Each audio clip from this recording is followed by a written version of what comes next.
Welcome in. It's draft day, baby. This is the DNVR Avalanche podcast, and the DNVR Avalanche NHL Draft coverage is powered by Bet365. Sign up, use code DNVR365 today, deposit $10, place a $5 bet to get $150 bonus bets, whether your bet wins or loses. Doesn't matter. Bonus bets can be used on the spreads, totals, player props, futures, and more. Whatever the moment, it's never ordinary at Bet365. Of course, when you do gamble at Bet365, you must be 21 or older, physically located in Colorado. Please gamble responsibly. If you or someone you know has a gambling problem, call or text 1-800-GAMBLER today. I'm Rudo, AJ, and Big E joining me. Draft day technically the draft has officially started, but it's always, 15 minutes before anyone actually makes a pick. Bettman has to do his speech, all of that, which gives us a little bit of time to talk about the Avalanche, who none of us expect the Avalanche to make a pick today at all. It's possible they do more, but seems pretty unlikely given McFarland is going to have his presser in the middle of the draft. And the Avs did their business earlier today.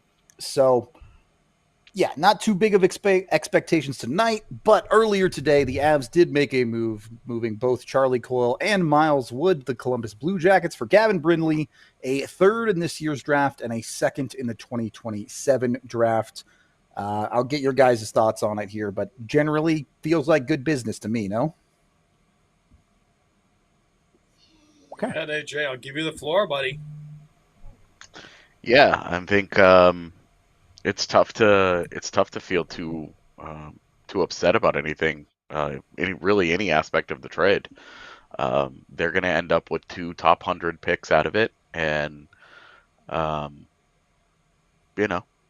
Gavin Brindley's a real prospect. He's not like no offense to Hank Kempf, who they got in the Ryan Lindgren deal, but like that guy is on an AHL contract, and it's like, hey, maybe in 3 or 4 years, Gavin Brindley's going to be a part of the Eagles next year and is a real prospect that we could see in the NHL sometime over the next year. He's got work to do. He has a really big adjustment to pro hockey, but I would have him as Colorado's 3rd or 4th best prospect right now. Just kind of depending on how you feel about Sean Barons and the knee injury. So I would say, I would say that the Coyle deal cost you Middlestat a second and Will Zellers. You kind of just replaced 2 of those assets in this trade.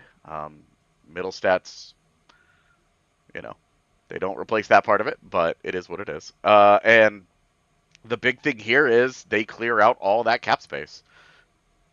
So the $7.75 million of cap space is a huge component of this, and I think plenty of that is going to get used to try and keep Ryan Lindgren in town. But that's kind of the deal. Is they now need a 3rd-line center, and they still need a 3rd-line wing, and this helps them keep a 3rd-pairing defenseman. Okay. You touched on everything there. E, go ahead. Yeah. All I was saying was, listen, when you make that trade, I told you guys I liked it. Going into a deep playoff run, I was like, it's absurd, the abundance of riches. You call that at center. Did it make sense to keep Charlie Coyle as a 3rd-line center at 5'5"? No. You know what I mean? That's probably didn't make sense, and that's why they did this. Now, Brindley, you're talking about, like you just said, not a kid that's like a maybe. You're talking about a kid that was 34th overall, whatever he was 2 years ago. 34th. He played World Juniors, outstanding in college hockey. I got 2 kids right now that played at NTDP that are upstairs in my house right now. They both love them. They both said this kid's unbelievable. You know what I mean? So, do the math here. Great kid to say he's a great player. Yeah, he's not big, but he drives. He's got a motor. He can shoot. So, talk to me about a prospect like that plays for the Eagles right now. There's none, right? I mean, let's not kid ourselves. I don't want to hear like, pish pish. This kid's different. This kid's got it's a different type of player. If this guy's going to play in the NHL, he's going to play in your top nine. He's not going to play in your fourth line. You know what I mean? At one point, I like it. Am I familiar with the guy? I'm not going to lie to you and tell you yes, I am. But I've seen him. But not familiar with him. But it's nice to hear those things.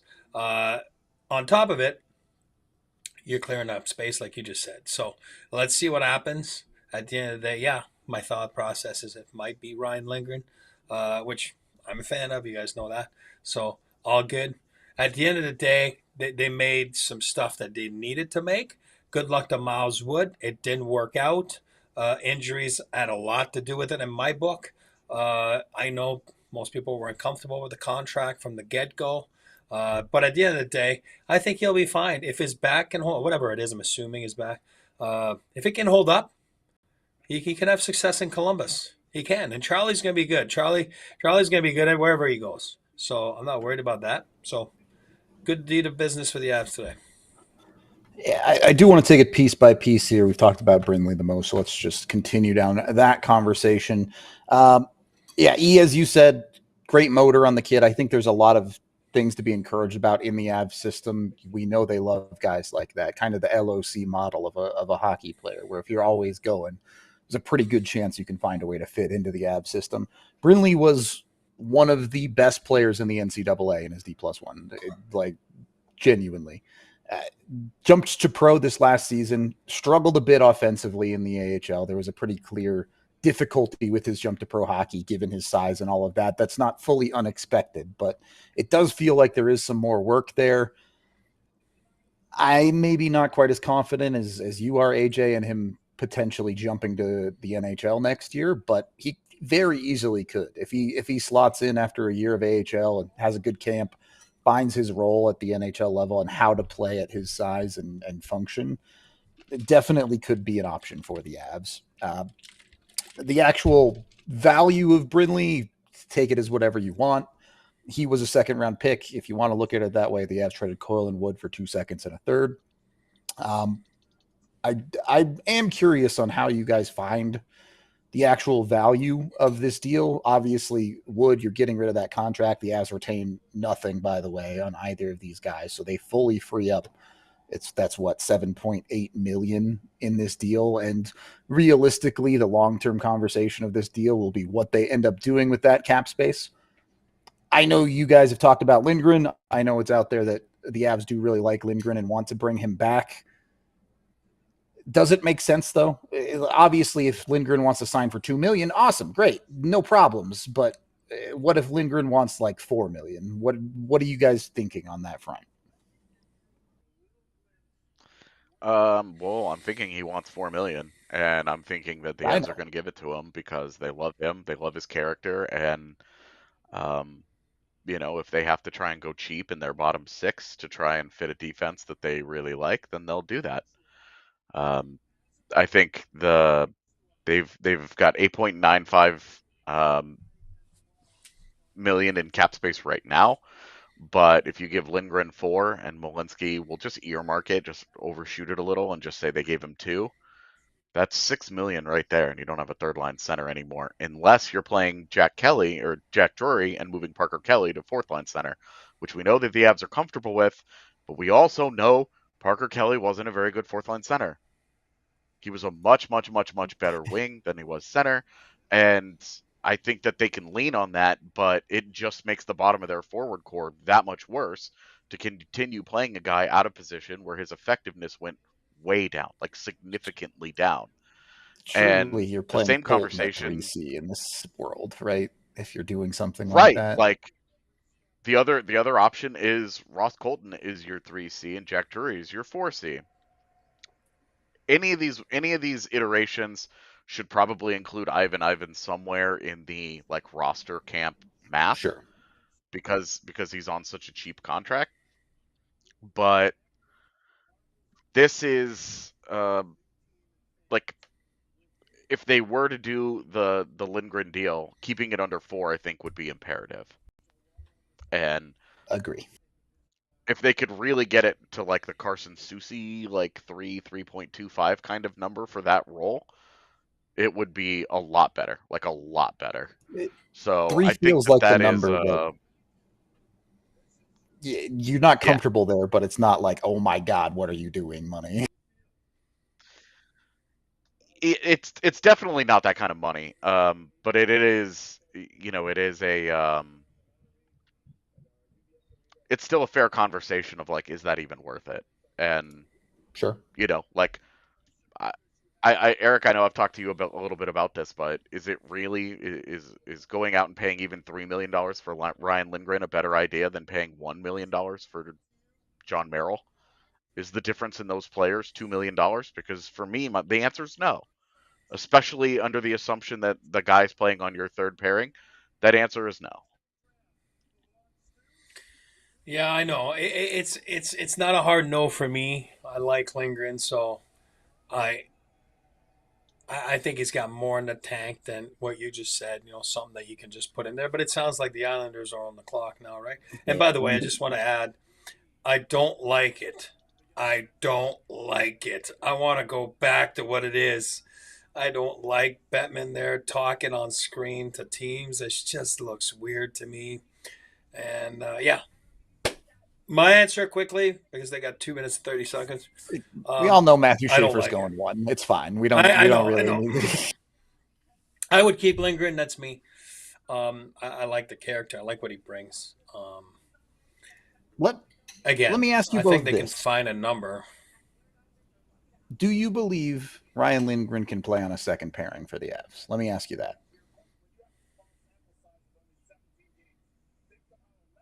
No. Okay. Because to me, that's the difference. If Ryan Lindgren can't play on the second pairing, you can't pay a bottom pairing defenseman $4 million. The value proposition is just not there. You're spending a lot of money for a limited portion of your roster. Avs may well disagree. You might disagree.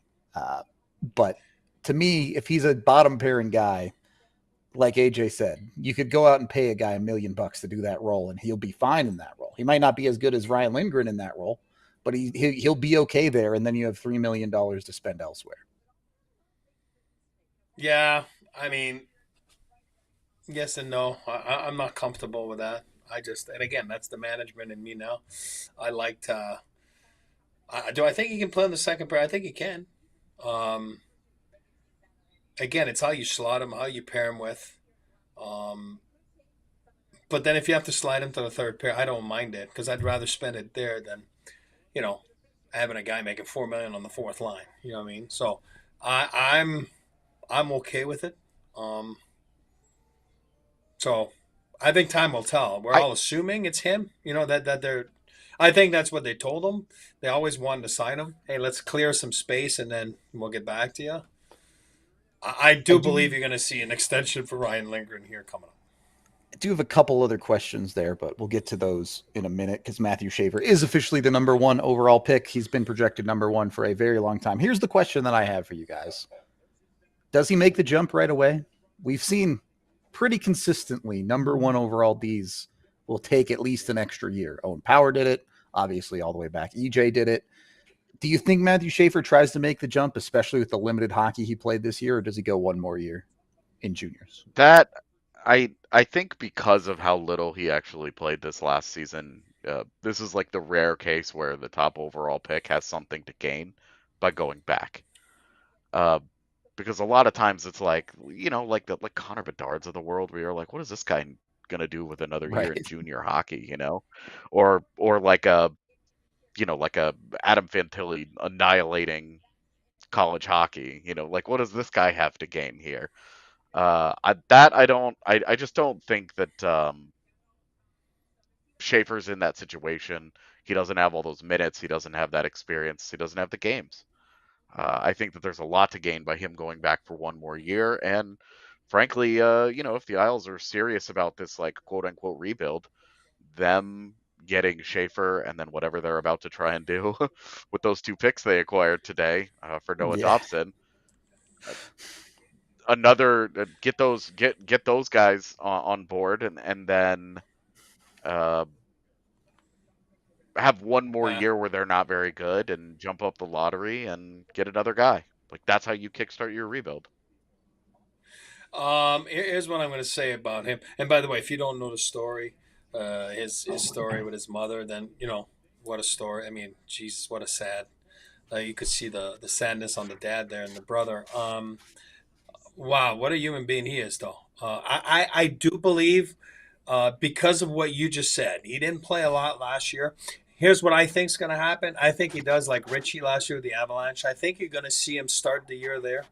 And I think you're going to see after 8-9 games, they'll decide what they want to do with him. And then World Juniors will be a factor. We all know he got hurt last year, right? You know what I mean? So I think he starts there. And if he dominates, then all of a sudden, oh, man, you're ready. You're ready.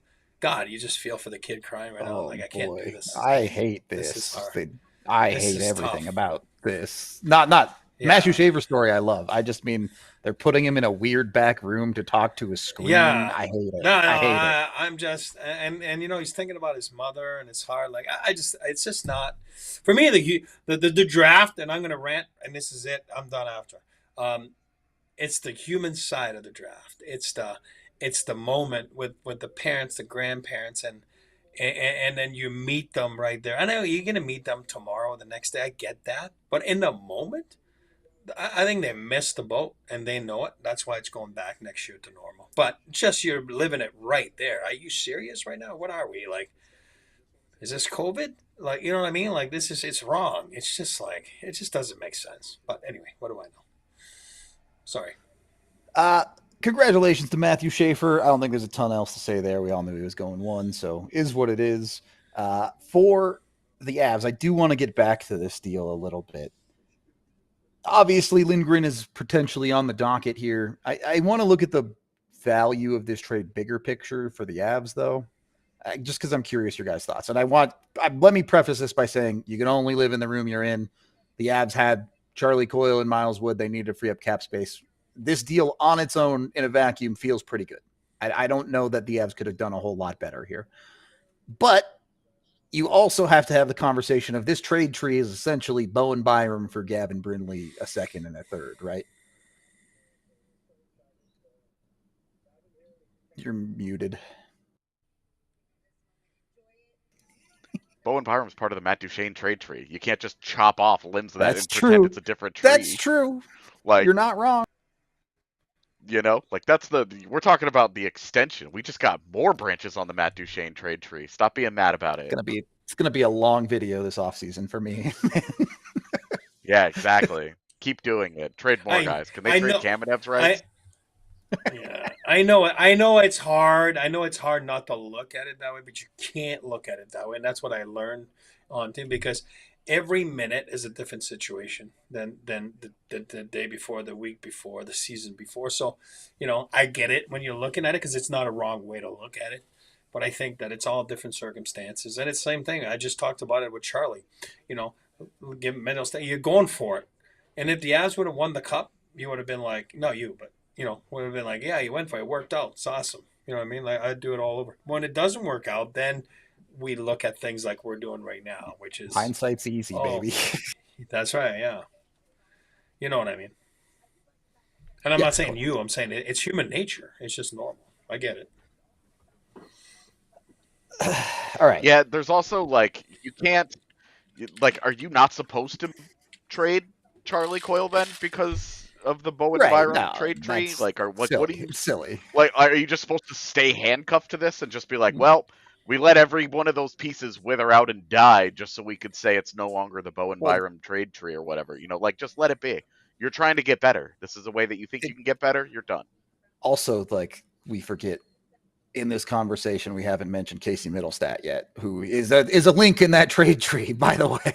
So it's not, value isn't linear like that when it comes to NHL trades. Yeah. Like I said, once a trade is done, you have the pieces you have and you make the moves you make. That the pieces you traded for the pieces you have should not impact the next trade that you make.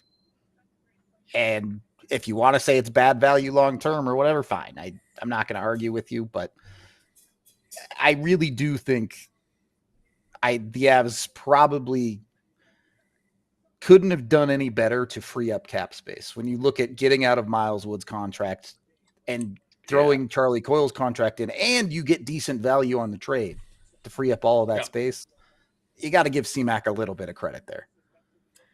Well, we knew the guy. Like, remember we said 4 to 5.5 million. We even talked about Charlie last week, right?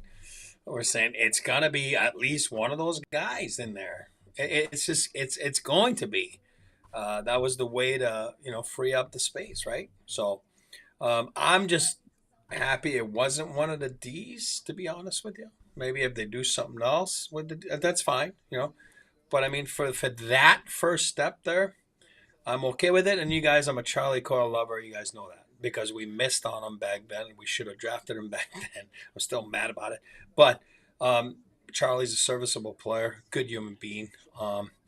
So at the end of the day, I think that was the right move today for the Avalanche moving forward. Yeah, agreed. Whether they end up spending that money on Ryan Lindgren or otherwise remains to be seen. Cat Cam. Have we had a cat on the show before? I don't know. I know we've had dogs. I don't think so, man. Pix will say what's up. He says what's up. Like, I love him. He's so cute. I don't know if you can hear him angry purring at me because he doesn't like to be picked up, but he says it's like, you bastard. Pick is officially in for the San Jose Sharks at 2. Expectation is Michael Misa, but unannounced so far. So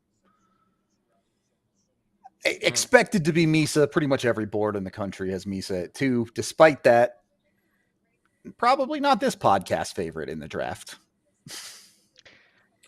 No, I mean, Misa's good, right? And yeah, it's funny when it's like, because you and I are always the haters, right? But this, I mean, that's a guy, 62 goals in 65 games, who's exceptional. Pretty status, unimpeachable season, yeah.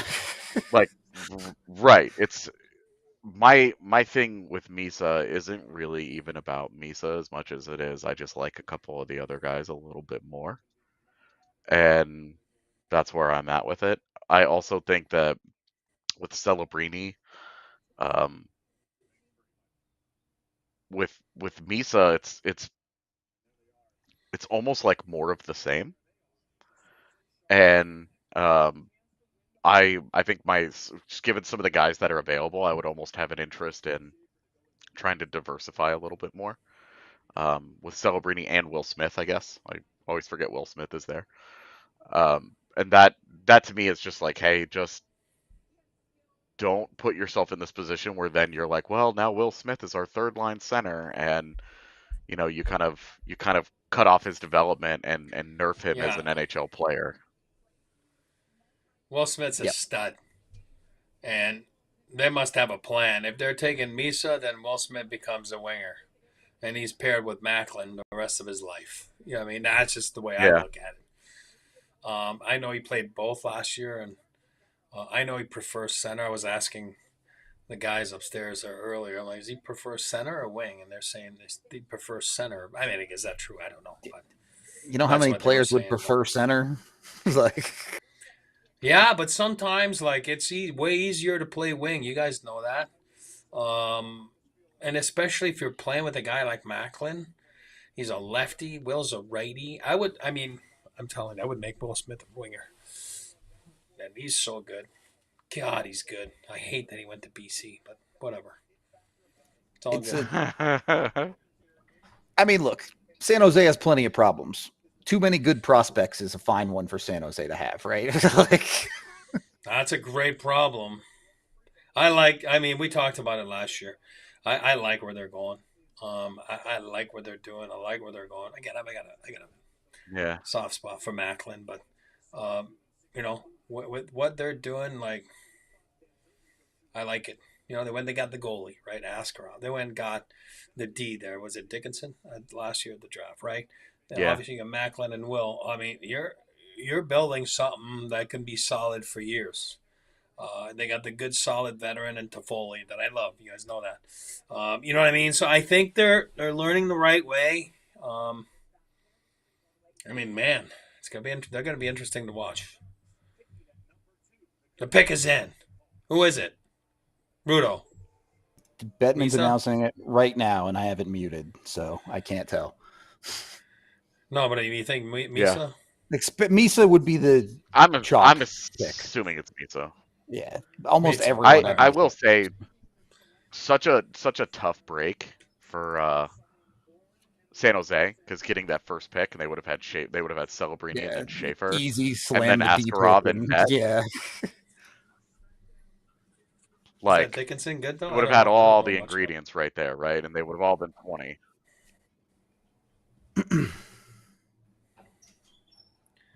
So who's okay? So I do they don't- have? Would they have? This Now is the we've got- longest selection process of all time. Yeah. Who is that? Because I have it on just mute, for chat.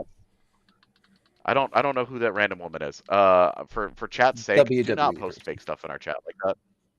I'm assuming Don't- someone got don't do baited that. because I see some random accounts on Twitter posting it, but no one of any repute has posted that. So Yeah, just don't do that. it is officially Misa for the record. We're good on that front. The draft can really Right. begin now. Now Yeah. things open Yeah. up. Easy enough. Yep. Can this guy play wing?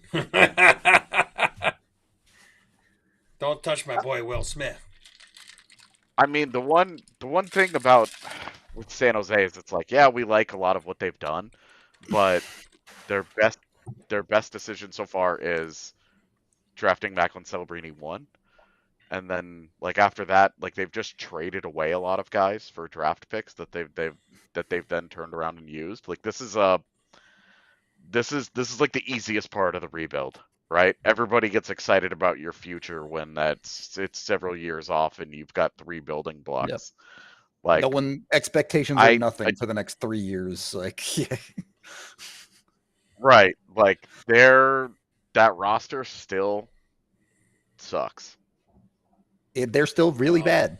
They have But they exciting upcomers, but they're not actually any good.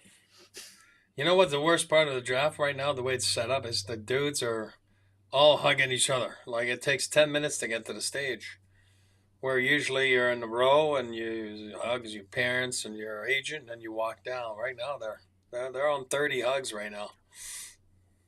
The stage is so empty too, with just Bettman up there. It's so Yeah. weird. Okay. All right. Him like walking around the stage. Yeah. Like he's an open mic comic here. Like this is so awkward. How about that airline food, huh? Draft prospects. Yeah.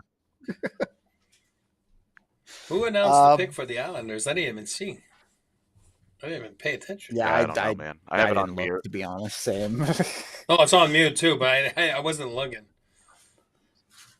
I hate this format for the NHL. I also hate this format for us. Yeah, Doing this remote sucks. We can't. We're not doing this next year. We're all getting together in We're Denver, no going. matter what the Yeah, picks are. We're going together for sure. Well, since we already talked about Misa a little bit, let's hit a break here, really quick, since we do got to pay our bills and everything like that too. Sorry, just go ahead.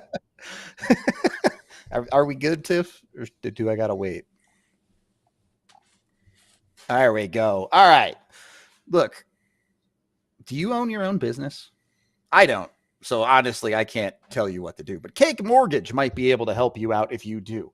Basically, for normal people like me, it's a very straightforward thing to go out and get a mortgage. You have a W-2. It shows your income on your tax return. Traditional lenders love that because it's simple. But for more complicated things like business owners, Cake Mortgage can come in and maximize legitimate business deductions and expenses. Business owners can reduce their taxable income, which makes it hard for normal mortgage lenders because, they don't see that income. It's kind of off the obvious path. I don't know how to say it. I'm not good with words, but Cake Mortgage is, and their lenders do understand that type of complex income, and they'll be able to get you approved for home loans and refinancing.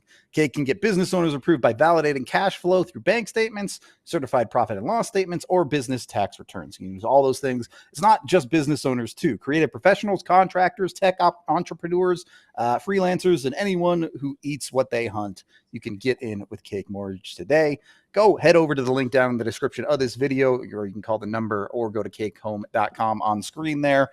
Cake Mortgage Corporation, equal housing lender, NMLS number 1734623, licensed in Colorado by the Division of Real Estate. Terms and conditions apply. Once you've got Cake Mortgage, also kick back, relax. You did all the hard work. Now, sip a Coors Light. Choose chill while you're watching the NHL Draft, especially if you're an Avs fan, because they ain't doing anything today. So you might as well just be chilling on the Coors Light right on your couch. You can go to any liquor store in the country. They'll probably have it, but it's easier to go to CoorsLight.com/DNVR. You don't have to leave your house. You don't even have to get up off your couch to get the Blue Mountain Cold bottles or cans from Coors Light. Jump in with them. Of course, the weather has actually been really nice the last couple of days. It's been nice out in the backyard with the pups. You can crack a beer, grill a burger, maybe a hot dog, whatever it might be. Do it with a Coors Light in your hand. Make the most out of the times you choose chill and choose Coors Light. Again, head to CoorsLight.com/DNVR to get it straight to your door. Of course, drink responsibly. Coors Brewing Company, Golden, Colorado. Yeah, cool. Keep it rolling as we're back with our Bet 365 NHL Draft coverage. Chicago is on the clock. We were talking before the show. AJ, you said it might be Anton Frondel. Is it not the easiest thing in the world to say we're taking Porter Martone and we're going to play him next to Connor Bedard and we're just going to live our lives and be happy? Yes. I don't know why that isn't the plan, but Frondel is the big bruiser that goes in front of the net and scores a lot of goals right around there. Like that guy that GMs absolutely go crazy for, and they're willing to give up a little bit of skill, a little bit of skating, or whatever, right? Because they love that archetype so much, and we always just kind of like shake our head and we're like, okay, like you're gonna be mad about this in 5 years, and then 5 years comes and you're just like, wow, what a huge shock, right? Like it just feels like it's overthinking it, where your organization sucks. It's not in a great place. Your future is only so bright. Their defense, unlike San Jose's, their defense is where their best prospects are at this point. They've got some good forward prospects, but it's not like they've got superstars there. And it kind of just feels like they think they're further along than I think they are. Other people think they are. So I'm, if they take Frondel, I'm kind of just gonna roll my eyes and be like, okay, thank you for continuing to make questionable decisions, so we don't have to super duper worry about you for a little while. But one less stacked team in the Central. Like I actually really do like Frondel as a prospect. I just think that at 3, I'm like, yeah, Porter Martone is right there. I'm going with the French guy. I'm going French guy right now. Typical. My guys upstairs are hyping him up right now. They're hyping him up. Denoyer. I'm going Denoyer. Selection coming in. It might take 5 minutes based on the last one, so we'll see exactly how quick. Yeah, we're half an hour into this. We've got 2 picks. Yeah, somebody in chat's asking. Somebody in chat is asking Malinsky. Malinsky is very simple. It's a qualifying offer that's got to be sent out before July 1st. He has no rights to anything. So it's a very simple deal. It's like, take your QO, and then the agent will be like, oh, no, it's 900. We wish we could give him $1 million too, and then the Avs will figure it out. So JR been doing the pick, but maybe they'll be like, okay, take 3 years at $1.3 million, and then do you want it? And then they'll be like, no. Why would I do that? Okay, then take your QO, and we'll talk to you next year. That's just how it works. So he's going to get signed. It's just a matter of, exactly. Malinsky will be signed. The number, whatever it ends up being. Kivy, looking more and more unlikely that the Avs will sign him here. Meow. The cat. All right, Jeremy, say the pick. Let's go. Great. JR Hockey. Keep it on. All right, it's Frondel. Okay, so not unsurprising, but still, I think Chicago's done. Where do you guys see that? Are you Twitter. Ahead of me or? Oh, Twitter. Gotcha. So the feed is like a few minutes behind. Yeah. Dude, are we getting his Seconds. biography? What the hell is going on here? It's JR Hockey. It's JR Hockey. A lot of flair. Woo! A lot of flair with JR. Love it. AJ mentioned it. Frondell obviously played center. He did play pro, typical European path, Swedish kid. Was in the Swedish second league last year where he produced well. It's hard to argue with the numbers that he put up. AJ mentioned, obviously, he's willing to play a bit more of a power game, get to the dirty areas. He has a pretty high acumen when it comes to his hockey IQ. I don't know. I don't know that I realistically see him immediately making the jump or anything like that. European kids can do it. Usually they need a little bit of time to adjust, though. Yeah. We'll see. Yeah. I don't actually know what I would do with him if I was in Chicago's position. I don't know. Like, I don't know if I would have him come to the AHL or continue to play in Sweden for another year. Honestly, I just don't know what I would do. I would have not picked him, but, you know, I'm sitting here in Well, a chair I mean, and not on an NHL draft team, so. We're no longer in that room, so. That's All also right, true. we have a trade. Do we have a trade to announce next or what? Yeah, I was just Come my on. next question is supposedly the Islanders were aggressively trying to move up to pick James Higgins at 4. But the deal is not complete by any stretch of the imagination. I don't even know if it's still being worked on. Either way, there could be some interest here. Or Utah could just pick Porter Martone and we all move on with our lives. They could also pick Higgins or any number of other players. Denwyer. My guy, Denwyer. Well, and they have drafted, Bill Armstrong just loves drafting big guys. And this year there's like a few to pick from. Yep. I mean, what qualifies as a big guy? I guess I would say at least 6'2". Okay, so Martone is a big guy. Martone, yeah. Okay. I'm also thinking of like Roger McQueen. You can't take McQueen in the top 5, right? There's way too much risk there. I guess this is the organization that took Barrett Hayton at 5, so what? I shouldn't say anything, but yeah. Look at JR. JR's still in the picture. I love it. JR Hockey. This is silly. This is so slow. This is painful, genuinely painful pace that we. Yeah. This draft could be going at 11 p.m. Mountain at the rate that we are moving right now. Well, because remember, you're going to the table, right? You know what I mean? You're not seeing like live. They usually do the interview and then they go, like by whatever, ESPN, whatever. And then they go right to the table. You don't, this is not filmed usually. You know what I mean? Obviously you get a glimpse of it, but it's not live on the air when they're talking to the table. Yikes. Someone in chat saying, does anyone make it to the NHL this season? I think Martone has a decent chance depending on where he goes. Misa will at least start in the NHL. He could do the 9-game thing like Eric was talking about with Schaefer too. But if it goes fine, like he really does not need to go back to juniors, obviously, with the year that he had. Other than those two, there's usually always one that surprises people, has a good camp and plays. But if you're asking me to tell you which one, I'm not sure. Yeah. I mean, you never know, dude. Like, Nikita Prischapov got drafted in the 7th round and played 10 games in the NHL. Like, you never know. Stuff happens, man. All right.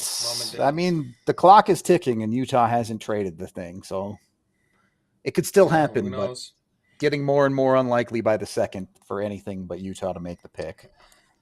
Come on. How are they? How are there still 2 full minutes to go on this clock? Because the The clock is a doesn't lie. start when the other team picks. But Yeah, the clock the starts when clock the starts interview when ends. they Yeah. won.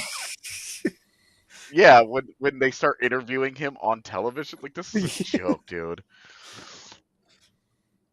The Avs better not do anything, so I have no more writing to do, so that when this is over, I can just go do something else. Because this is I mean, ridiculous. This is gonna take all I'd- night. I'd bet my mortgage that they don't make a pick tonight. No, they're not making a pick. Well, yeah, the Avs. Oh yeah, definitely. Yeah. And AJ, if you're gonna do, sorry, no, go ahead. Go ahead. I was gonna vent again. If you're gonna do a decentralized draft, like, why do you do it at one end of the freaking country? Like, you know what I mean? Do it in the middle, and then the time zones are a little bit easier, and then not everyone has to fly to LA. Then make it right in the middle. So, Chicago, there you go. Yeah. Did they award the draft to LA before they decentralized it? I probably, but I'm not 100% I don't sure. remember. I'm still mad about it. All right. Utah's pick is in, so it'll be 5 more minutes until we actually know who they picked. Good job. Good job, NHL. While we wait, AJ, I know you've spoiled our diehards a little bit with some of your favorites of the draft, but I know you have a couple of guys you've honed in on in this one. Do you want to share with the class who you think are the quality picks?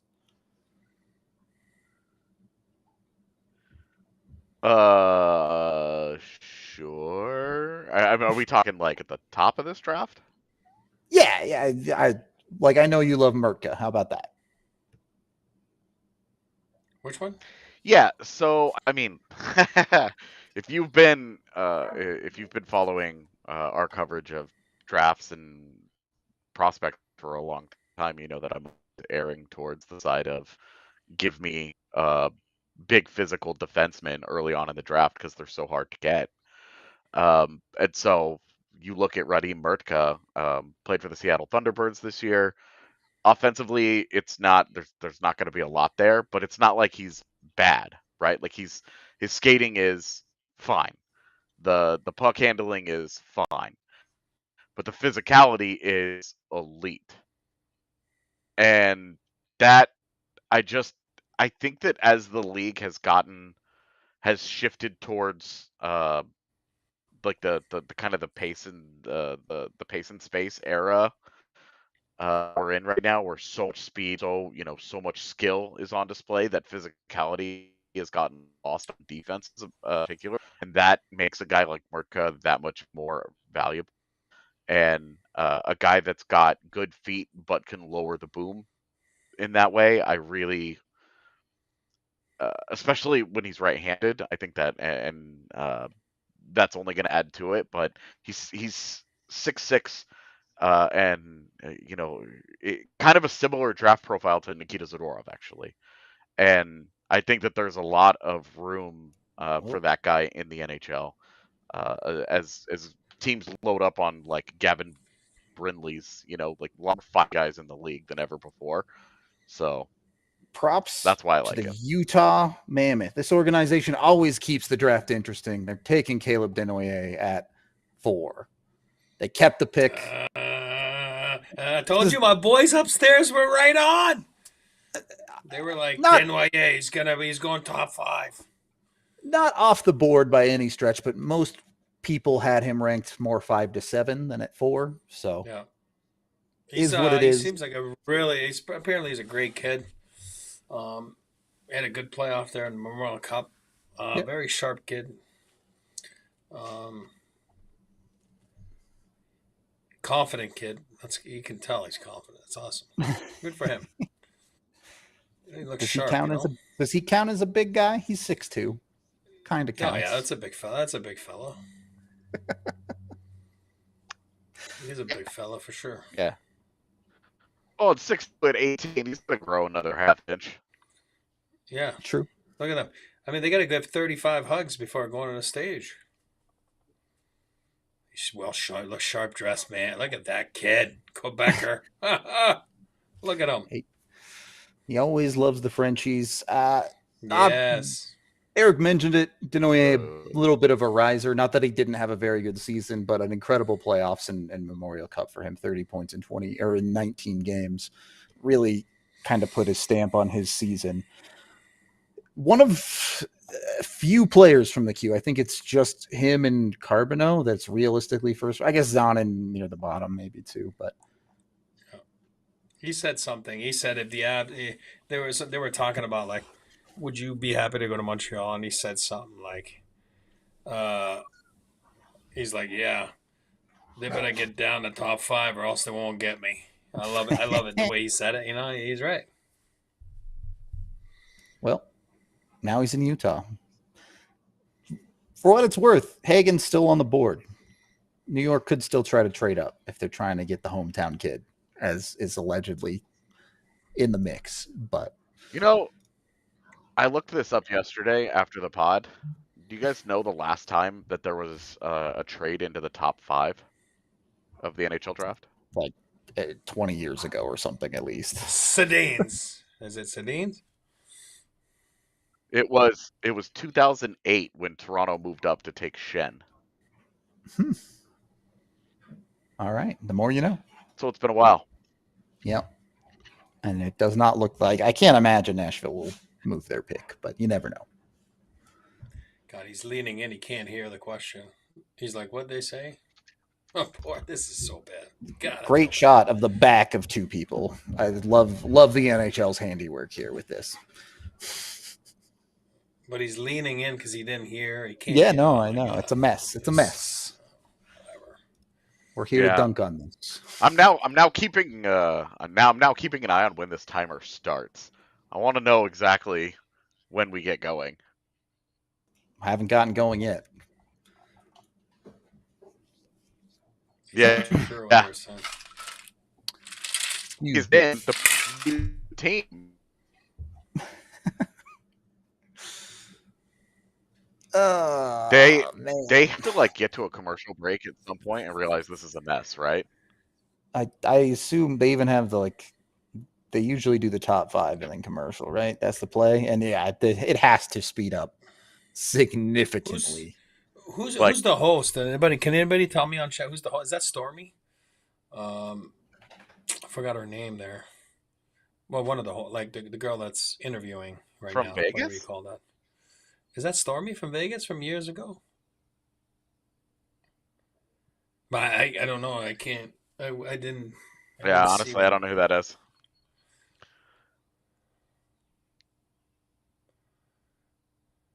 This is fun.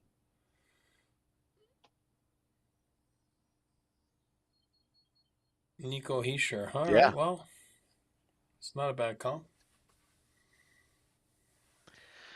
Yeah, so anyway, the Central Division gets good again. We've Rudo, got... you're trying to speak and you're muted. Yeah, I wasn't saying anything of value anyway, so it's fine. He just thought for sure you guys were ignoring him. I was just I was saying like 1-sentence quips because, it wasn't anything of value. It's all good. I think 1-sentence quips is what they need to be saying to these players in these goofy ass interviews. Because this is absurd, dude. There we go. We're 40 seconds into Nashville's clock. 10 minutes later. Here we go. So that clock starts when they show the picture of the player and his strengths and not even weaknesses, just improvements. Strengths and improvements. Classic. Oof, it's tough out here. All right, I'm going Hagen's here. You think Hagen? He looks like a... No way. He Dude, looks like Martone, he looks like Martone should not slip out of the top 5. I'd take Martone over Hagen's every single time. Are you serious? Barry Trotz is going to love Roger McQueen. That's true, actually, but... All right, I take it back. I'm not taking Hagen's. Hagen's, I said he's going to the Islanders somehow. I don't know how they make it happen, but... The Islanders called Tommy Cutlets and said put a hit out on anybody taking Hagen's, so... He's not We're gonna watch Tommy Cutlets. He's not sliding to 16, that's for sure. No, he definitely won't make it that far. Well, I mean, freaking Cole slid to 20 last year, Eisman, so whatever. You never know. Started the year at 2. Sorry, Cole. Started the year at 2. He just walked by. Started the year at 2, slipped down to 20. But I tell you one thing. He's got a chip on his shoulder, though, because you want to prove people wrong. You know what I mean? I know a lot of times you're supposed to try to prove people right that they took you, but when you slide like that, you're like, you want to prove people wrong. You know what I mean? Like, you made a mistake there. You made a mistake. You made a mistake. You made a mistake, you know? I always say athletes they're wired differently. Like, some of those kids are wired differently. You know what I mean? And when I say that, it's actually a weapon. I'm not saying this in a bad way. Just because this isn't taking long enough, the Predators are running the clock down to the last second to get their pick in here. Hate to see Tommy. But they're gone. They're not there. Like, Tommy's not there. He's there. They've already gone to the, what do you call that? The camera. Because see those 3 chairs there? Yep. Tommy Nolan is their main amateur guy. Okay, please, we don't need a life story. Just make this pick. Martone, you said? Okay, I'm going Martone. That's fine. Martone it is. I mean, I just think Martone's best value, in my opinion. But, Oh, dude. Agreed. Martone should have gone 2 picks ago, but yeah. Shea Weber on a golf course making the pick. I love. Do you think he'd been set up there for a while, or do you think they were like, "All right, it's time, Shea, just on pull the over." 6th fairway? Yeah. Yeah, exactly. Well, buddy, he doesn't look like he's on the fairway. Nope, he's in the rough for sure. He yanked the shit out of that thing. He's over there on the. He's over there on the horse ranch next door to the golf course.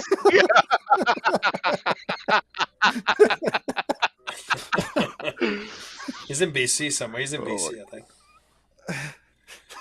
Looks like BC. Brady Martin. Okay. Oh, they went Martin. That one guy in our chat's gonna really like that. He sure is. You know who else would really like that pick? The GM of the Pittsburgh Penguins. So St. Marie. You're funny. Oh my God, is he holding puppies? I like him already. Dogs.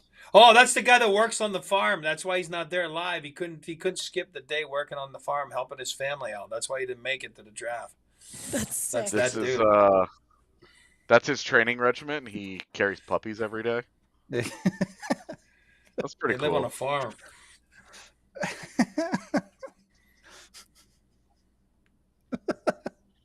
Okay.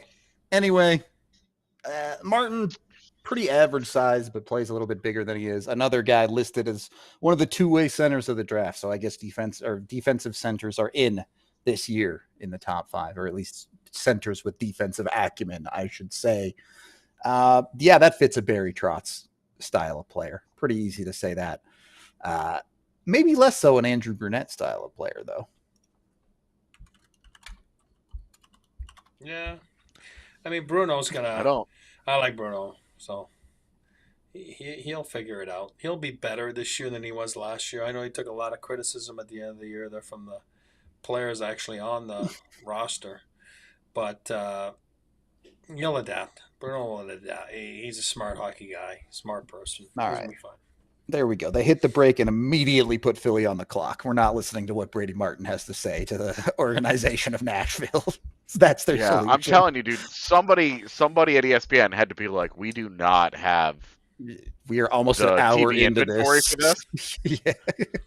Like, this is not the NFL, bros. We can't do. No, we need to hurry this up all. Clearly, they've gotta never start watched an Oscars broadcast when they just like play that music and they're just like, "Cool, you're done. Get off the stage."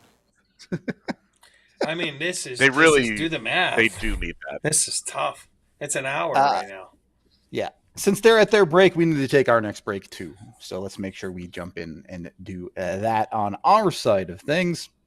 As our NHL draft coverage is presented to you by Bet365. Jump in with Bet365.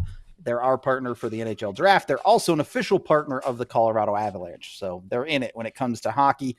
You can jump in with them, put in $10, use the code DNVR365. Take 5 of those dollars, bet it on anything. Win or lose the bet, you get $150 in bonus bets. You can even live bet on the draft here. What was the bet, E? Under on Boom Dian at 25.5? Is that what the bet we're going with was? I don't know. he says no. He says take the over on that one. Jump in with Bet365. Bet on whatever you're looking for. It's more than just hockey. They've got pretty much every single sport under the sun. Use that DNVR365 code. Get in on that. Bet $5. Win or lose, get $150 in bonus bets. When you do gamble with Bet365, of course, you must be 21 or older, physically located in Colorado. And if you or someone you know has a gambling problem, call or text 1-800-GAMBLER today. And if you happen to win some money at Bet365, it's always a great time to go get yourself a refresh even on your floors. Teams trying to raise their floors in this draft. You're raising your floor. Get with Empire today. Jump in with Empire today. They are the flooring experts. You head over to empiretoday.com/DNVR to let them know we sent you over there and get access to everything you need. They only carry the best quality products, whether it's tile, hardwood, or carpet. You can look at it in a bunch of different ways. Online, they have tools where you can measure out your room and see what the carpet or hardwood. I know you all love hardwood. I love carpet. It's fine. You can see what it looks like in your space. You can jump in with them on that front. Easier way, though, schedule a free in-home estimate today because some things are just better at home. And Empire Today will give you that free in-home estimate. And you can even save $350 off your floors when you use code DNVR or head to empiretoday.com/DNVR. Yep, you heard that right. A $350 discount with the DNVR code. Again, head to empiretoday.com/DNVR for full details. Of course, restrictions apply. Or you can always call 1-800-588-2300 Empire. And we are back with our Bet365 NHL draft coverage as Charles Barkley is making the pick for the Flyers. Yeah, why not, man? Shout out to the homies at PHLY. Yeah. Still, Charlie O'Connor's been doing amazing draft work over there at PHLY, by the way. Go read his top 50. It's awesome work. Yeah, I would have pumped his work a lot more had Avs fans given even the tiniest shit about the top of this draft. Yeah, the Avs will be making 0 picks in the top 50. So, dude, it is taking longer for them to have their celebrity person talk their way to making the pick than it is for teams to be on this unofficial clock. He's having a straight up conversation with Gary Bettman right now. What is happening? Just make the pick. Did they not do like a dress rehearsal of this and realize that they were going to have a huge time problem? That's crazy. All right. Martone does go 6 to Philly. Yeah. That's a good pick. The easiest. Yeah. The just easiest a value. pick. Just a value right Yeah. there. Well, and like, is there a guy more suited to being a Philadelphia Flyer than this guy? Big power forward, good vision. It's just easy slam dunk for them. Makes so much sense. Yeah. Do you think the Bruins guys just broke everything in their draft room? That he couldn't fall one more pick. Yeah. Yeah, one more pick, and because the two organizations that I would have thought of to be like, who's classic. It's power Philly, forward, like they Boston, always have one. It's Philly and Boston. Maybe St. Louis third or something. Like, am I allowed to say adult language on our draft show? Are we past the hour mark? Because No. maybe. Almost. Okay. Two- I am going to disagree with your inclusion of St. Louis on the list of power forwards. Because they're nerds. Yeah, that's a word. Yeah. It's a word. Yeah. Mm-hmm. Martone, my favorite player in the drafts. If you're looking for more info on him, P.S. Shout out Jay Fresh and his advancedhockeystats.com. Great stuff there. Released a bunch of profiles on, I don't know, call him profile, call him whatever you want. Porter Martone ranked the most likely player to become a successful NHLer. So very, very high floor here. He's going to go in the NCAA next year. Makes sense. I mean, He's a... put that guy with Trevor Zegras. Yeah, that's a fun time. Yeah, I mean, you have a puck wizard just feeding this beast of a man. I will say he's kind of a stick. He's 6'3", 185. If he does go to the NCAA, look, great place to fill out. You got to put some weight on that frame. So, Yeah, dude, he's gonna go to Philly. When he gets to Philly, he can just eat cheesesteaks for a full year. He'll be fine. don't think that's the weight they're looking for, but you know, They're looking for the can't move me out of the crease weight, and I feel like just eating cheesesteaks for a year is a good way to do that. Challenge accepted. I'll prove it. oh my God, they're showing this interview and ESPN. Come on, I can't be here for another 5 hours. Come on, man. This makes their award show look tidy.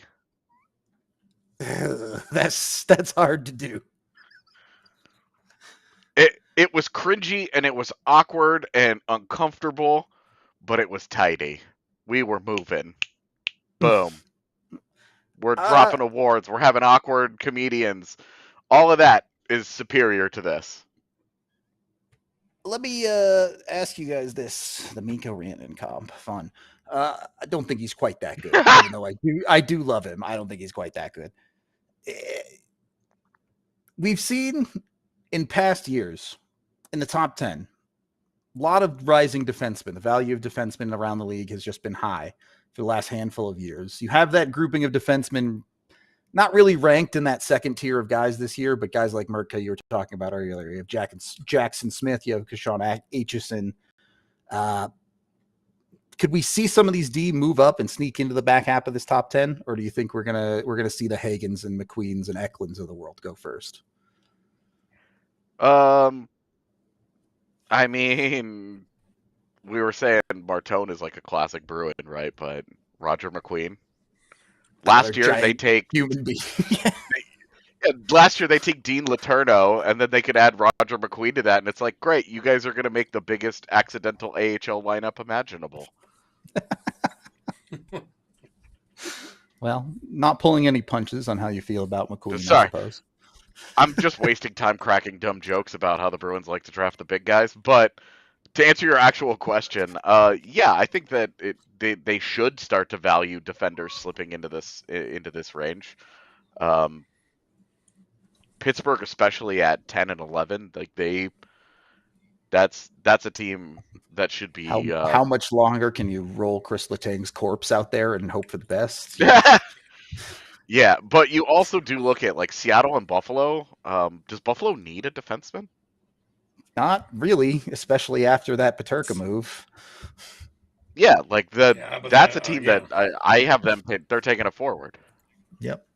No, they're going best available, guys. I'm telling you, you're in the top 10 of the draft. You're not drafted by position. I've been in those rooms. I mean, and as much as it's tempting sometimes, like if it falls that way, it falls that way. But it's best player available. Your list is made that way, and if you don't, you're going to make mistakes for years to come. And you can't draft by position. You just can't. Again, you can do like the Avs did last year, and it's like, okay, and that's why they went down and moved back, and and then in the later rounds, you're okay. In those top 10, top 15, first round, tough, man. Tough to draft that position. Is that his agent or his dad just awkwardly standing in the back of this interview? That's his dad. Yeah, that's lurking. His dad. Yeah, it's weird. It's weird. I don't love the vibe of that. It's empty stands behind there. Like it's just empty stands. I hate everything about it. Everything about this thing. Eric's so positive and so loving about so many topics. Will not stop talking about how much he hates this format. That's how you know it's bad. Did a pod. We did a pod when they announced it. Remember they announced it? We did a pod on it, and I was like, I'm like, no way, this is gonna be a fiasco.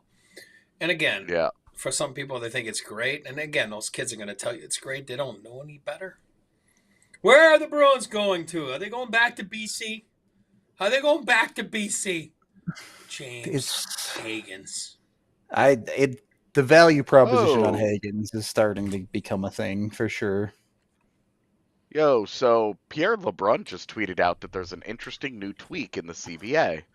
On salary retention in trades, a second retention on the same contract can only happen 75 regular season days later. So no So double deals. Yeah, got it. Yep, the double retention deal is dead. That's fine. Which is good. Yeah. I hated those. It just overcomplicated its process that didn't have to be that complicated to save an extra $1 million a lot of the time. All right. Adam Sandler making the Boston pick. Hopefully he's an actor and knows how to be brief. What movie's coming out right now? Yeah, that's probably why he was involved in this, huh? Is in fact James Higgins. So that hurts. That sucks. Going back to my DC. IELTS heart is sad. Apple doesn't fall far from the college, I guess. The college tree? Yeah, exactly. So, pretty darn chalk. I mean, maybe not necessarily the order we expected, with Martone falling a little bit, with Higgins, depending on whose list you're going off of, maybe falling a little bit. But inside the top 10, these are all guys you would expect to go with 3 picks left. No big surprises yet. So with Higgins, was the top guy, right? He was a monster. He was going to be a top 2 pick. It was going to be Higgins versus Misa at the top of this draft, and then he just started to slip. I mean, he was a 5'10" guy playing in the USN TDP against other children, and he was absolutely dominating. And he had a great year at BC. Don't get me wrong. I'm not saying he didn't perform. I mean, he's a point per game player as a freshman. Is that first overall material? Maybe not, but it's still a very good year in college. Oh, no. He's fine. And the Dean Dean Letourneau last year. Yeah, I think Don Sweeney talked about it this week. People think the NCAA is an easy league. It's not. It's not an easy league. Letourneau went in there and, struggled. He should have gone to the USHL for a year and then be a freshman this upcoming year. Who knows what's going to happen. But that was a tough year for Letourneau. Now, Higgins, if you want to compare him, a young player like Macklin Celebrini the year before you draft you in the NCAA, yeah, it's not comparable. I mean, Macklin is somewhere, and then Higgins is way below. But still, he had a good season. It's a tough league. It is hard. He'll be a lot better this year, and he was really good last year. Again, I think that's a good pick for the Bruins. I love the old unis, by the way. I love it. Definitely on the smaller side, especially with some of the people we've seen drafted already, but is a good skater, can burn a little bit. And, there's always questions about smaller guys making the jump to pro when he does eventually do so. But there's enough talent to believe in there as someone who has been on people's radars for years and years and years. I do wonder if Higgins is a little bit of a victim of he gets nitpicked just because everyone has been looking into him for so long. Yeah, absolutely. Yeah, I think that there's definitely a paralysis by analysis that happens with some of these tip-top guys who have been under the spotlight where, actually in the third game of the WJCs in the second period, he put together 3 really mediocre shifts in a row, and it really made me start to wonder about his overall ceiling. And it's like, stop. As if we don't watch Nathan McKinnon just F off for 5 shifts in a row in any given game. Exactly. We don't watch star players regularly just AFK the middle of games at times. It happens. Yeah. Even the best in the world go through it. But that is definitely a thing that happens at these with these top guys, where it's like, oh, he's the top guy, so now we're gonna rip apart every aspect of his game. And hey, they spend millions of dollars in scouting and development, and these are the futures of their franchises. They should be ripping these things apart. But I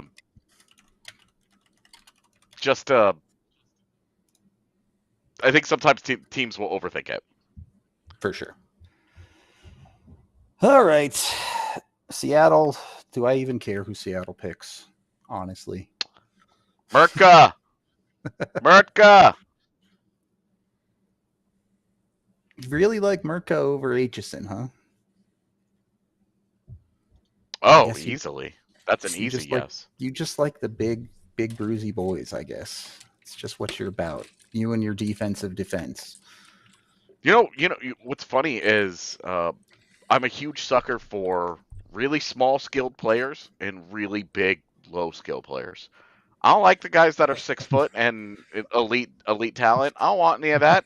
I only want bigs and littles. Give me bigs and littles. I want a team of physical freaks. No average boys here. All right, got it. Exactly. Hey, if you can play, you can play, man. If you can play, Absolutely. you can play. Yeah, No doubt about it. Excuse me. Still, I think the conversation of this draft for me is we're at pick 8, still only one defenseman off the board.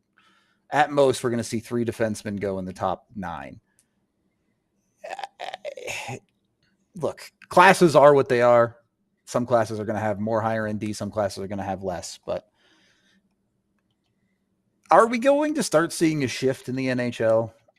Defense has been so highly rated and so highly touted for what feels like all of this decade. Eventually, that pendulum has to swing the other way, right? And teams have to start leaning more into forwards. And I know, like, top picks is a different conversation, but when you're drafting for value, it feels like for years every team has defaulted to defense. And are we finally seeing that shift, or is there just the defense is what it is in this draft? No, I just think that it's just a down year, right? Like there are classes where you'll get 9 defenders and 14 picks, and then you'll have some where there's 3. Like I think, and this year at the top of this draft, the draft is. This class is like there's 14 guys who belong in the first round of a draft in a normal year. Sure.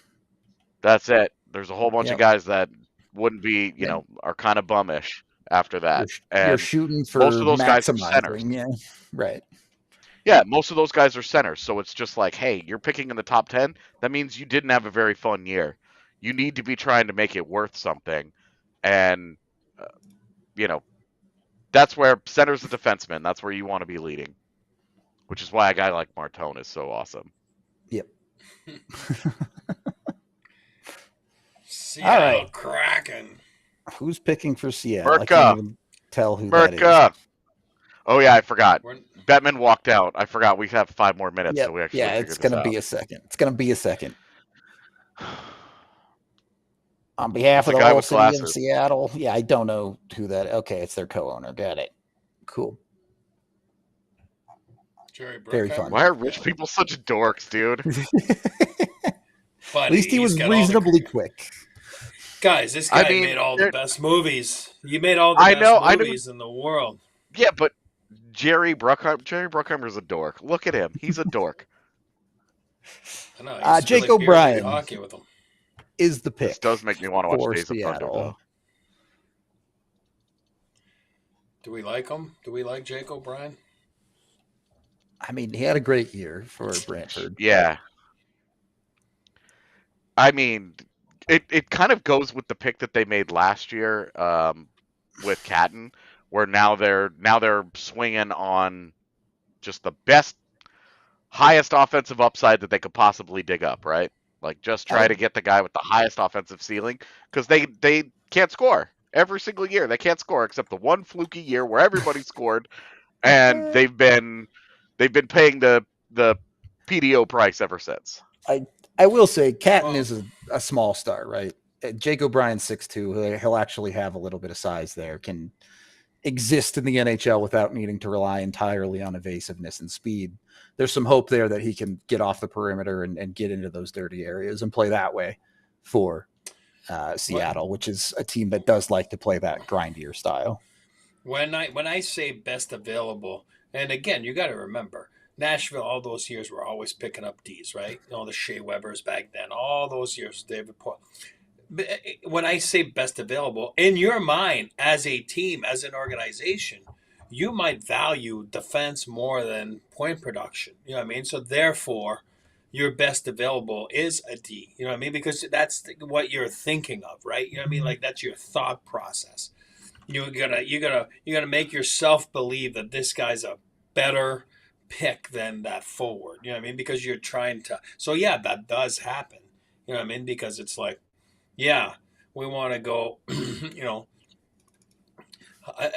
heavy on skill. We want to go heavy on hockey IQ. We want to go heavy on size. And then all of a sudden, teams value size. We're not drafting anyone under 6 feet. You know what I mean? Like, I'm not telling you that doesn't happen. It does happen.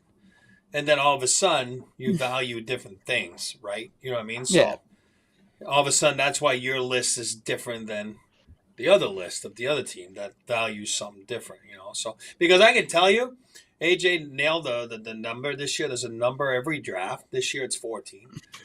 0 to 14, it's all the same names. They might intertwine, between, 11 and 14. But after 14 today, you'll see, the 15th pick, maybe this team had him at 47. You know what I mean? So it's a big gap, and there's a big, big difference in what you value after 15 this year.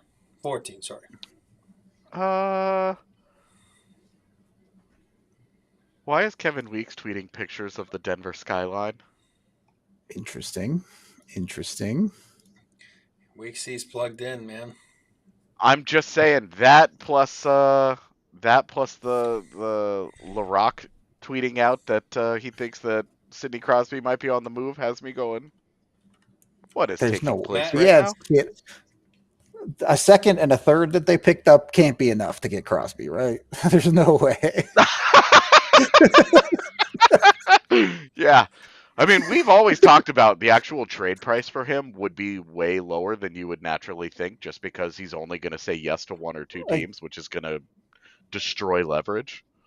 I need this to happen just for my trade tree video, that I can start with Matt Duchene and end it with Sidney effing Crosby.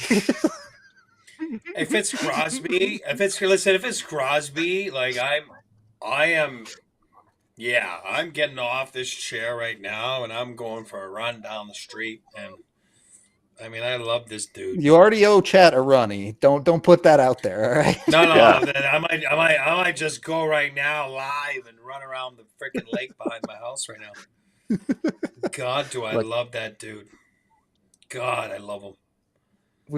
So then what happens with Brock Nelson? Don't worry about it. It's fine. $7.5 million 3C, baby. They went from a $5 million 3C at the start of the day to a $7.5 million 3C. And you're worried about Lindgren at 4 on the third pair? Come on. I will say, For the record, I would, just to build on that conversation, I don't mind paying $4 million for a third pairing defenseman if I think he's a $4 million player. My contention is that I don't think Ryan Lindgren is. That's all. I'm just saying, the Avs did open up suspiciously exactly enough cap space to fit Sidney Crosby. Yep. I'm just saying. Come on. All right. Weeksy's tweeting that from the table right there. Weeksy's tweeting that from the table. Right next to Matthew Schaefer. Look at that. Someone enhance on his phone so we can read the text he's getting right now. I mean, that's like, are you serious? Enhance. Are you serious right now? By the way, we're 80 minutes into this and still are on pick 9. This is No. turning into a disaster very quickly. Oh man, I said Pittsburgh had picks 10 and 11 earlier. I forgot Anaheim existed. That's on me. So did the rest of the NHL. So.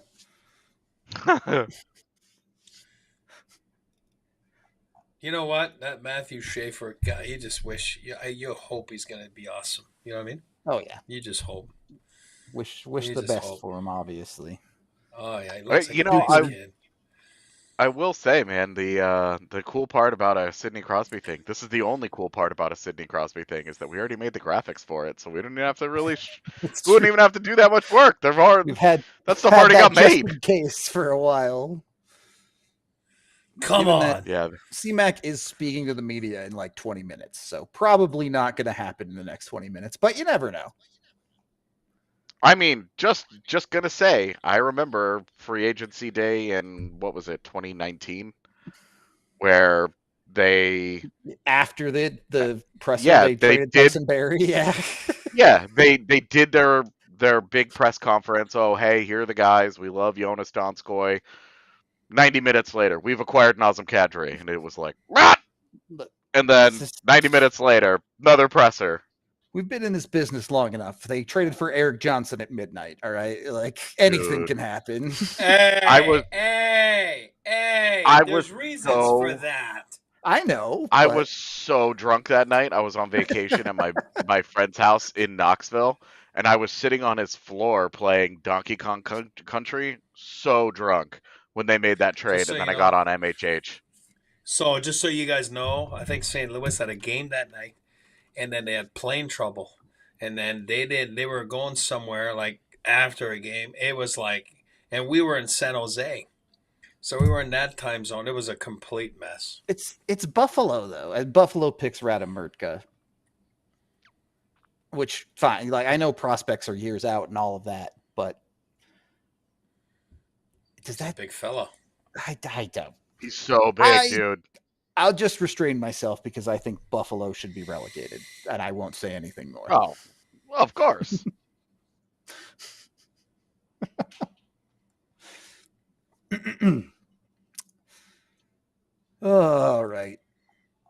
All right. Surely they pick up the pace after 10, right? No, no, no. It's funny. I Yes. was like, Buffalo definitely doesn't need a defenseman, right? Yeah, of course they do. Let me actually look at their depth chart. I don't know their prospect pool that well. It's all forwards. Well, at least that makes some sense then. But does it? I mean, you have Matthias Samuelsson, Rasmus Yeah. Dahlin, Owen Power, Bowen Byram, and Michael Kesselring now. You just made Oh my Michael God, he goes Kesselring in. the centerpiece of your Paterka deal. Are they going to have at this Bowen Byram dude. next week, though? Hey, Gary No. Bettman goes under the guy's armpit. Look at that. Yeah, he does. So does that guy with the pink hair from the Goo Goo Dolls. Look, Gary's at his armpit. Mr. Bettman. She got to be more polite. Whoa, what a cool suit. Okay, I'm pushing this Crosby thing right now. I'm not letting this go. Yeah, okay. As we all know, it almost happened at the deadline. Yeah, it almost Yeah. happened, Guys. isn't it? Went from 0 to 2% at the deadline. That's Don't almost. matter. Don't matter. I'm just telling you. It was, again, It's so funny. man, you know what? This Islander thing with, just on a side note, Noah Dobson. He's getting married next weekend, by the way.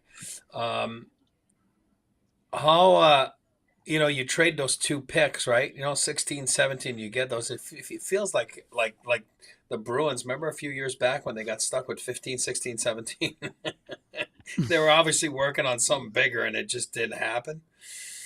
So I'm convinced they were working on something, to get down lower, the Islanders, but it didn't seem like it worked out, right? Yeah. Is this the repeat of the Boston The Bruins. draft a couple years so I ago? was just saying. Yeah. Yeah, 15, 16, 17, Oh. whatever it was. And then the worst part is they didn't nail on the picks. They nailed on one of them, I think. DeBrusque's the best of the three, yeah. The best, Yeah. and then the other two never really panned out. Zach Senyshyn and Thomas Shabbat's partner, Zaboral. Jakob Zaboral. Yeah. Yeah. I Ouch. never understood why Zaboral was the guy that people liked over Thomas Shabbat. I was like, what?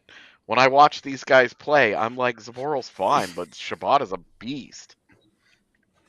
Yep. Oh, are we going to break here? Looks like it, since Anaheim's clock is apparently at 0. Nice. It's a quality run draft we've got here. Quality run. They call us a poorly shot pod.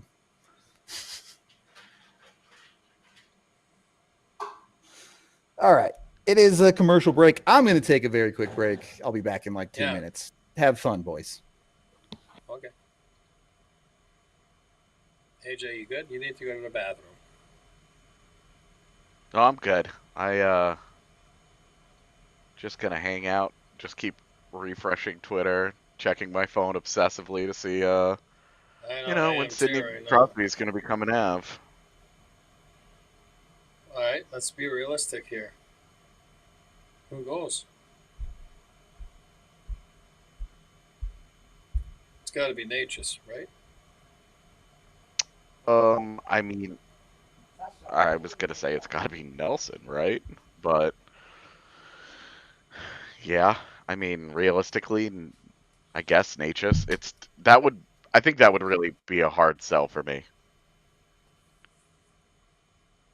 Yeah, I mean, I don't know. I don't know. Natchez would be a hard sell. At 26 years old, Crosby's 37, Nelson's 33. I would strongly prefer that it be like Val Nichushkin. It could be. It's got to be something like that.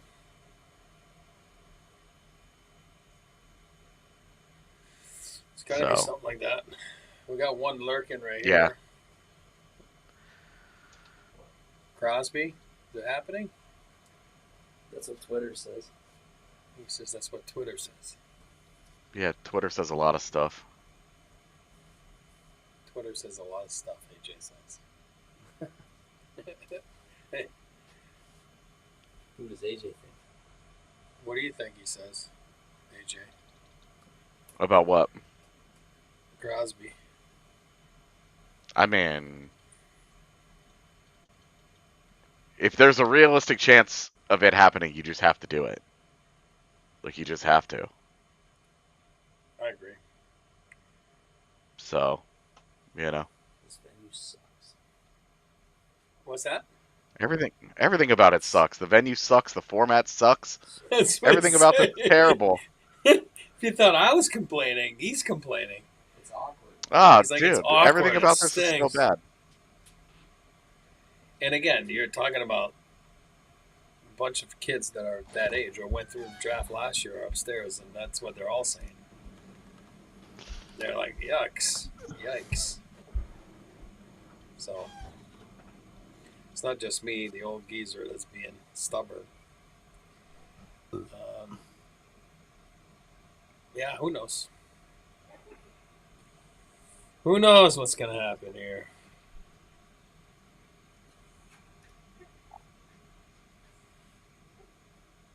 Oh, yeah, that was so funny last year. He threw the F-bomb. Seneca, was that his name? He threw the F-bomb. Oh, yeah, Beckett Seneca. Cal Ritchie's line mate. He threw the F-bomb.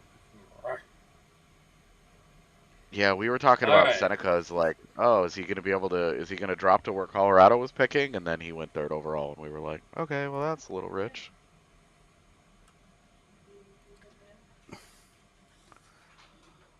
All right, Anaheim, let's go. Great, some more random people. Me. Yay! It's the two people from the Mighty Ducks show. Yeah, it's Charlie, and I don't remember her name in the show. Yeah, I don't either. Oh, well, we just saw it up on screen for half a second before they brought it up, they bam, right back off of it. All right, well, I'm at least back. We're brought to you by Bet365 with our NHL draft coverage. And the NHL is having the slowest draft in the history of mankind. It's been an hour and a half, and we're at pick 10. We're on for a 4.5 hour draft, boys. More than that, really. But oh my God, speak faster. Oh yes, the original Mighty Ducks. This is so awkward, dude. I unmuted it for 3 seconds to see what they were McQueen. actually talking about. Oh, okay. All right, cool. That's Lightning. a lot. So I will Lightning continue not thinking about the Anaheim Ducks. Yep. That's what this draft told me. Roger McQueen. McQueen at one point was ranked a good bit higher, but had a very injured season this year. He's not even saying big for him is selling it short. He is giant at 6'5", 190. Going to fill out a lot, be a very large human being of a hockey player. But I don't know. I get scared in the draft because so many kids, it feels like they get picked, fall into the everyone says, well, he's a power forward category. And everyone, myself included, every year I have a couple of power forwards that I love. But to actually be a power forward in the NHL is basically the hardest role you can have as an NHL forward. It is very, very difficult to be a proficient power forward. Buddy, those guys are men. Like it's tough. Eric, how did you manage it? Buddy, listen, I'm telling you, honestly, and again, I wasn't a first rounder, but I played college hockey at 225 pounds. I showed up in the playoffs at the end of the year there in the American League. Mark Crawford looked at me. He's like, what the hell's wrong with you? You better be here in a few months there, because it was the American League playoffs. He goes, you better be under 200 pounds when you get here. And I was like, what? So I trained that summer differently, and I dropped down. I showed up at 198, and then I went to go hit a guy, and you're hitting men, right? You're not hitting kids and I swear I couldn't play. I was falling down everywhere, and I was like, oh my God, I had to relearn a little bit how to figure it out. But the guys are so strong, guys are so powerful. It's not junior hockey. It's not college hockey. It's real. It's big. Like we say, it's big boy hockey. It is. And you could be big like that, tall like that, but if it's you don't have the motor inside you, if you don't have the guts, first of all, to do it, you know what I mean, to play hard and to fight through everything, it's not easy night in and night out. Boy, oh boy, but do you realize that you go in the corners and you're not playing against a 16-year-old kid, you're playing against a 36-year-old man, like a solid guy that you're like, oh my God. I run into this guy, Dave Babbage. You can Google him, Dave Babbage. He's got freaking hair coming out of his jersey here, like hairy chest. And I ran into him, number 44 in freaking Vancouver, and I was like, I thought I hit a Mack truck. I was going to die. I hit him. I went back to the bench. I'm like, oh my God. Big farmer. You're like, what the hell? You've never experienced it. You don't know what it's like because you're playing against kids, Well, when you're Roger McQueen, you've been the biggest player in every game you've played in so far in your life. So that's right. And then you go play against these guys, and it's hard because all of a sudden your advantage is not there. Your Luke, advantage it's not there. So our boy Luke did mention McQueen's injury was a back issue this year. There's some conversation about how it got misdiagnosed and there was some weird stuff going on. Back problems are always a big red flag in the NHL. It can work out. Gabe Vilardi has turned himself into the player everyone hoped he could be. He had back problems in his draft year. Or you can end up with Ryan Murray, who has had his entire career derailed by back problems. So it can go either way. Vilardi, it turned out pretty good. It took a little bit, right? Yep. Took a little bit of time, and so if you got a plan for him, and then it can work out. You're right, because Vilardi's a great example. So look at the word improvement, consistency. No crap, it's so hard. So hard to attain consistency. It's hard. I mean, if you are a consistent player in your draft year, you're going top 5. Anaheim adding McQueen to Carlson and McTavish is pretty interesting because McTavish isn't as tall as either of those guys, but he's heavier than both of them. Plays big too. Yeah, he's like a pit bull. Yeah, I like him. God, I like him. I do too, man. I've always really liked him. But I think what you're seeing with McTavish in the slower development curve is exactly what you guys were just talking about, in that being a power forward in the NHL is hard. It takes a lot of time. Very few guys just walk in and are like, "Hey, I'm a really high level power forward in the NHL now." Like, look at Tom Wilson's career as an example, as like this Took him a generation's like while to really power figure it forward. out. Yep. Right, offensively, like good NHL player right away, and the physicality played on day one, but the rest of his game didn't fully lock in until a lot Whoa, later. whoa, So, whoa, whoa, whoa. Huh? Pittsburgh, are we going to see something here? No. Another win for us, boys. New CBA training camp's now only 13 days. Thank God. Buddy. It's the longest freaking thing. When I was with the Rangers, God bless Original 16, what a franchise. I don't like that Weeksy's not on his phone right now, so. But anyway, Rangers, we would pack our bags right off the bat and leave for like 7 to 10 days to go to UVM in Vermont there. And I'd be like, what?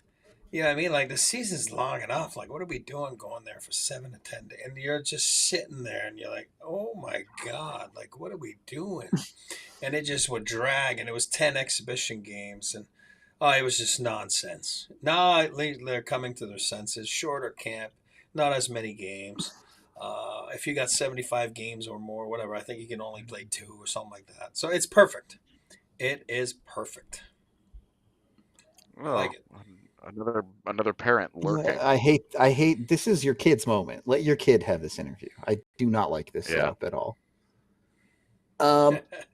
You saw our big board there a second ago. 2 defensemen at the top of our board at this point. So we'll see when the D run comes in this round. Yeah, that was a very scientifically put together big board. A lot of science goes into that. Yeah, I asked somebody for a list and they gave it to me, and then I sent the it to Dwayne. science of comparing Bob's list with a few other thoughts and making Jack adjustments. Murtaugh, 29. He's going below. Murtaugh, I like him. His BU commit, not a big deal. You know who's good too? It's that Fondrick. Where do you got? You got him in there? No, you don't have him in there. He's good too. And then you're missing the other big D there. Wait, can they make both picks at the same time since they're back to Right. back? Just call it a double. Wait, so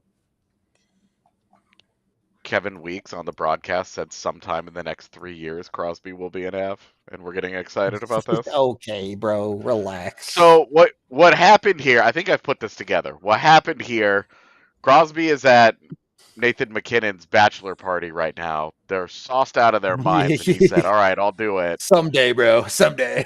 Exactly. And they FaceTimed Weeksy from the set, and we're like, hey, we're doing it. We're going to get this thing done at some point. And then they're running with it. I think that's what's gone here. It's Chris Letang's corpse. And they go Benjamin Kindle. Not a bad That seems pick for early. 62. Yeah, it's he's supposed to go in the back half of the first by most lists. Not like a crazy reach, but with D on the board, with someone like Victor Eklund on the board, I don't know. I would have gone with Benjamin Kindle, but what do I know? Oh, now Weeksy is tweeting the same thing with the Islanders logo. So are they trading Cal Ritchie back to Colorado for Brock Nelson? He's just trying to undo his tweets now. What's going on?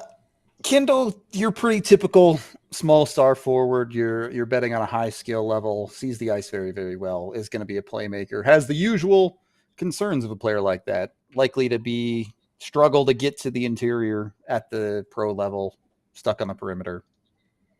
I don't know. I feel like I've explained this hockey player 300 times over the last 3 years of drafts.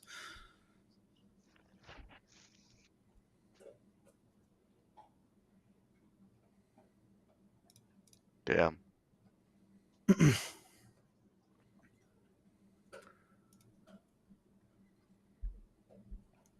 I So hope this is that fun. Kevin Weeks is just bored at the desk tweeting stuff. I hope that's what this actually Yeah. is. Or he really missed on the first one, and now he's like trying to make fun of it. I mean, You know what I the mean? the Islanders won. They've got 2 picks.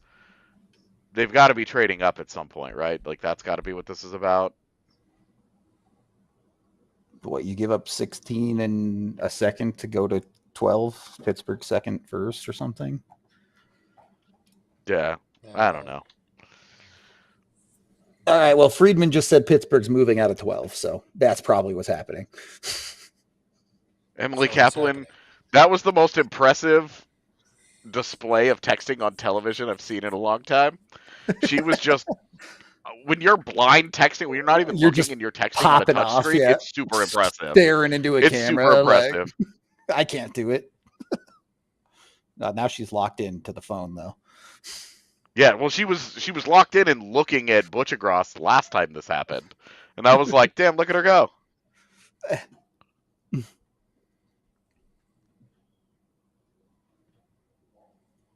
Now Weeks, he's locked in on his phone. Dude, the action is on the phones today. I don't know how to do it. I'm trying right now. I'm looking at mine right here. I'm trying to look at the screen that's 2 inches left This is of so the TV funny. of my monitor. I'm like, I don't know how to do it. Like, how do you do this? Like, I look like a teenager right now, like on my phone. Wait, This is how we have dinner in my house. So I can... are the Ducks actually giving a helicopter to Roger McQueen to fly him to Disneyland? Is Frank Saravalli not memeing? Can he fit? Chopper Blade's Doesn't going he to have to take him watch out out. for the- Yeah. I was gonna say, does he have to worry about the blade on top of the helicopter? Isn't that a They danger? should for get him? a shit getting. It's apparently Philadelphia moving up. They're giving 22 and 31 to go to 12. Oh, hey, that's Colorado's pick. It was. Oh, That's so cool. he tweeted Trade the tree wrong gets a little. cities. The Ryan Johansson Ugh. trade tree getting a little bit longer. That's cool. The second trade tree that Eric Johnson's a part of, sort of. The real, He's not really a part the of real it. reason.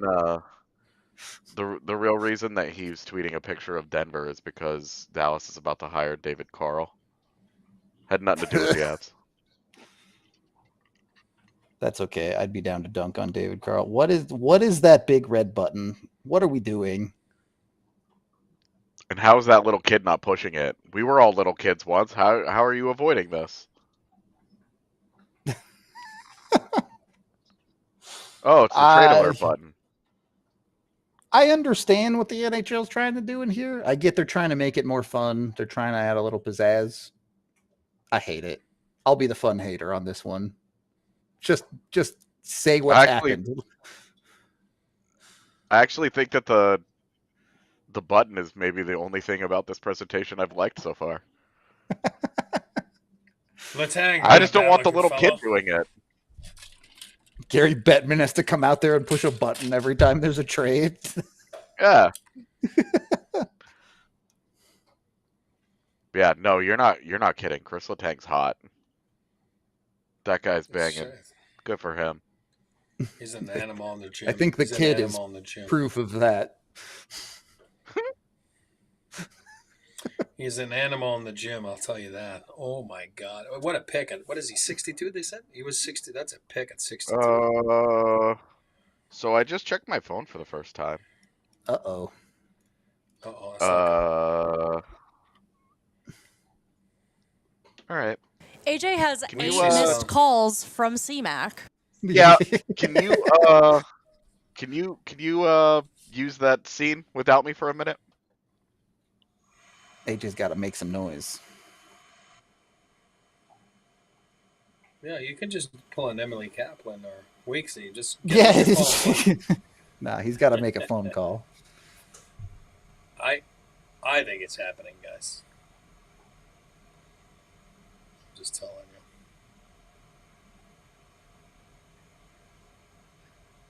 I'm glad people are complaining. Something might be happening. I'd be pretty surprised if Crosby happens today, but you never know. In fact, I don't think Crosby's happening. I'll just put it out there. I really, really want to be wrong. But as far as the Avs are concerned, no, nothing exciting has happened since the trade earlier today. There's allegedly, it sounds like there's inner workings of something behind the scenes, but nobody knows what it is. We have Weeks posting the Denver skyline and AJ presumably answering some mystery phone calls right now. So, excuse me. Maybe AJ will have some info for us in a bit.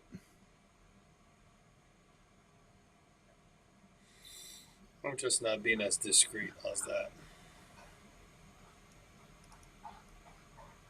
What? What's that? I'm just not being as discreet as AJ. I got my phone right here. Hold on. Oh, yeah, understandable.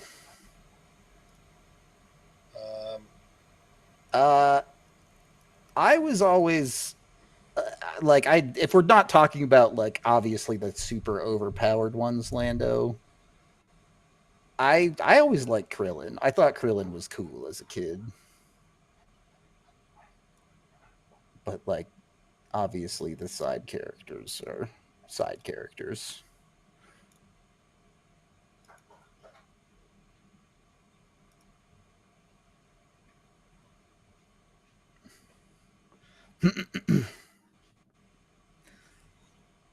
I mean, I went into this draft day expecting absolutely nothing to happen, so I won't be that disappointed if nothing comes to fruition, but it would obviously be a lot more fun if something did happen.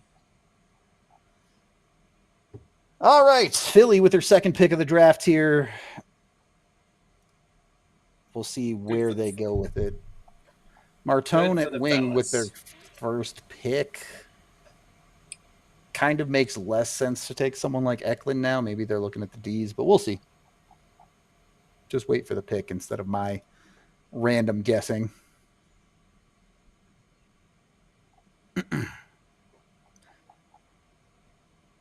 Dang, it's like dark out over in the East Coast, huh? The sun's still up for me. No, it's pitch black here right now. They do go with the center and Jack Nesbitt. Kind of a polarizing guy. He's a little bit all over the board depending on who you ask. I don't really know how I feel about him. He's not one of the players that I watched a ton of leading up to this year's draft, but he's big. The story of this draft has been, do you want a big forward? Then this is the draft for you. I mean, their staff must like him, right? Because you give up a couple picks, right, to get that pick. So to move down, and I mean, obviously, they're in a position to do that. So, and yeah, you're in a position to do that, right, with the picks that you had and rebuild a little bit, kind of what they're in. And now they're at that point, right? You gotta get in the playoffs too, right? I know they were knocking on the door, but you know. I mean, it feels like they've been riding that line a little bit for a couple years now. Yeah. At some point now, you gotta, All right, he's got the brown suit with what do you call that underneath there? Old school. I don't know what that's called. You're asking the wrong guy about fashion, buddy.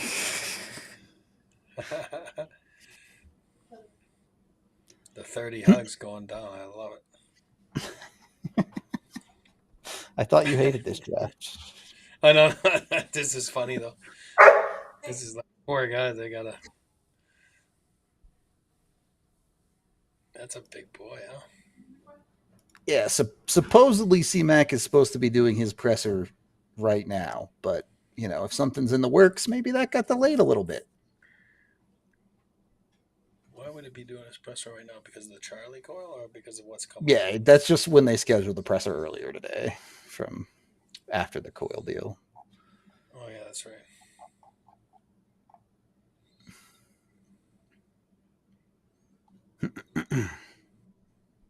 This is the one time we will not have C-Max presser. I would probably bet it'll be on Avs social media, avs.com, all that. Our friend Evan is there. He's, I think, the only media member there, but he is there. They are at Ball Arena, for the record. Their draft war room is set up at Ball Arena, so.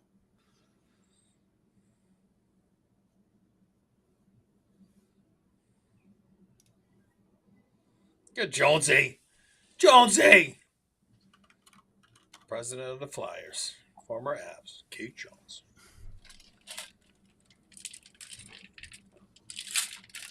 Good man. Went to his wedding. Okay. We are approaching the 2-hour mark, and we are not even that close to halfway through this draft, buddy. It's going to be a long night. Buckle up.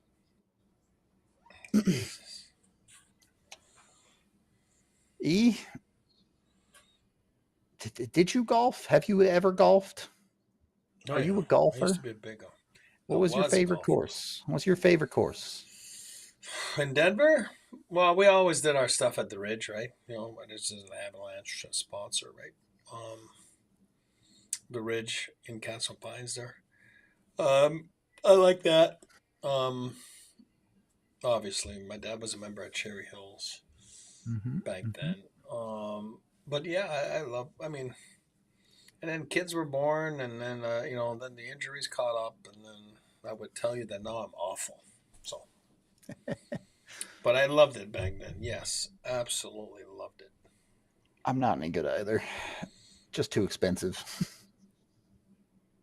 Yeah, well, yeah. Hey, plus, it's time consuming, right? You know, it's Yep. just like I just made a decision when the kids were born. Like, it's just like it was hard for me to say, like, "Hey, I'll be back in 7 hours." You know?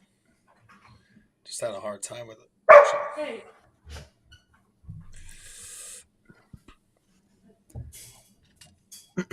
Biggie looking ass jerseys. What does that mean? Big five. Looking. Big five, buddy. Oh, Like the big four, five. Sorry. big five. Yeah. Fanatics Oh. is. Fanatics makes all the jerseys look so much worse. Also, I like the Flyers logo, so I can't be mad. That's not even Rex. That's Sylvie. Sylvie is over this draft. Ready to move on with life. No, Jonesy's a great guy. Great guy. He's a great teammate. It was funny, witty, quick. Yeah, I love Keith Jones. Good man. Fun wedding. I was at the table with Craig Berube, and I was like, I made sure to be friends with Craig Berube.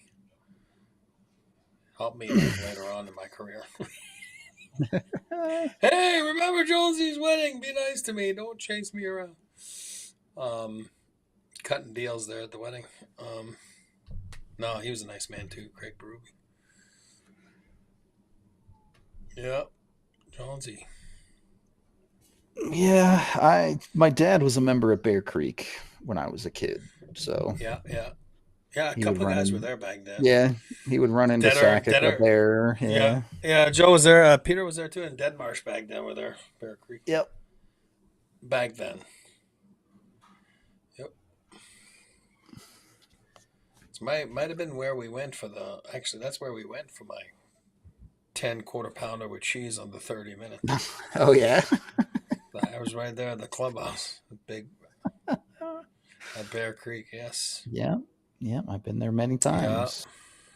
Yeah.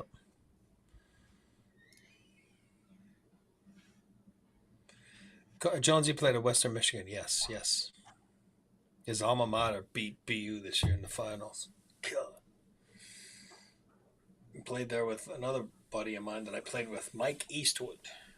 They were teammates at Western Michigan. Yeah, I mean, it doesn't look like anything too spicy coming out of the CMAC presser. Coil move was freeing up cap space. They qualified or are going to qualify Sam Malinsky and getting something done there, which we all already expected.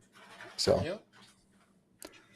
not your most interesting pressure of all time. Is Detroit finally has the pick coming in here in a couple of minutes, depending on how long they ramble about it. Eklund. That would make sense. They should consider like a multi-year deal with Sam Malinsky. Sure. Depending on price, of course, but Yeah, I mean like a 3 or 4 year deal. yeah.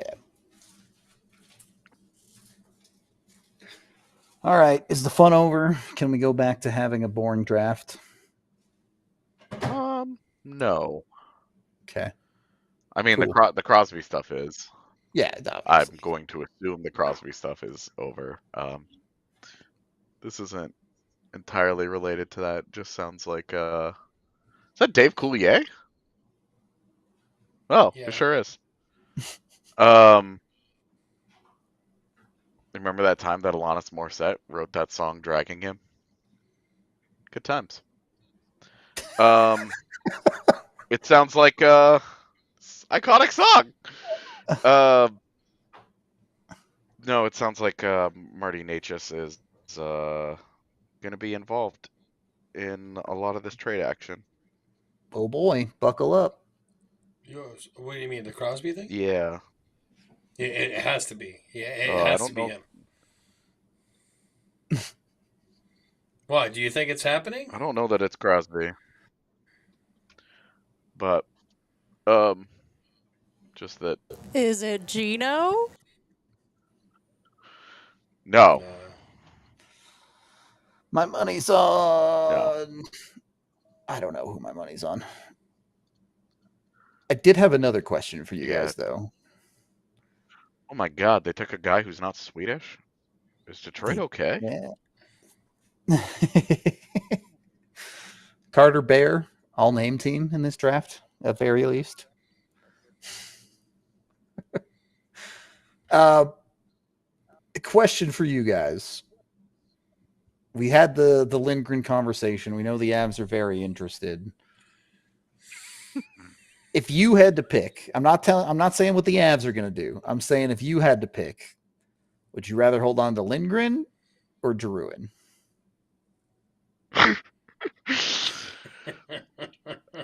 sorry. Is that a funny question? A funny question? No, I'll get to it in a minute. I think probably Drouin. Just, I say probably. It's definitely Drouin. He's just better at what he does. He'd probably be a little more expensive, but he's obviously like top 6 protection or just a top 6 player. In the event that, like, say, Gabe Landeskog has a problem or Val Nichushkin has a problem, like, you would have that insurance there. Or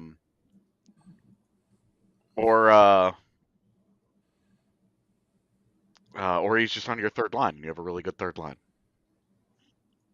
So, I think it's Drouin, and just because I think that the bad luck of the injuries are going to be behind him. I think he's comfortable there. I think he likes it there. I think they make it work. But no, we're not laughing at Jonathan. All right, we're just laughing at AJ.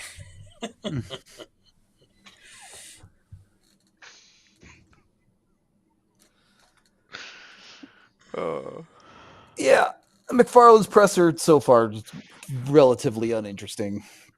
Just confirming things we already knew. Did mention Bardakov coming over could be an option in camp for making the bottom 6. I don't think there's really any new information coming out of the presser today, unless something happens.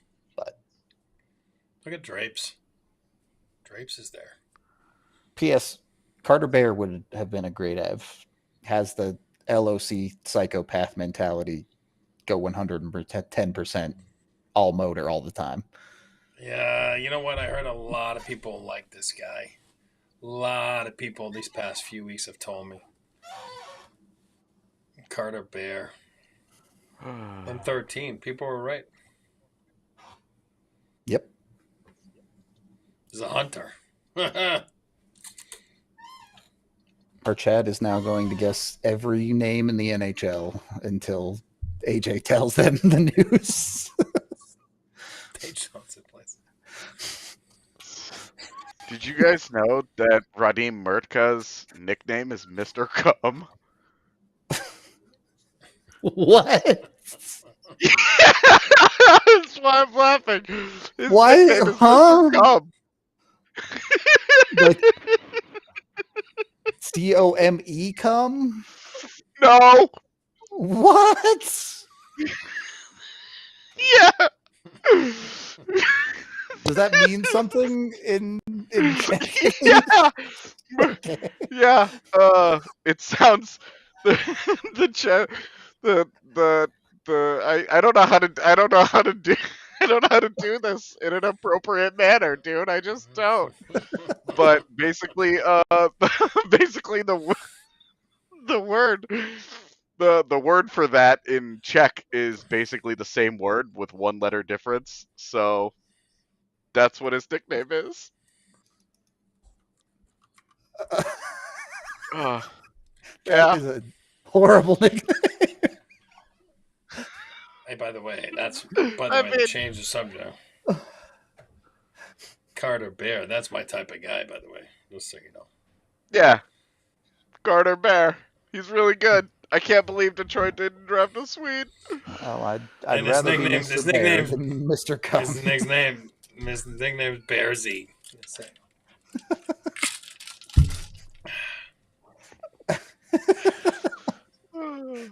Anyway, yeah, I guess Detroit also chose the Bear. Detroit, women everywhere. All right, weeks.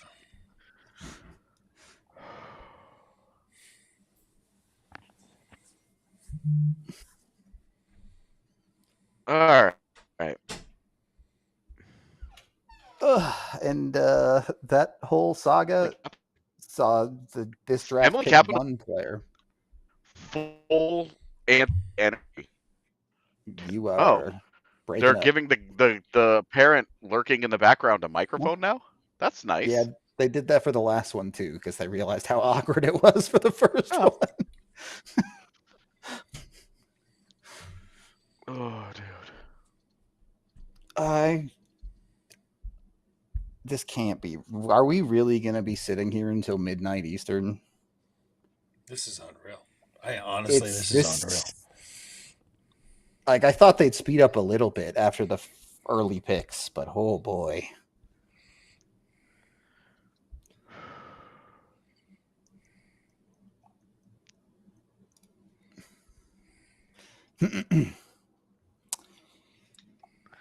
All right.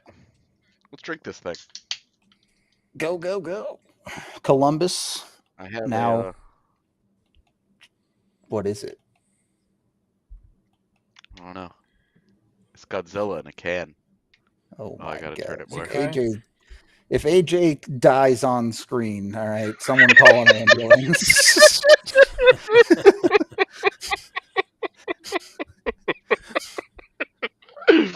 I guess I didn't have that thought, but yeah, you're right. I might be drinking straight up poison. Stick to iced coffee, buddy, right here. Oh. The pick is in. Yeah, Columbus.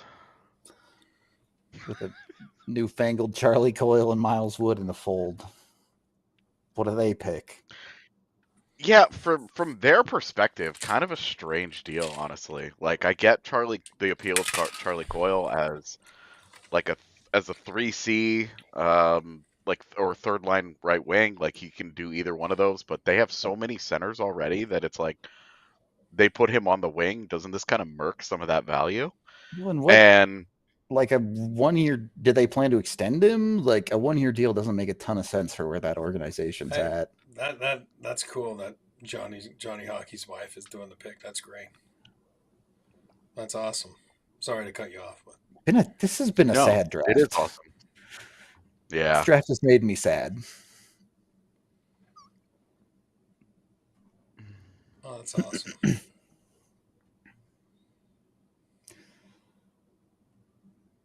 I can't imagine.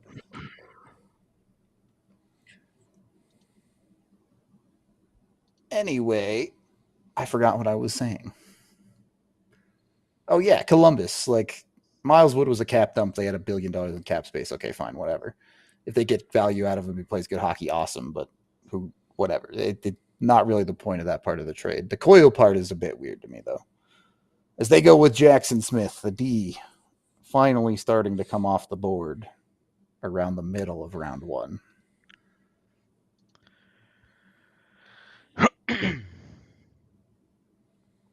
Yeah, all the guys that could have slipped into the top 10 are going to fill up the mid portion of this draft. Yep. I did not see that Steinberg served his suspension during the playoffs, but it makes sense. He would be pretty easy to Sneaky, slip in. honestly. Yeah. I like it. Yeah. That's a guy we talked about Bardakov earlier, but Steinberg is another guy that I want to see more of in the NHL next year. Yeah, I really like him. I don't mind him at all. Just I don't mind him at all. The skill level's not there, right? Like you're Yeah, not gonna ever get 20 that's the points out of problem. that guy, I don't think. But Yeah, but I tell you guys all the time, yeah. Look, Sorry. if you're going to play a fourth skating- liner 5 minutes, you can have someone who runs into stuff and goes crazy, right? Like, It's hard Yeah, to do. exactly. It's hard to do. It's hard to do. But like you look at a guy like Parker Kelly and you say, okay, well when Parker Kelly walks in a year, because he's probably going to want to get paid a little bit more money, he's going to have a great year. Because people are going to be like, oh, hey, look, he's really a center. Look at all that center he played in Colorado. Definitely a center. Steinberg is like he's got the crazy to him. He's got the physicality. He plays the game the right way. Sometimes he does it a little. He goes a little over that line, thus the suspension. But I think that there's a place in Colorado's forward core for some crazy like that. You know, like a smart, solid, defensively responsible, no offense guy that just kind of drifts through 80% of your games. I'm not about that as much as I'm going to be about a guy like Matt Steinberg. Like, get crazy. I would be all about him getting more ice time next year. I would like to see him get into some games and stay into some games. And here's the key. Here's the key. Is if he can PK, which he did, right? What's his name? Ben and I were starting to trust him. If you can PK, you add that. You're going to add an extra couple minutes. It's hard to play in the National Hockey League 5 to 7 minutes. I'm telling you guys, it's hard. People think it's easy. I used to tell Joe all the time, yeah, you go do that. You'll see. You know, you get the luxury of getting out there every couple minutes. Those guys don't. But Steinberg, I got no problem with him. If something happens when he's on the ice. And again, you're talking about the fine line. I got no problem with the fine line. But if you don't put yourself out there and you don't run into stuff, you will never be on that fine line, right? You know what I mean? So, but when you do, he's learning. He's going to learn. He learned last year, and then you time yourself better, and things will happen the right way for you. I liked him. I mean, again, I got no affinity to him. I don't know him, but I like what he brought for that. And when he got suspended and we knew he was leaving, I was actually disappointed. I was like, oh God, that was his break. You know what I mean? So you'll see more of him, 100%. All four of the Avs given their prospects more opportunities. I think they haven't done a great job of that pretty clearly. And some of the ones they have given opportunity to haven't panned out. But I do think the ceiling is just so hard on a guy like Steinberg. You have to put him in a very specific role. And if you ask him to do anything else, it's going to be a struggle. So that's fine. That's why he's going to. But that's why he's going to play in my book. That's why. For that reason. That's I mean that like if we're talking about like your 13th forward here, okay? And you're looking at a guy that's going to understand and be comfortable. He's not going to play every night, but when he gets into a lineup, he's got some things he needs to bring every single night. Like Matt Steinberg or Jason Poland? I take Matt Steinberg because he has a standout trait. He has a standout trait. At the NHL level, Jason Poland doesn't have one single standout trait. There's not one thing that you would say about his game is going to be above average. And with Steinberg, that he does. And it's the physicality. You got to bring something. And I don't think that there's such a difference between Poland and Steinberg's offensive games that it's going to matter. You're probably right. I also, if Matt Steinberg plays 30 games next year and has 0 goals in the NHL, it would not shock me. Me neither, but me neither. And, maybe if Jason Poland plays 30 games in the NHL, he scores 0 goals. I do think there is a little more to Poland's game in the sense of, okay, if you ask him to just go out there and play all aspects of hockey, he can do that. He won't do any of it super well, but if you give Jason Poland a breakaway, I believe there might be a chance he could score in the NHL. He has an NHL goal at least. Yeah, but what I'm saying, and I agree with that. What the one thing I'll say about Jason, and I'll defend him here a little bit. He did it at rookie camp, remember? And you were noticing him everywhere. And then all of a sudden he got hurt. Remember, he got hurt. And then whoop, that slowed his process down a little bit. But if he can figure it out, if he can take a page out of Steinberg, which is not easy to do, to be consistent with every shift that you're going into something. This guy scored 30 in college. Poland, yeah. So, yeah, I agree with you. He's got the better touch. He's got the better hands. But one's got the ability to go eat a board, a dashboard. Yeah, absolutely. You know what I mean? Like, so what you have to do is you got to combine the two. So who's going to take the lead? If you combine the two, you get Logan O'Connor, and you love this player. That's it. That's what I'm trying to tell you. Exactly. You're bang on. But it's not easy to put it together. It's not. So, there you go. It is what it is, right? So. Yep. Yeah, Sid was never going to do. I feel like I guess this is my fault. I've never really taken the Sidney Crosby thing seriously to the Avs. Every time it comes up, it's fun to talk about, but I've never put it realistically on my radar. I just don't think there would be a run up to it. I think it would just he's had all the time in the world. Yeah. Exactly. I think he's had all the time in the world to think about it. He understands the situation that he's in, that the Pens are in. He would be able to just choose where he wants to go, and then Kyle Dubas would call up that team and go, "Hey, Sid wants to play for you.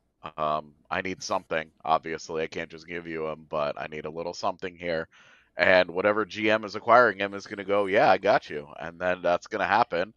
The whole thing's going to take an hour and a half to come together, and everybody's going to move on. So, yep. That's how I think. That's how I think it's going to go. I've always maintained he's not going anywhere. So yeah, he's going to retire Penn. It's going to be that. And then I'm going to answer. Somebody's talking about. I think it's Cujo there. And again, this is not a stab at your comment. Here's what I'm going to tell you about Olesen. All right, I've seen enough to make my own judgment, and I understand sometimes you can wait. Samuelson, they must be picking a suite there. Obviously, Vancouver, if Samuelson's doing the pick. So I don't know. Maybe it's just a wild guess, but nope. No? Okay. But why is Michael Samuelson making the pick? Don't know. Whoa, that's awfully early for him. Well, we said that there were 14 players. We're at 15. All bets are off. We're exactly 14 players, I guess. Anyway, what I was saying about Oscar Olesen, like for me, it's been long enough. I understand you. Then sometimes you guys get it. In my book, you won't get it. That's just me. I've seen enough of where it's going, and then for me, it's got Martin Kaut written all over it. It's the same thing. So it's not going to get. And if it does, then wow. But I can tell you that he's cleared waivers. It's not just me thinking like that. It's 32 other teams. I think his path will be in Europe. That's just what I think. It's what you mean by when you say you've seen enough. Yes, Oscar Olesen is only 22, but in the 4 years he's been in the Avalanche organization, he hasn't made any meaningful progress in his game towards becoming an NHL player. In the AHL, he's putting up the same goal totals. He hasn't improved in the areas where the Avs needed him to as a prospect. When they drafted him, we said he needs to be more physical. He needs to be able to battle for pucks better. He needs to be able to play at least passably on the defensive side. And we haven't seen any of those parts of his game get to where they need to be. Yes, he can still shoot the absolute cover off a puck. Sure. But you can't you need to be able to do other stuff to play in the NHL. They're not going to just leave you open in the circle in the NHL. Call that he's the typical tweener. You know what I mean? He's not a top six. He's not a bottom six, and he can't find a nest. and he can't find, like we said, are you going to run into stuff? Are you going to do this? And he's not skilled enough to be a top guy. So it's hard, and he's not willing to.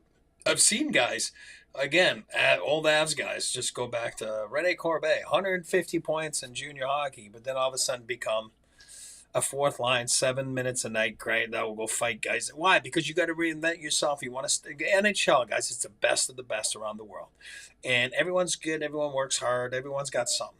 But if you bring nothing special, it's hard to get through.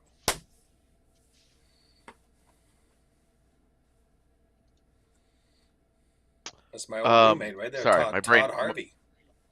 Todd Harvey, my old roomie. Right. The last 3 seasons, Oscar Olausson, 11 goals each season. In a variety of games played. It hasn't mattered. He scored 11 goals each season in the AHL. So we're talking about what's his best attribute. It's he's a really good skater, he's got really good size, and he has a really good shot, but he scored 11 goals. He has 33 goals in the last 3 seasons in the AHL. That's not good enough. You have a problem. When he plays on the power play for the Eagles, he does not set up along the half wall. He doesn't set up in a shooter's position. They play him out on the point because he has to skate into space in order for him to really get behind the shot. And when that space disappears, his best attribute goes with it. And in the NHL, he's going to have even less of that, and he's not going to get catered to on the power play. They're not going to work it through him as often as they have in Loveland. So what does he do? Yeah, he's still only 22, but what progress has he made? What development has taken place? What steps forward have we seen in his game? His defensive game hasn't gotten any better. He still doesn't use his size as well as he should. Defensively, he's still not anything meaningful there. Except we're talking about, you get into the NHL, you need a standout trait. Matt Steinberg's maybe physicality, but for a checking role, guess what? It's a pretty good trait to have. Oscar Olausson, I can shoot a puck, but I can't get into the dirty areas of the ice. I can't get into a more advantageous position to shoot it because I don't have the heart to get to the inside parts of the ice to actually utilize it. Well, it just doesn't really matter.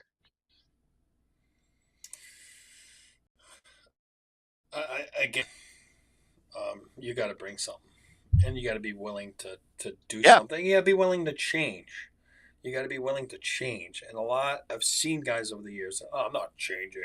This is what I am. Oh, really? Well, you're not going to change. You're not going to play. There's too many guys. It's a worldwide sport. Guys in Europe, we're looking at guys again tonight. Every year, there's new guys. Every year, it's if you're not willing to do what it needs to be done, somebody else will do it. That's it. And somebody else will change. Somebody else will adapt. Somebody else will figure out what they are. That's just the way it is. And it's hard for people to understand. That doesn't make bad people. That's not what I'm saying.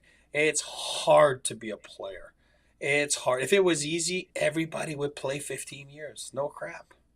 It's hard. There's no other explanation. I don't know how to explain it. Yep. I mean, the NHL is hard, and that guy doesn't have it. Correct. When you see it, you see it. It's one of those things. Victor Eklund, the guy on our board here. Yeah, jump off. I'm gonna use the ball. I'll be right back. AJ, I know he's a guy you like. Is this free? Is this going to turn into a free fall, or is this just going to be a normal drop? I don't know why it would be a free fall with the Islanders having 2 picks. Whatever concerns they would have, they've got 3 picks in the top 17. Like, you're on the clock and this guy's just sitting there. I think that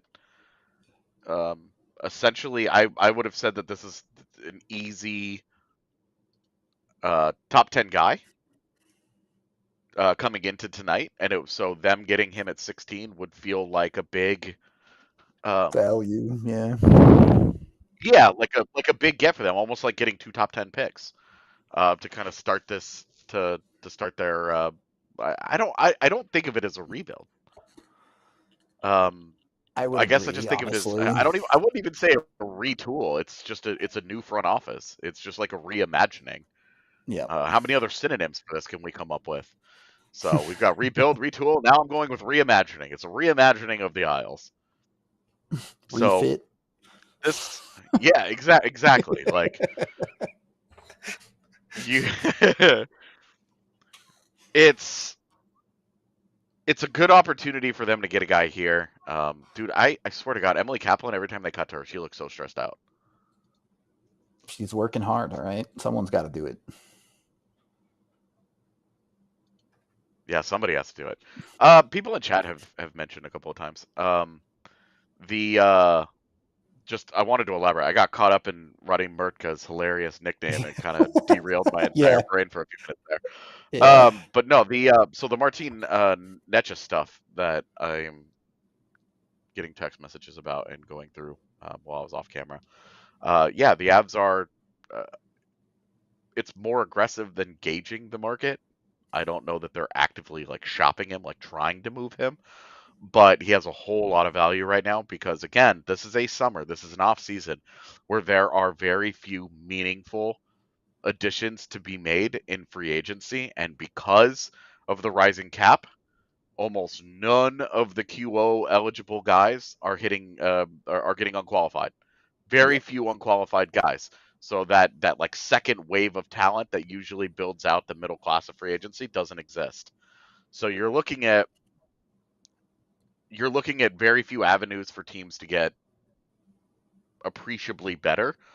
And with Netchus, it's that teams are starting to get a little more desperate, especially out west, because that arms race is significant and teams are starting to get antsy about San Jose is about to step into a different era of competitive window. Chicago thinks they're about to step into a different era with a competitive window. Utah probably is done drafting top 5 now. That's way too good of a team for that. He's trying to turn the corner, yeah. Exactly. And you know, we always talk about like the Central Division, you know, certainly Nashville with the guys that they signed last year, they don't really think of themselves in a rebuild. Until they blow it up, they have to signed go these for it. goaltenders. Yeah. Exactly. Until they move Stamkos, until they move Marchessault, until Roman Josi retires, whatever it's going to be. Everybody aggressively wants to get better, and so they're calling Colorado and saying, "Hey, what do you think? What do you think about Netchus?" And the Avs obviously are like, "Oh, well, how about we put a comically high price on him and see if somebody's willing to meet it." Like, this is kind of what we're looking for here. And I think that the Avs are very interested, in particular, in a young defenseman that they think can be in their top 4 for many years to come. They're not trying to turn Martin Netchus into 2 middle 6 wings, right?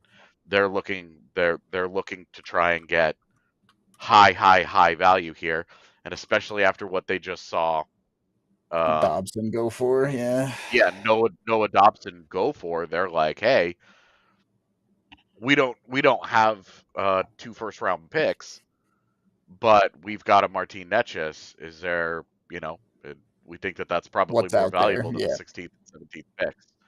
Yeah. So I would just say just keep an eye out for over the next week, Martin Netchus. As Eklund does come off the board as predicted by AJ there. So one of the Isles picks getting Perfect. good value. Great pick. Yeah. And now they have a pick to play with on what they want in this mid-range of the first round.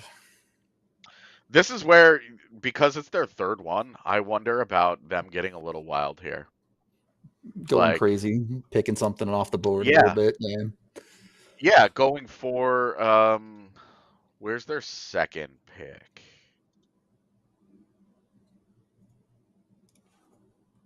I don't know off the top of my head, but I can find out. Yeah, I'm pulling up the order right now.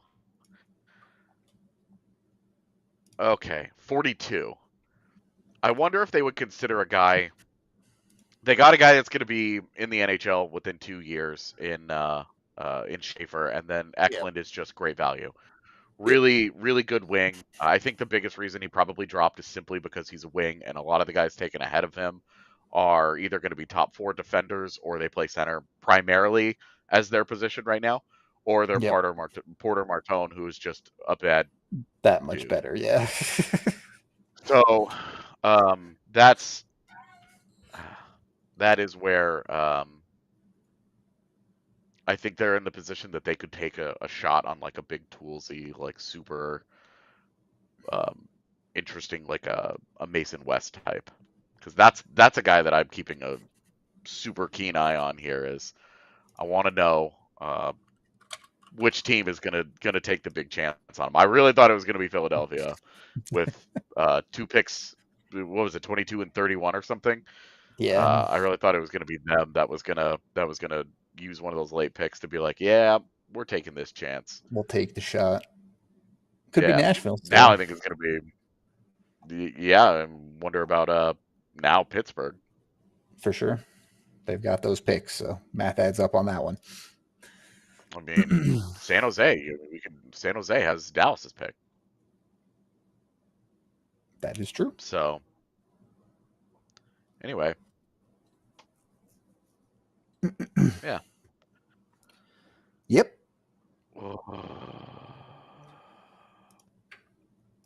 AJ. I do wonder. Sorry, go ahead. No, go ahead. And if you had a thought, I have a different question. So. No, I'm also changing directions. I'm just curious. I'm watching. I'm catching up on some stuff in chat, talking about Shane Wright, and not thinking so much about Shane Wright himself, who, by the way, really solid here, looked really good. I think I've always been a big Shane Wright believer, so I think that's trending in the right direction. But especially if you get him out of that organization, but well, I mean Matty Beniers too. Say I feel the same about both of them, for the record. Yeah, right. I wonder, like Seattle's such an interesting organization of like, what are they doing? Because they've got a bunch of centers already on hand, and then they took Catton last year. With the idea of let's put him in the middle of the ice and see if he can handle it first. I don't think he'll stay. And then this year they took Jake O'Brien, which might be the same conversation as Catton, honestly. Really high upside. Yeah, can he play in the middle of the ice? But if they can, I wonder move somebody on the those move. Guys actually does. Yeah, because hey, you guys are loading up on centers. That's going to give you great value. That feels like if you can find the ice for him, and I'm not saying this is a thing. I'm just saying that concept of like the Avs could go get Shane Wright, make him your 3C, give him a ton of power play time. And then it's a young kid who's insurance for if Brock Nelson ages out in year 2 or 3 of this contract, you can kind of have Shane Wright step up into that role, or whoever your young center might be. Yeah. How did it come about, though, that you're talking about Shane Wright? We are. We were just talking about Seattle and centers and what teams might want to do if some of these guys actually hit. Wow, this guy, this set lurker definitely looks like he does not want to be there. I wouldn't want it, dude. If it was my kid, I'd be like, do not put me out there. He's on his own. All right. Also looked like a Bond villain. What if, can you imagine that? Hey, you went top 20. You went 17th overall, but you were the 3rd pick of that draft for your respective team. That's crazy. I wonder, he looks like the type of guy that would have a Rolex on one wrist and a briefcase handcuffed to the other one.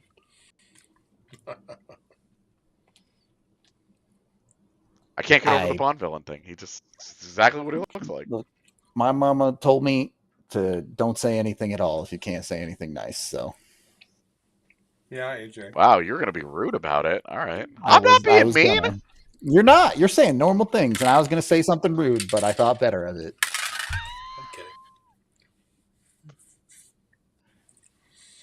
This is unreal. We're not even a pink 20. Pick number 2 for the Isles coming in here. At least when the Pens had back-to-back picks, there was a delay because they traded one of them. This is ridiculous. Yep. Also, the draft being in LA this year, because it's decentralized, it really feels like some of the luster has gotten lost. Yeah, for sure. It could have been it doesn't feel like the draft is in LA. It doesn't feel like it's right. There's Just nothing in like some LA random about it other than all stadium the movie somewhere. stars, I guess. Yeah, sure. Kashana Aitchison coming off the All right, board, so- the last of the top D of this class, essentially. Big fan of this pick, honestly. This is a toolsy guy that's really raw that needs a lot of time. There's going to be a lot of patience here, and when you're the third first round pick in a class, you're going to get it. They have the time. Their other 2 picks were on forwards. It actually makes a lot of sense for the Owls to go that direction. That's the kid that's going next year back in the OHL. Then the year after is committed somewhere in the NCAA. Harvard, maybe? Schaefer is a D, obviously. I'm dumb, but your last pick was on a forward. Yeah, I don't actually know where is he committed even? I thought so. I have lost all ability to follow all of where these guys are going in the future because not this year. Not this year. Yeah, but it hit like January and all the stuff about like it's gonna happen. We're gonna let these kids go, and a million kids are like, "Well, I'm going here in 2027." Then yeah. Yeah. So now you mean I don't have to stay in Barrie or Moose Jaw? All right, I'm gonna go to college. Yeah, I think next year he's going back there. If I'm trying to remember, I think that's the kid. Then the year after, he might be going to Harvard or something. Maybe I'm wrong. But... All right. Well, we are now tracking this draft in number of Rudo bathroom breaks, and we're hitting number 2 right now. So, yeah, this question about if Shane Wright could play bottom 6 center, wouldn't he have already done that for the Kraken? He just did. He played 3C last year, yeah. Yeah, that's what he did. He just had the best season of his career in that job. So, yes. Bye, Rudo. Have fun. Go into the bathroom. Thanks. Just trying to be supportive. E, are you already so excited for the draft next year when we go? Because this sucks. I know. Where's next year? I don't know, but it's not going to be in Connecticut, so I'm going. I mean, hold on. I'm trying to see him. Is he Harvard? Maybe that's the wrong guy I got. I don't know. I don't know, man. Or there's a BU kid that's committed, but not this year, the year after. Oh my God, we're still doing this? Oh, we're at least gonna try and be time efficient here, where they're gonna have both of these guys meet the front office at the same time. Oh, all right, neat. There you go.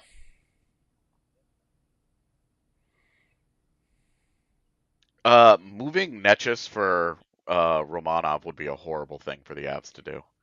I like him. He's fun. He's chaotic. He's physical. That's not a good. That's not a good use of Netchus. You'd much rather just keep Netchus than that guy, than spend it on that guy. Somebody's asking about Keandre Miller. Go ahead there, AJ, because you like him. So I do like him. I think I'm colored a little bit. My view of him is colored because I've always really liked him. But it's also it's hard for me to put a ton of stock on this last season being bad because everybody for the Rangers was bad. Like Will Cooley's like the only guy that seemed immune to whatever was going around that room of disappointment this year. Like their whole defense underperformed. So I'm just not I'm really just not sure I trust going out and giving Keandre Miller like $7 million or something. I like the mobility. It's all very effortless for him. He's such a smooth player that sometimes it looks like he's not trying. I like Keandre Miller, but you have to live with a lot of turnovers. You have to live with a lot of problems with the puck, a lot of inconsistency. When he's at his best, he looks great, but he's not at his best often enough. And a lot of, we always talk about this during the season that in a 10-game sample, you'll get 2 awesome games and 2 bad games from a lot of guys, and then the 6 games in between is kind of who they really are. And with Keandre Miller, those 6 games in between aren't good enough for a $7 million contract for me, and the acquisition cost. And that's where I would really struggle with it. Yeah. I mean, I know Tony, like friend of the show, Tony Granado, liked him at Wisconsin back then. I know that. Good kid. My only problem with him is I don't like his motor. I mean, it just like he's asleep at times, and I have a hard time with that. And when we're talking about playoff hockey, to bring your intensity up and go, I can't see it, and I would have a hard time with that, like you just said, with that number. Yeah. Starting with a 7, I would be like, wow. People were like mad sometimes at Sammy G and things like that. It's like, well, yeah, you would get mad at this stuff. Yeah, exactly. I'll take Sammy any day, by the way. But so I don't know. I will say after the last couple of days, I've heard a lot about the Avs and moving Charlie Coyle, and then when they did it today, one of the first things that I heard after it got done was that pumps the brakes big time on whatever conversations were had about Sam Girard. Yeah, I bet. And you look at the fact that they make the same money. They were trying to move that out. Yep. That's it. So I wouldn't touch Sammy. I've said it, and I'll say it again. I wouldn't touch it. But keep him. Absolutely. The hard part is that the Girard Manson thing has not worked. If you go through and you look at all their underlyings together, they're good. But when you'll watch them regularly, one of them will regularly make a back-breaking mistake when they play together. And that's a really hard... It's hard to settle that up where you're like, hey, you look at all the underlyings, you look at the shots, you look at shot attempts, shots on goal, scoring chances, and high danger chances. They're all positive in favor of the Avalanche when those guys are on the ice, and goals are negative. And when you do that for one season, it might be like, wow, what's going on here? But when you're talking about 3 years of data, and I say 3 years, it's like 2.5 years, and then a bunch of injuries have shaded some of that as well. So it's just really like, what do you do? Because on their own, like, Josh Manson would be a really solid third pairing defenseman. He's not really a second pairing caliber guy at this point, but you don't want to move Manson because what he does for you is so valuable on a defense that does not have anybody like him right now. At the moment, with no Ryan Lindgren, you don't have a guy that is really hard to play against in the traditional defensive sense.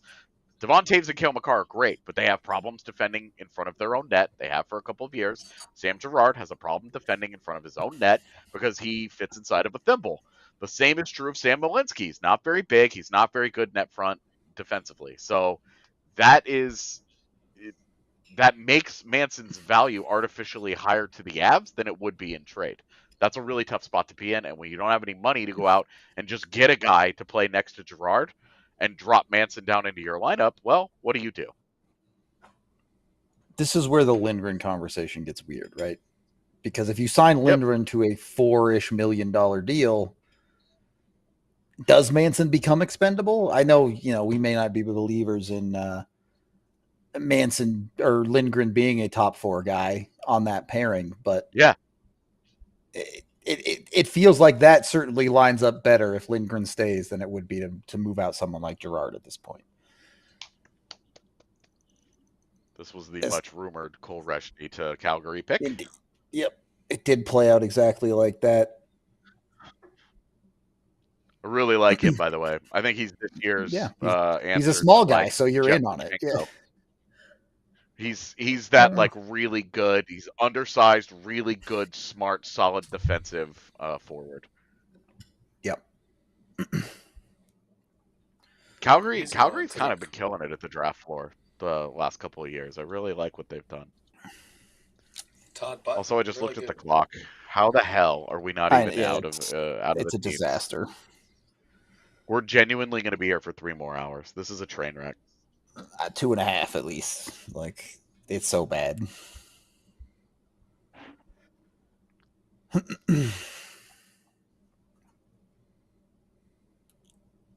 Yeah, he's going to North Dakota, so he's leaving the Dub and he's going to North Dakota. Gonna go play with Will Zellers. Yep, he's It's going gonna to be North a Dakota. small North Dakota team.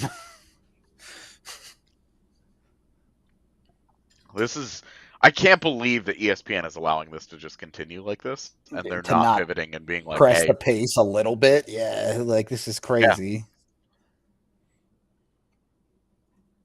don't you guys have programming on afterward? Like, what's happening?" I mean, ESPN did schedule it for 3.5 hours, but we're already over 2.5, and we're not even to pick Right. 20. Like, We have less than an hour left on their inventory here. What is going to happen? They really about to pull the draft off of the last ESPN 6 picks just get cut. their format was so bad that it's this slow? What a disaster that would be. Holy. What's on after it? Let me look up the TV guide for ESPN.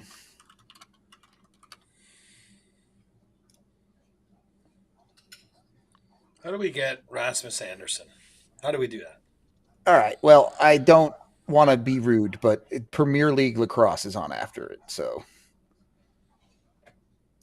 they'll go long for the draft. How do we get Ras Anderson?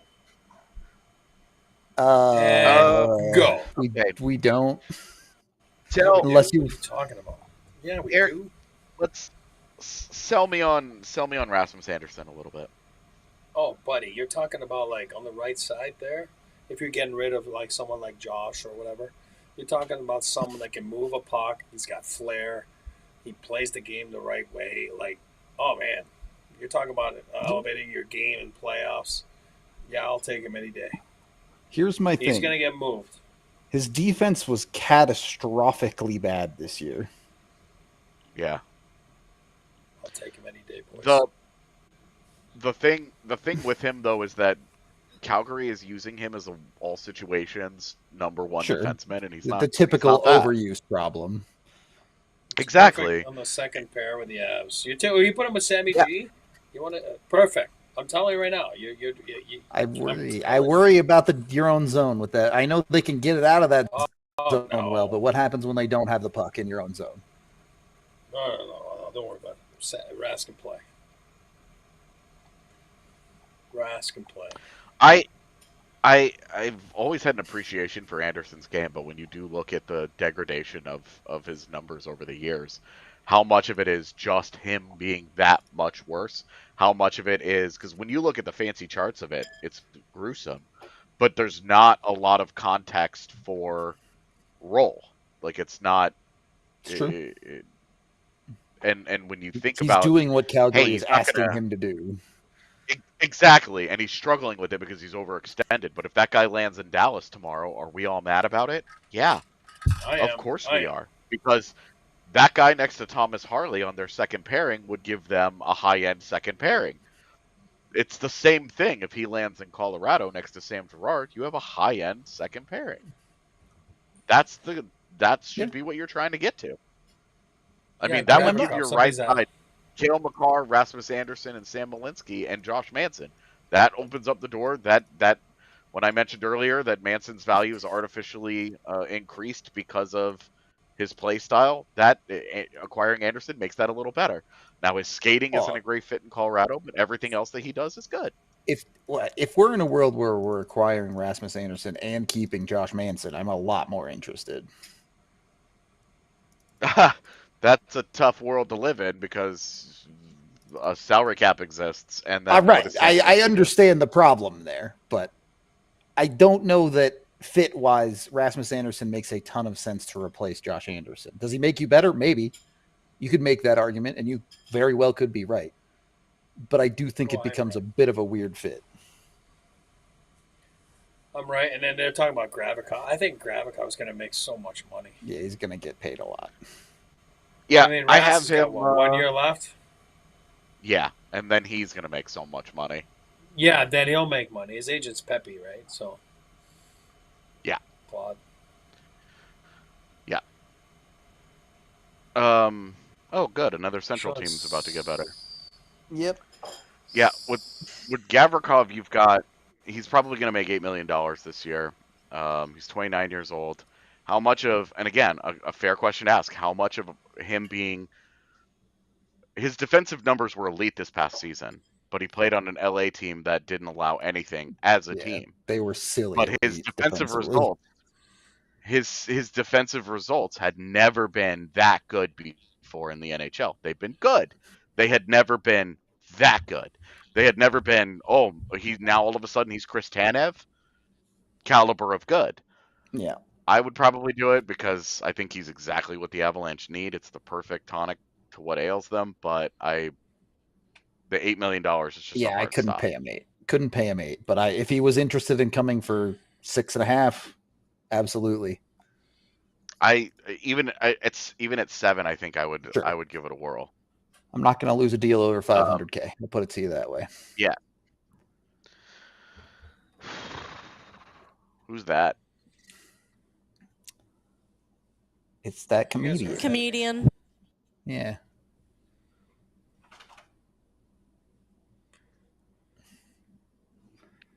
Oh, I was going to say, really? it looks like Nikki Glazer. It is is. Nikki Glazer. Indeed, Nikki. Yeah.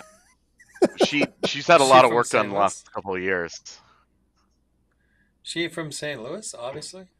I would assume so. I honestly, there's a decent chance that they just invited out a bunch of celebrities and slapped a team's logo onto some gear You're a and handed Blues it to them fan and said, now. "Here, go do it." Like I said earlier, it doesn't really feel like an LA thing. That's because I'm the moron. It feels like an LA thing because there's a bunch of random celebrities milling about trying to get on television. So I take it back. It's the most LA thing ever. There you go. Another Q kid for Biggie. Carbonneau, one of the better goal scorers in the draft class. This class is weird, though. It really doesn't have a ton of super elite shooters. But Carbonneau on the higher end of that list. Yeah, I don't know much about him. I mean, I know he's from the Q and played in my hometown, the Blainville-Boisbriand. But, yeah, right shot, right? So. Yep. Is this technically the around. last pick of the Armstrong era? Yeah, it is. It is. Next year it's Steiner taking over, right? So. Yeah, he takes over on July 1st.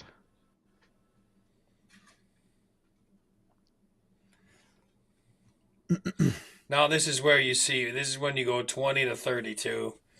The guys that are on the cusp of the first round, Anything could happen Sash. here. Yeah. Then you get so disappointed if you don't get in the first. And here's Sash right there. Yeah. Are there more random celebrities at this thing than there are actual fans? Probably. Because right now the stands look like they're just full of players and their entourages. They showed exactly one Blues fan on the camera a while ago. I take it back. There were like 10 different Islanders fans there. So the team that For the drafted first overall had pick. decent Yeah. representation. Yeah. I can't, obviously this is anecdotal, but everyone I've talked to is like, why would you go to this draft? The one where nobody's there. Yeah.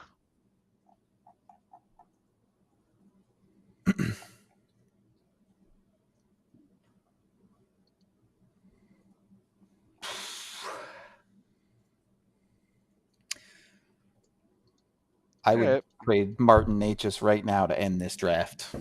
Speed run the last 12 picks. That's funny. That's funny. What is it? What'd you say?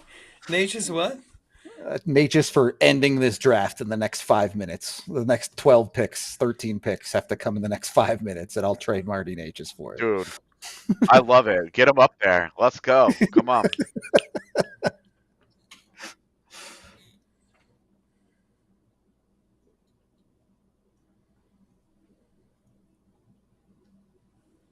Right. Justin Still doing this, huh? Carbonneau. And it's not relation to Guy Carbonneau because there's two N's. I like that. I like that they had on the Cryon that they had 4 goals in one game in particular. He had a 4-goal game. He had 13 multi-goal games, but he had 4 goals in that one game in March. Yeah, just nobody look at how many times Michael Misa did that, okay?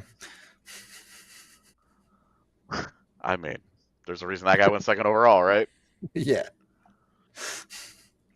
Thank God that guy's not a St. Louis Blue. Otherwise, that would be a much worse day for Central Division. If I'd have been, and like, I know you and I aren't Misa lovers, but had they dropped that and Misa fell to 3, 4, or 5 and ended up in the Central, I'd have been pissed. Right? But you don't like him. It feels You more can't play like it both ways. Well, look, again. Misa's great, right? Like he's a really good prospect. There are just guys that I like a little bit more. It's not honestly, a knock on him. It's about the other guys. The Avs probably took a dub here. The Central avoided both Misa and Martone, so that's they did all right considering. I mean, Desnoyers is going to be a problem. That guy is really good. They're still top 5 picks. I'm not my guy. But I'm saying Desnoyers. Avoiding those two is about as good as the Avs could have done with their Central competition with those picks. Yeah, the Nashville pick is fine. Like that doesn't bother me. What about the next 2 Nashville picks that are still coming? Well, they'll be worse prospects than Brady Martin, so that's true. That's true. But like, considering would I have taken Brady Martin over Porter Martone, James Higgins, or Roddy Murtka? Or even Roger McQueen? I really don't know. Definitely over Jacob Bryant. Yeah, right. I would have taken him over all the rest of them. I don't know if I would have taken him over Carter Bear or Victor Eklund, actually. I really like Carter Bear as well. Yeah, he's really good. Guy. It's too bad I ruined his pick by giggling. Would have been a perfect Av. Yeah, I also love Cole Rezhny. But I really like that archetype of player. The really good skater, a little undersized, but super smart, super good defensively. Can't catch me. That I'm all about that. Jet Luchenko last year, I loved Jet Luchenko. I wanted that guy so badly, and then Philly did something dumb. Nah, the South Park boys are LA fans, so they wouldn't do it for the Avs.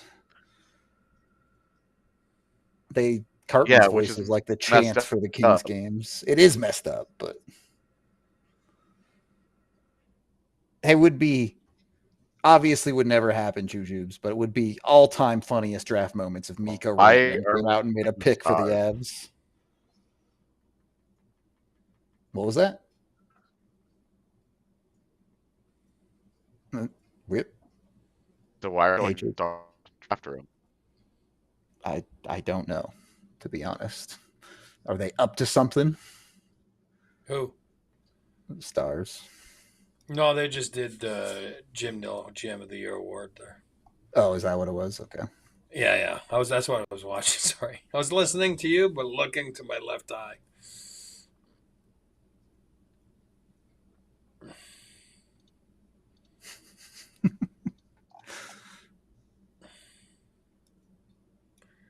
That's the second pick for Columbus, right? Indeed. The first was Jackson Smith at 14.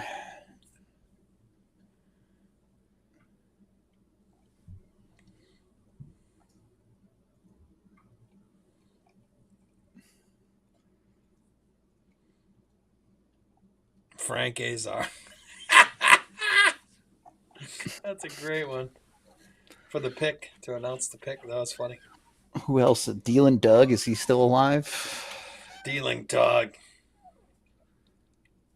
No, Jake Jabs. Jake Jabs might actually not be alive anymore. Oh, really? I'm sorry. I didn't mean. No, I think he is. I think he is alive, but American Furniture Warehouse. He is very old. That's all. Who else?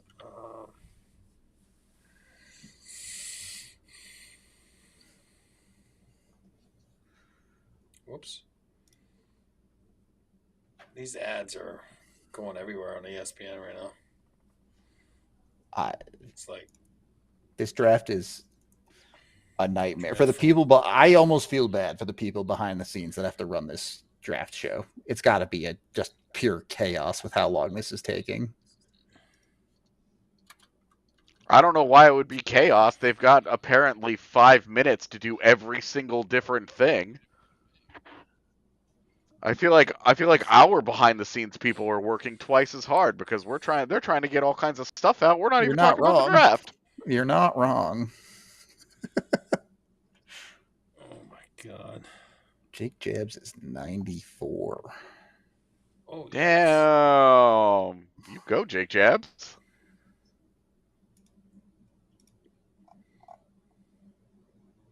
Oh.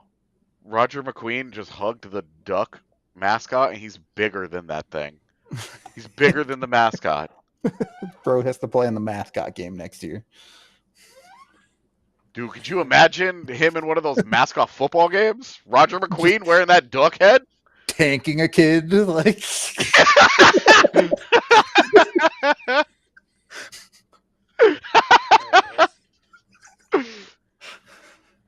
He really did take that helicopter. He fit. That's amazing. Yep, barely, but he did. I did. I saw him, and his head was like near the ceiling. Yeah, he was. The air was touching the top of the chopper for sure.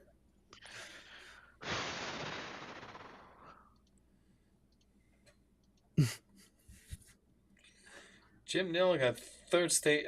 I like Jim Nill. You guys have heard me say that many times. Third straight year of GM of the year. Like, yeah, sorry. I know. That's third straight year. C-Mac Hasn't won a cup. Yeah. For me, C-Mac this year was an unbelievable job. No, I'm not taking anything away from Jim Nill. I'm talking about purely stop to finish. Yeah, he was only on 5 ballots, but 2 of them were first places. It's a no-brainer in my. I don't know. Maybe I'm wrong.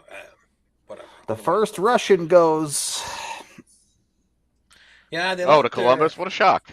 Yeah, they are. Yeah, they are the team to do that. Yeah. It's messed up. Not Holy quite crap! as- I have never heard of this guy. This is just. Oh, he's a goalie? Oh, he's definitely not on our board. I'm so sorry, graphics peeps. Look, This Columbus is where I picks told you. picks in the 20s, and they pick a Russians no one ever heard of. That's what they do. It's the same thing with Chinikov, Yeah. all right? That's Yeah, but after this is a 14. goalie, so nobody's really heard of him. I can't believe Cameron Reed is still here. That's crazy to me. He's solid prospect. Piotr. Is that Peter? Piotr Andrianov. Pretty good Russian.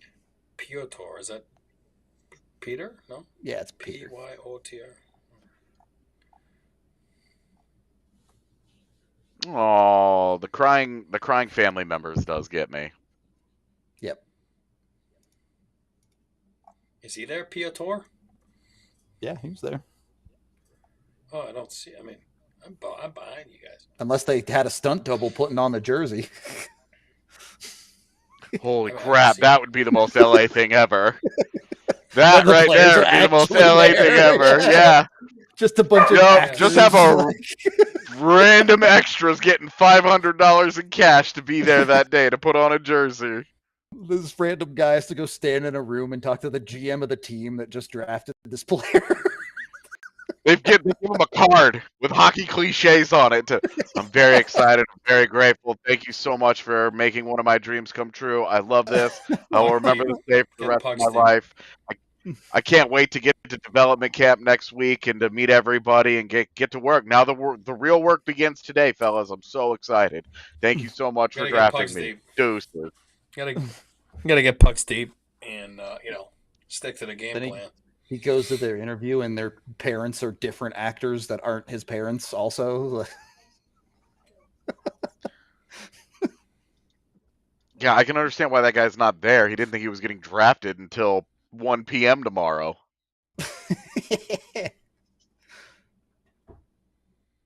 No, I'm sure Columbus told him. Okay, I'm going Cameron Reed here. No. At 24. LA Kings. At 20. Just reading my stuff. Okay. I'm good with that. Yeah, so did Evander Kane actually write the... Did he actually use ChatGPT for that tweet the other day? Do we know if that happened? Or were people people just speculating that because it was the most bland thing of all time? I mean, what's the difference between ChatGPT and your lawyer, really? That's true, man. At least when it comes to tweets. Don't use ChatGPT in the courtroom, but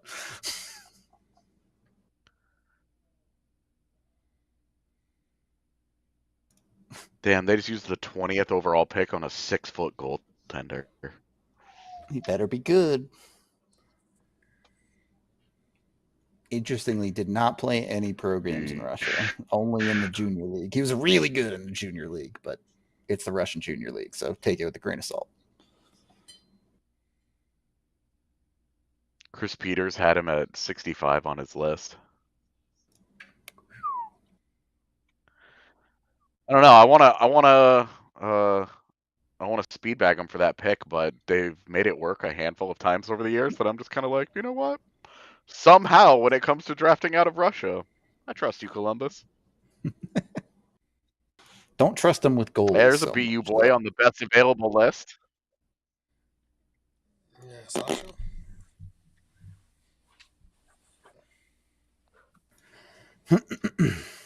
Yeah, what does BU look like next year for draft prospects?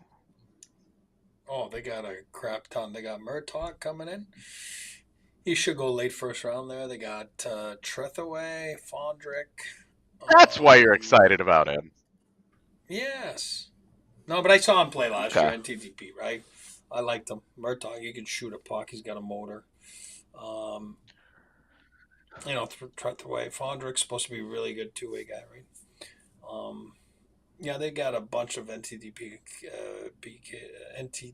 kids coming in that are going to get drafted in the first 2 rounds. There. Nashville Not is like- moving up 2 picks here, switching with Ottawa. No. Because they know somebody talked. They know who they're taking. They're taking their guy, so they're like, let's go steal it. Pretty steep price. They move up 2 picks. They give up 67 to do it. I guess that's a third. It's not that steep of a price. More undrafted players have made the NHL than third Yep. rounders. It's true. Because you know why? AJ just said it. The work begins. The work begins now. It doesn't matter where you get drafted, honestly. It doesn't. If you're a first rounder, you call them silver spooners. They'll get a better shot at it. That's true. Big job justification. They'll get the pedigree conversation. Yeah, but after that, it's on the same. Just- You think Jared Bednar cares that Oscar Olofsson was a first rounder? He doesn't. We just need to have another. I bet he merger. does. I bet he's like, how did our guys decide that this was a first rounder? Are you for real? Did you ever watch him play? What is this?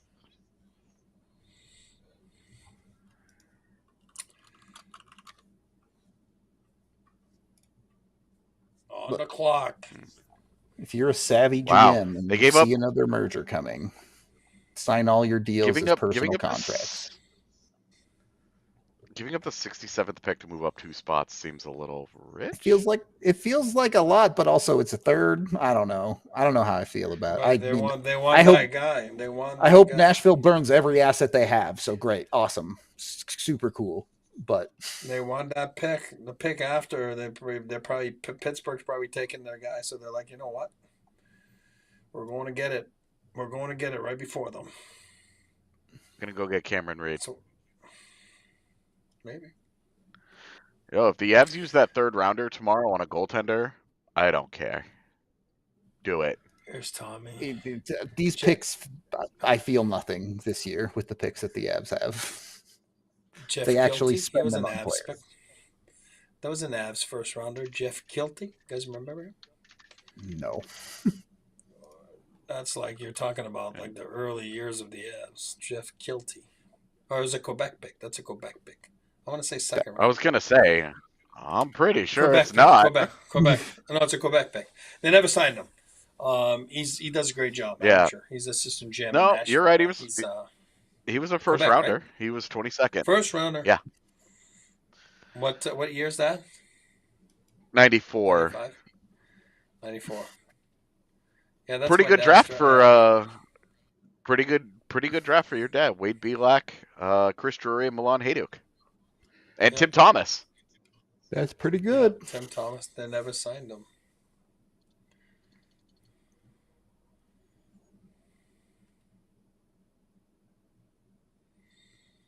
But Kilty, yeah, he went to BU back then, he's done tremendous job over the last 20 something years in the NHL, like an amateur scout. And now he's assistant GM, but anyway, he was one of the guys there.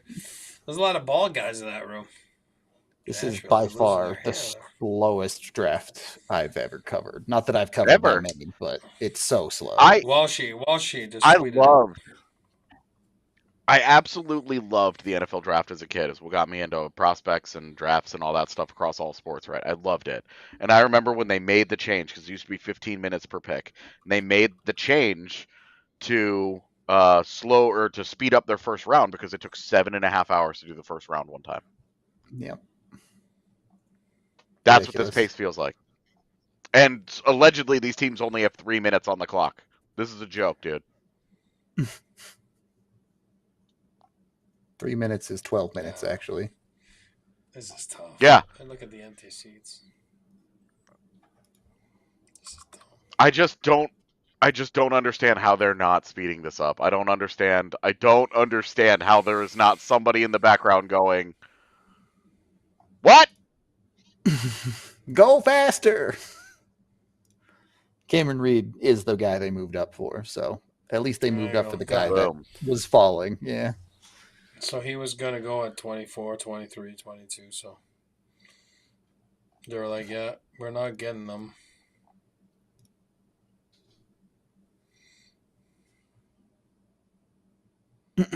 He looks pissed."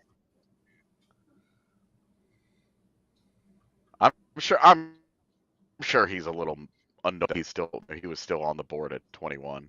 Yeah. There was plenty of, is this guy going to go in the top 10? But also, he has to go to Nashville now. That also sucks. That's a double whammy for a poor kid. Hey, a lot of people like Nashville. I don't, but a lot of people do. Oh yeah, guys like it. I actually like Nashville too. That definitely tracks. I mean, I was just in Tennessee. We had a wonderful time. There you go. Happy for you. Yeah. I've always liked Tennessee, though. I mean, Nashville, Knoxville, Gatlinburg. I've spent time in all of them. Chattanooga. You know Chattanooga where I actually like sucks. my home? Yeah. That's where I don't like. I should have known that was the answer.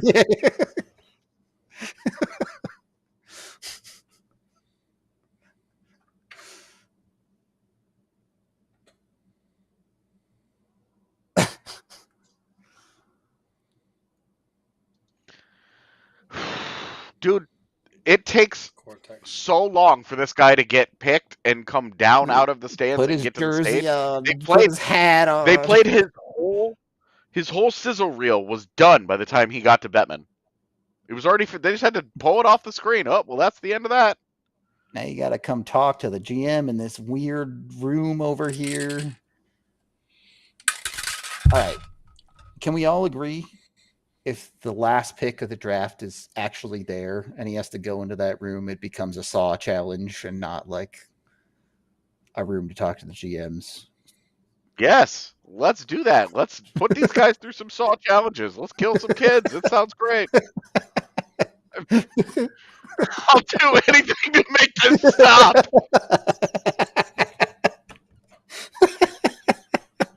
Please.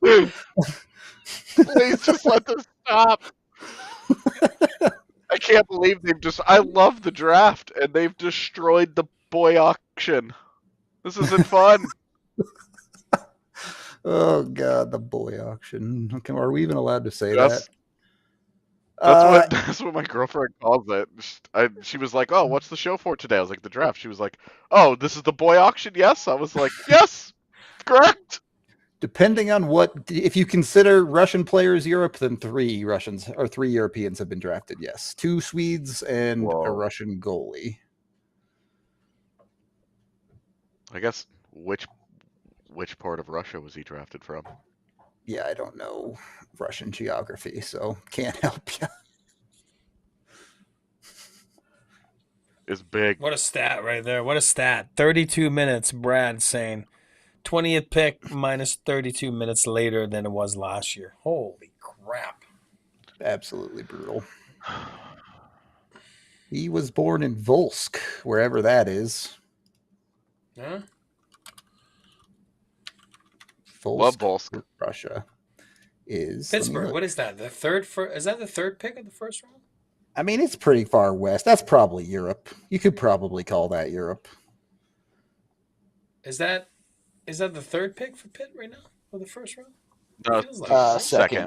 They have 31 Second? as well. Yeah, they traded down earlier. Yeah. Oh, yeah, that's right.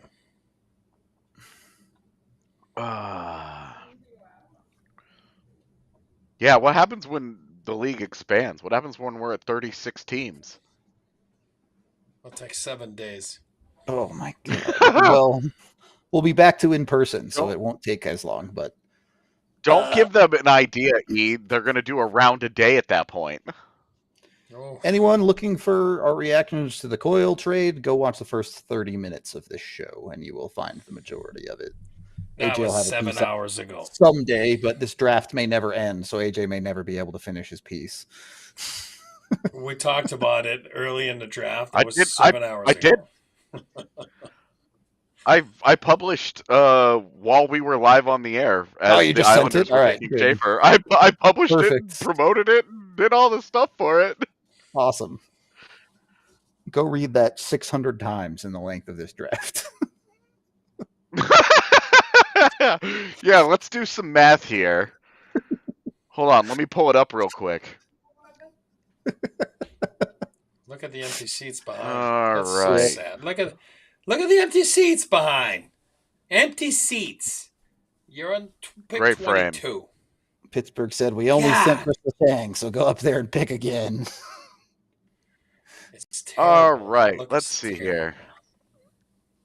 I pull I don't up even know anymore.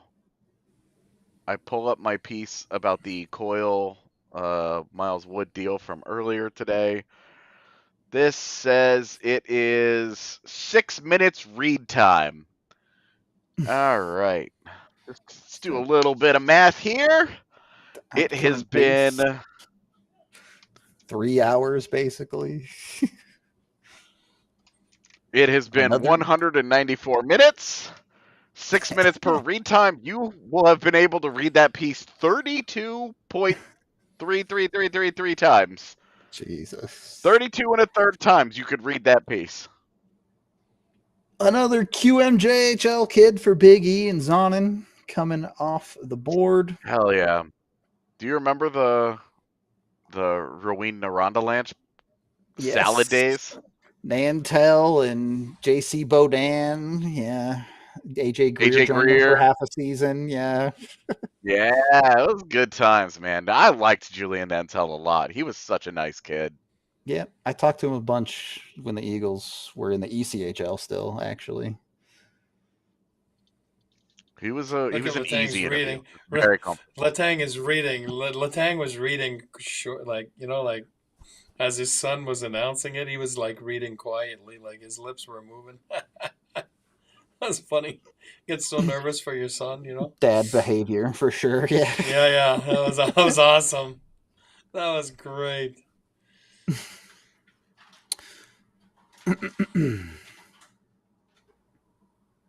Ruin around.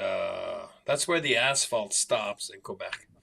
It stops, and even the mosquitoes, they don't go any further. They stop right there. Ruin Noranda. So far north. Yeah, it's There you up go. A there. little trivia. Who's from there? Avs wise. Like lived there? Yeah, who was born there? Well, older Avs. Were they good? Well, I mean, yeah, one's a Hall of Famer. Were they drafted? The Avs drafted by the Nordiques. No. Pierre Turgeon. It's a small little town, and Turge is from there. Stefan Matteau's from there. Eric Desjardins. They all play in the same hockey team and baseball team. They went to the Little League World Series. Jacques Cloutier, longtime assistant coach for the Avalanche. Jacques from Rouyn-Noranda. Yeah. Jacques Laperriere. They were on the same They were on the same tiny person team. That had to be a really good team. For those guys to have all played together. Yeah. No, and they went to the Little League World Series in baseball. Yeah, Turge was 6'2", same size that he is now at 12.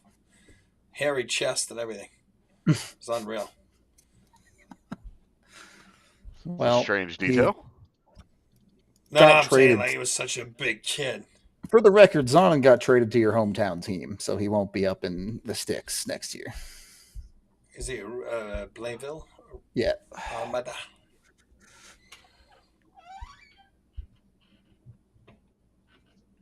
You ruined Noranda. Yeah, it's far up north. Oh boy. That's why I said the asphalt stops. I have my analysis of that pick is I think Bill Zonin is a super cool name. Yeah, I just think it's a really cool name, dude. I like his game enough, but I think he's a really good example of why this draft class isn't thought of as great, because he was drafted 22nd overall, and it's ceiling concerns there. How high does that guy really go? Yeah. Most realistically, if he makes the NHL, he's probably a fourth line wing that attacks hard on a forecheck. He's tenacious. He gets after. He does all that stuff. But that's a guy that you trade a fourth round pick for at the deadline. Yep, that you're picking 22nd. Yeah, yeah, and that going in. It's not like when Boston drafted Trent Frederick a few years ago, and then a bunch of their fans got mad because they came out in their presser the next day and were like, "We think he's going to be a really good third line player for us," and everybody was like, "What? You drafted a guy knowing that his ceiling was going to be that, and then he ended up being a pretty good third line player for them." That's always a hard sell on draft day when you're like, "These guys are the future of the league," and you're like, "This guy's going to be in the bottom 6. We hope." Matthew Darch, former Av. People don't know that. In Hershey. It was in Hershey for us. That is true. Matthew Darch. Good guy. Sharp. Hour 3, folks. Give it up for hour 3. We still have 10 picks left in this draft.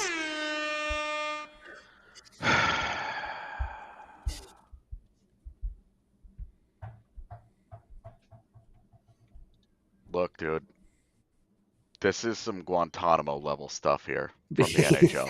Genuinely, cruel and unusual.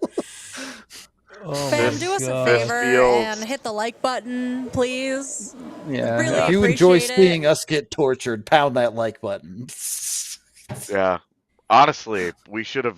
If we knew that this was going to be a torture chamber, we should have had some horrible things that we have to do every time they make a pick. I'm gonna go hit the like. I hate liking stuff on YouTube. I don't have a reason for it. I just hate it. That little thumb I hate it. Yeah. Ottawa is having a dog make their draft pick. Having what?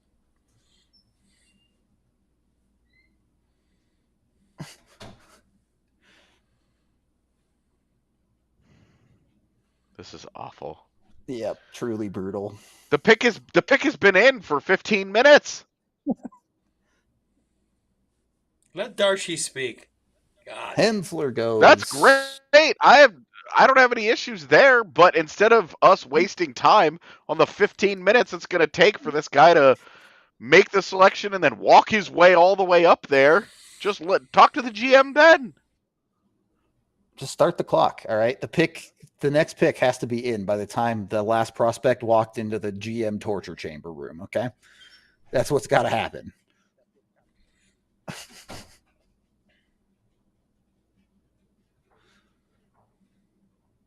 couldn't even bother to comb the hair for this? I mean, I can't talk. I never comb my hair. Yeah, you're not on television. I mean, I kind of am. You're not on ESPN. That's true. I'm not on ESPN. Tom Green. God. You gotta like refresh your feed, buddy. You're so far behind.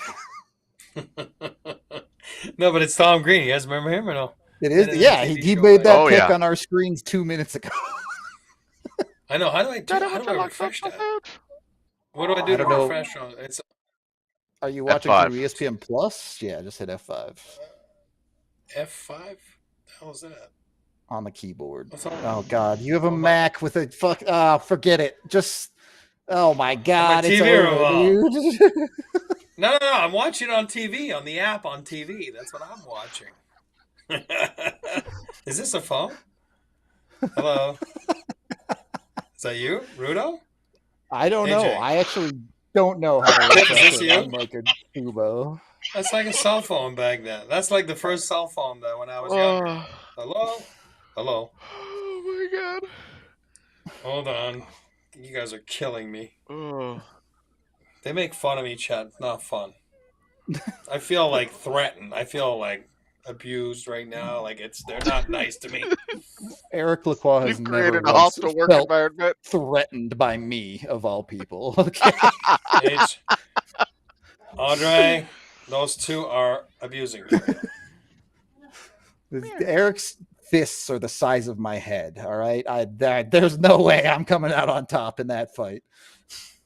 Okay, let's see if this refreshed with my cell phone. What's up, Here's Pigs? my cell phone. My God, it's not even What's up, buddy? refreshing. All right, what do you see now in front of you? Oh my God, it's not even Pixel's still picking mad up. that he hasn't had dinner. No, he won't even go on now, my thing. Oh yeah? You want to talk? Come on! No. No, does it say LA's so on the over clock? this. Does it say LA on the clock? Is that what it says? Go, buddy. What do you see in front of you? LA or no? Sorry. I Yeah, was on the looking at my clock. dog. LA 242, 41, 40 on the clock. Oh my God. Mine says 2:58, and I just refreshed it.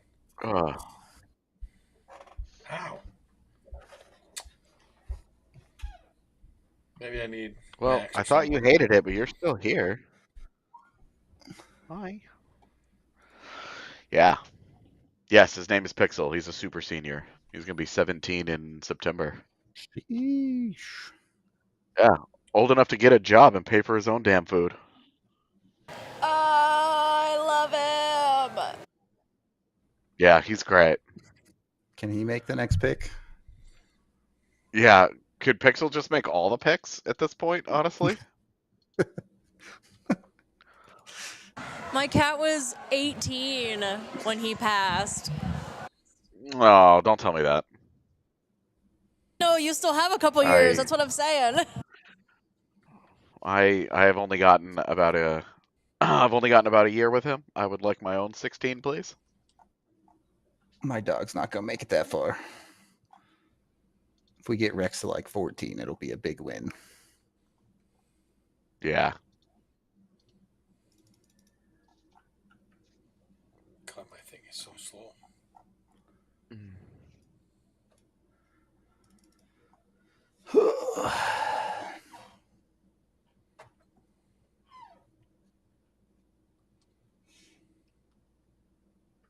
All right. I'm going to take a break. I'm going to go to the bathroom. I'm going to feed Pixel so he stops being so mad. It's your break time. Yeah, I'll be right back. No phone this time. E, I don't know if you can I'm tell still- people.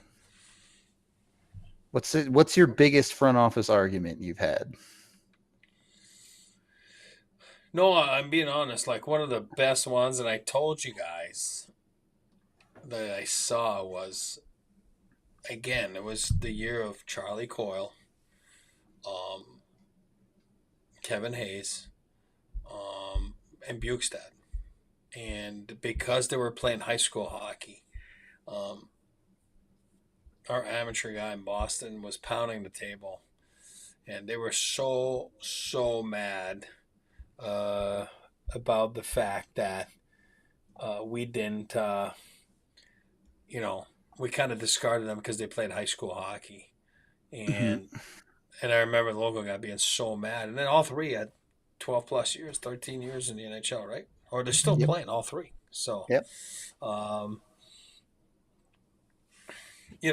so that would be the one that I remember vividly because it got heated, and and he was right because, like I said, all three are still playing in the NHL.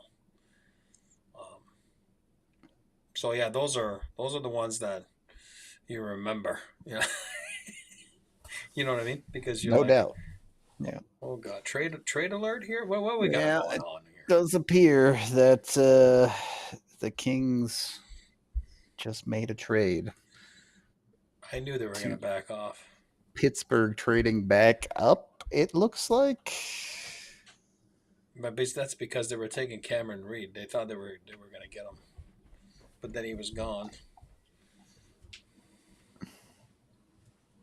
They missed that on Hensler too. If they wanted D. What's up, big fella? Are you guys asleep yet? No. No. Can you shut that door?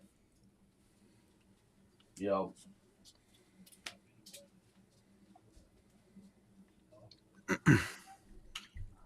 Room service. Must be nice. Hello. Yeah, loud and clear. All right. That was fast. All right, sweet. Pixels fed. Sounds good. Who did you want so badly, Penguins, to move back up? Yeah. Are they in a position Easy. as an organization Easy. to just be given Feels like top they 100 gave picks away? right, not a second rounder. They gave up 59 to move up 6 spots. Yeah.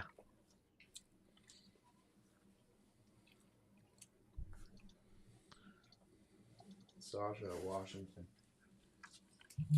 You think? No.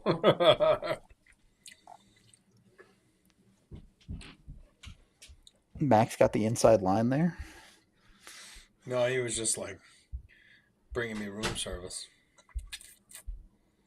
They're all upstairs watching it. I'm downstairs, and Yeah.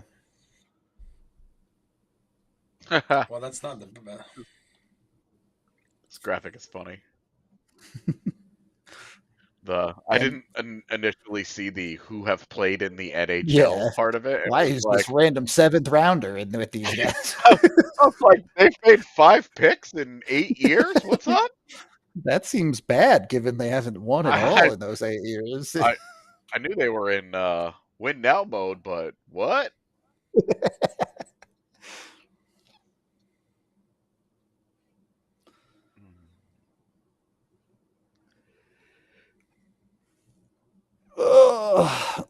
All right. This is officially the time at which this draft was supposed to be over, by the way. Almost.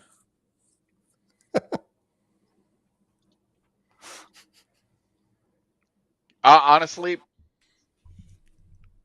if this had happened last year when we were in Vegas and we were live on that stream, I might have lost my mind. I mean, this is if you are planning an event like this and your game plan is, it lasting 5 hours is fine. Please rethink that. Yeah. I'll tell you what, the one thing I will give them credit for, they have made this a memorable draft. No one's going to forget it. Not for any of the right reasons, but I think the only guy that's having fun is Gary Bettman, and it's because he knows everybody else is absolutely miserable. He's like the devil. Dude, he looks The like Tang's Nosferatu. Letang's son is sharp, man. It's 3rd pick now. Yeah, he did this one all by himself. He's got it. Letang didn't even bother. He was like, "You got it." No, man." he's like, I'm out. I'm done. An NTDP kid coming off the board. Who? Murtaugh? Sean Horkoff's kid. Yeah. Oh, yeah, Will Horkoff, yeah. He did play half the year at Michigan. Here's Pat, friend of the show, Pat Brisson. Here's Sean Horkoff. Nah, all the Avs fans are mad at Pat tonight because he said Crosby's not getting traded. No, he just said they're basically. Here's the Riz. Here's the Riz. Here's Brent. Here's everybody.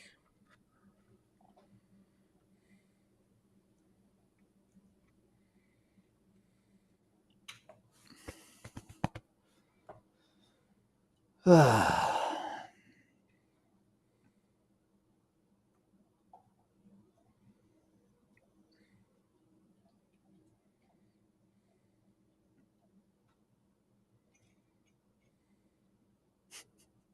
got a good They should tan make- going right now? They should make the previous pick announce the next pick. All right.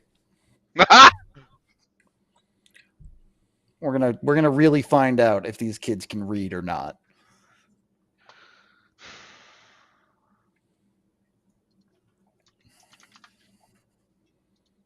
I mean, we already know that answer.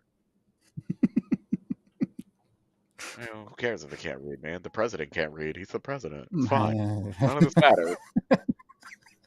None of this matters anymore, dude.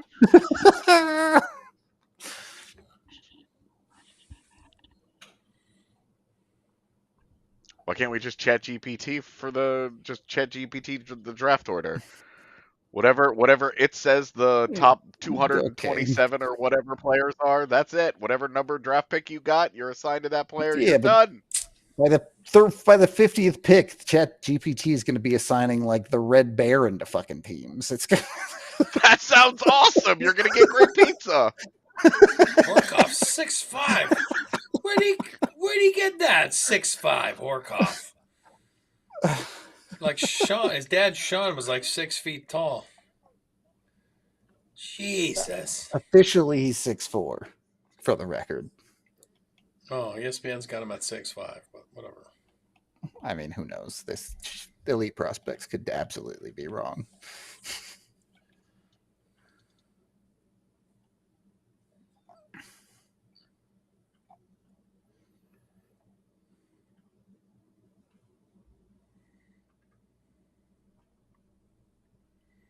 You can tell they're looking at nothing. They don't even know where they're looking at.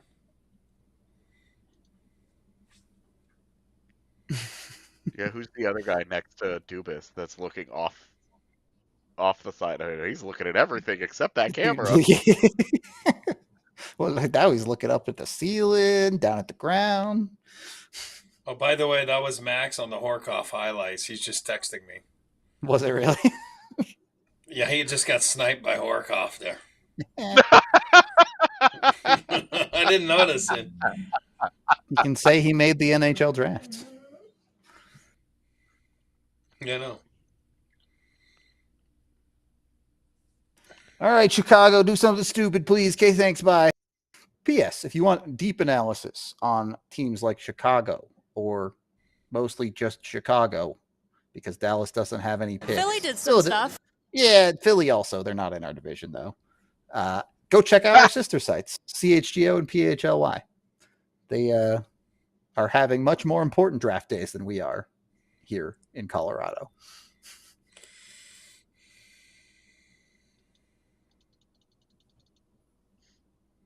Well, he brought the dad and the mom. He's got both of them. Yeah, Horky's right there. When we said we wanted a 19-year-old draft, we didn't mean for it to these guys to turn 19 while they were waiting to get picked. We thought these guys were all 17 coming in, but not anymore, dude. Nope. Dude, what is going on with his sunburn? What was he wearing on his face? Scuba goggles. Yeah, something like that.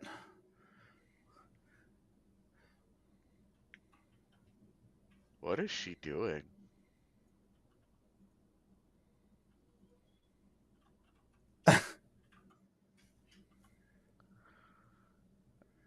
All right. New stipulation to the CBA. Draft can't take more than 3 hours. Don't ratify this thing.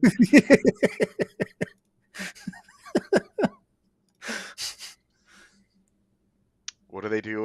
What is it that they do in Congress when they're scribbling on the sides? It's called reconciliation, right? We need some reconciliation to that CBA.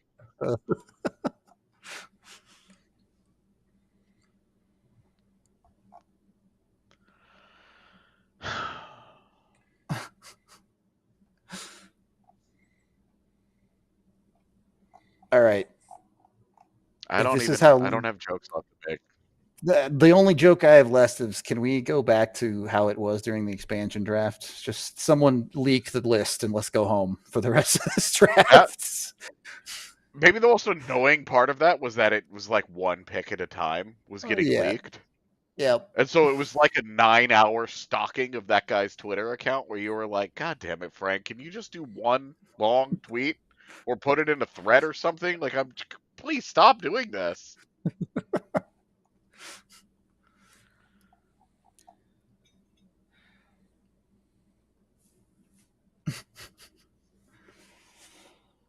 Whew. Right. All right. Yeah. Who is the best actor ever? What? AJ.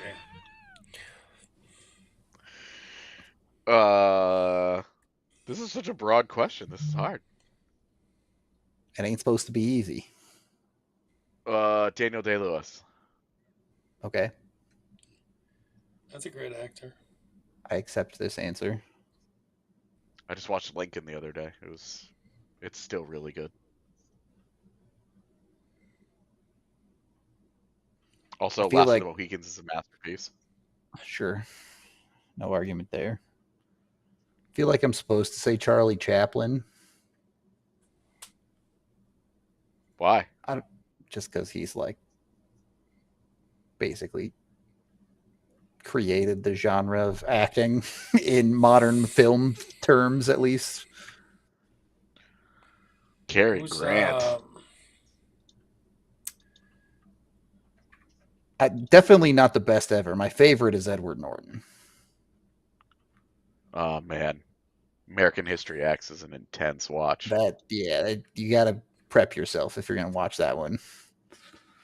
Yeah. Is it Gary Mahar? As much as I like that movie, it's like I don't know that I can watch this more than like once every like 5 years because it's just such a right into you, dude. Denzel has had some all-time runs of movies for sure. I'm not in love with Christian Bale. Edward Norton's a great pick. Somebody said that. I said that. You said no, but I saw. You said that. Sorry, I'm all over the place. I'm trying to listen to 4 things going on. We got a USHLer. Yeah. I was just thinking about him actually. It's weird. Nestor Silgang. And he's in the first round. Jesus, this draft. 6'6". Yo, no, Gary. So look, Gary Oldman is a great actor, okay, but he is automatically disqualified for Tiptoes. All right. And if you're unfamiliar, with what Tiptoes is, it is a movie about Matthew McConaughey losing his fiance to his brother, who is Gary Oldman, who is playing a short person by walking around on his knees. And if you look closely, you can see his legs sticking up in certain frames along the way. And let me tell you, it is pretty offensive. But also, strange movie. I couldn't figure out if it was a rom-com or not, but mostly because I spent every scene that Gary Oldman was in it trying to see if I could see his feet.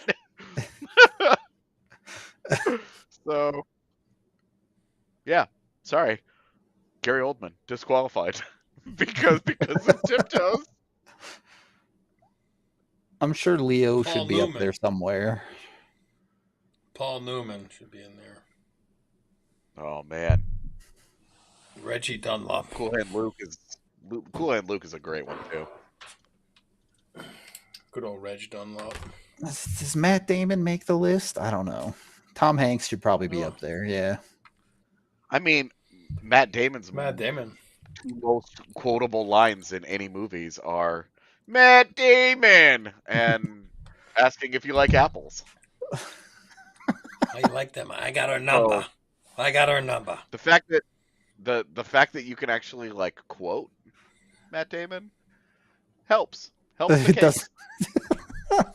I got her Also, number. one of the all-time great cameos. True. As the singer of the band Yeah. singing Scotty Doesn't Know in Euro Trip. Great cameo. Completely out of nowhere. You're like, is that Matt Damon? What the hell is this? And then he's gone.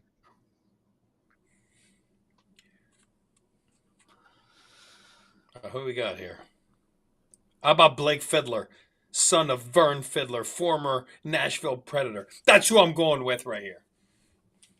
Are we really They're picking going in. progeny in the first round? Yeah. Is that where we're They're at? going I mean- internal right now. Internal blood. Look, Horkoff just got drafted. You're not wrong. So, yeah, it's progeny time. We're going Vern Fiddler. Sorry, that's the dad, but the son I don't remember. Blake. Let's take Jack Murtaugh here. Come on, Terrier love. Get a little Terrier love. He'll probably Okay, land in Winnipeg. We Winton, have to hate but him. it's Boom Dean.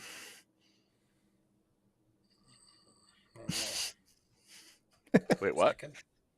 Eric wasn't specific enough with his terrier love, so I said they can pick a Oh. terrier.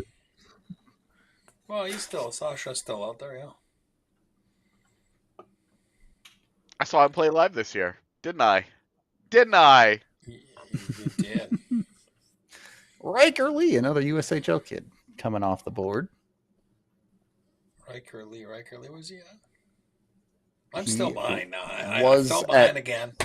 Madison. He's playing for Michigan State next year. Gotcha. Hold on a second. Hello. Yeah, hello. Can you get my feed going, please? Thank you. All right, he's coming. Dude, the people that are at this Riker draft. Lee. That guy's in a Rangers jersey. Why? Why are you there? It's probably my number, 28. Not a big deal. True. World fans How everywhere. crazy Like, would that be? trending everywhere. It's just Brendan from the bar. Like, yeah, I figured I'd go to the draft. A lot of criers today. I like it. It is about the parents. I tell you guys all the time. It's about the grandparents, about the parents. I disagree. The ones who It's put in all all about the the hours kids. driving them. Yeah. I like he's got his Michigan State green color on, whatever. We'll give it to him, All right, fair Dude. enough. Representing. He's small. Riker Lee. How do I know him from somewhere? He played at Shattuck.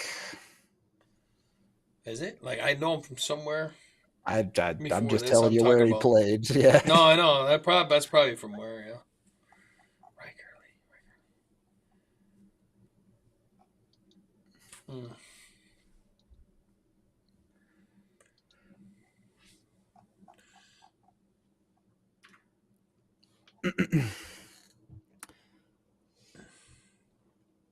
I have not checked out solo leveling yet. It's on the list, but I haven't checked out much of anything over the past month, and I probably won't be checking out much of anything over the next month either, because I got other stuff to deal with.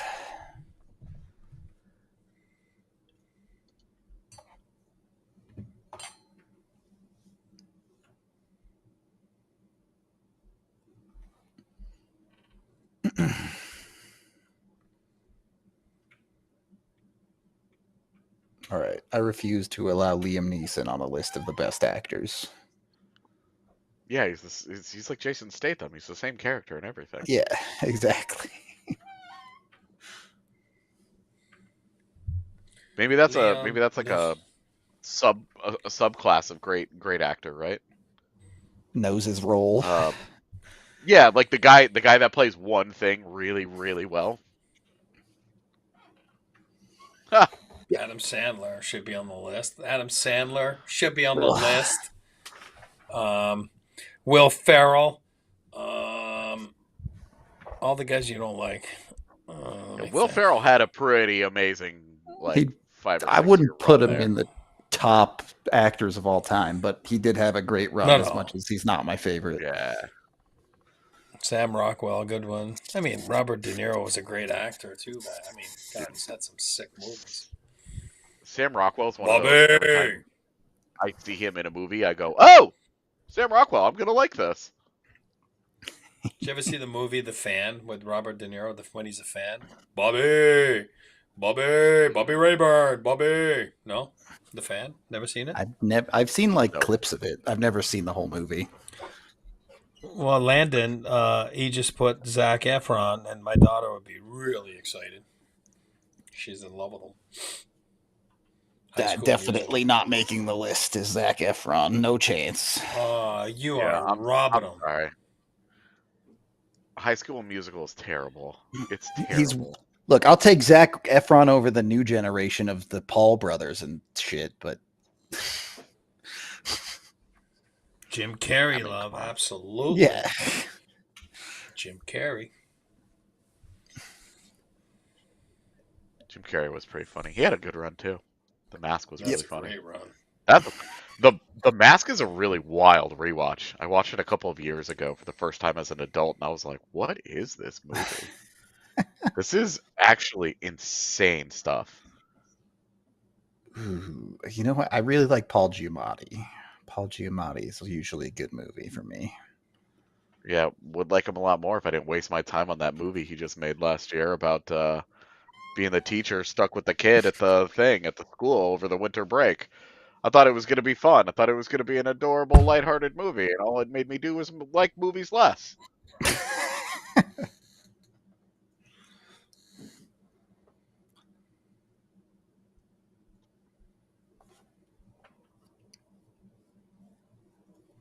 A little surprised Malcolm Spence is still sitting out here. Yeah, he's a little weird. There's been a couple of no one has like titanically dropped in this class, but there've been a couple that it's like, all right, time to take them. Yeah. I think the biggest example of that was Eklund. Mm-hmm. There have been more, really, that guy, than guys where you're like, wow, he made it that far, really. Yeah. Oh, man. That's what it's called, the holdovers. Ugh.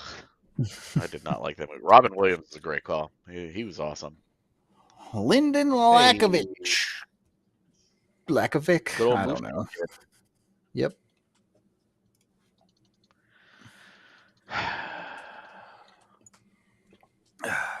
Really is the first round of big forwards. That's what this draft has been. Yeah.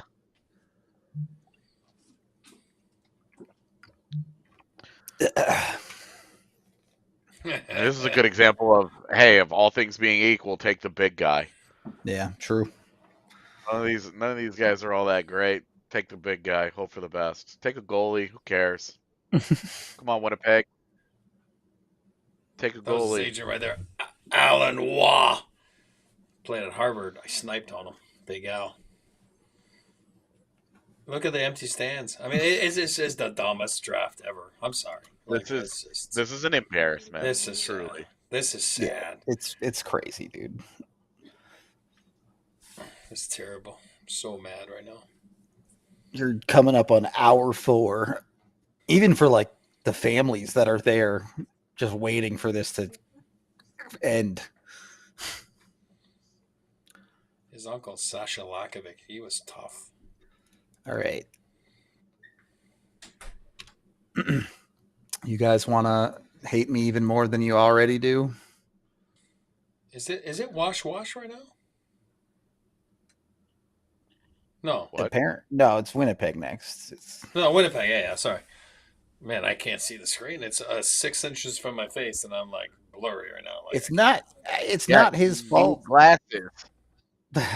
He does need glasses. It's You true. need glasses. We keep telling you, at least get contacts, man. You gotta get them. That's I- half my you can fault. change That's your half eyes my all the fault.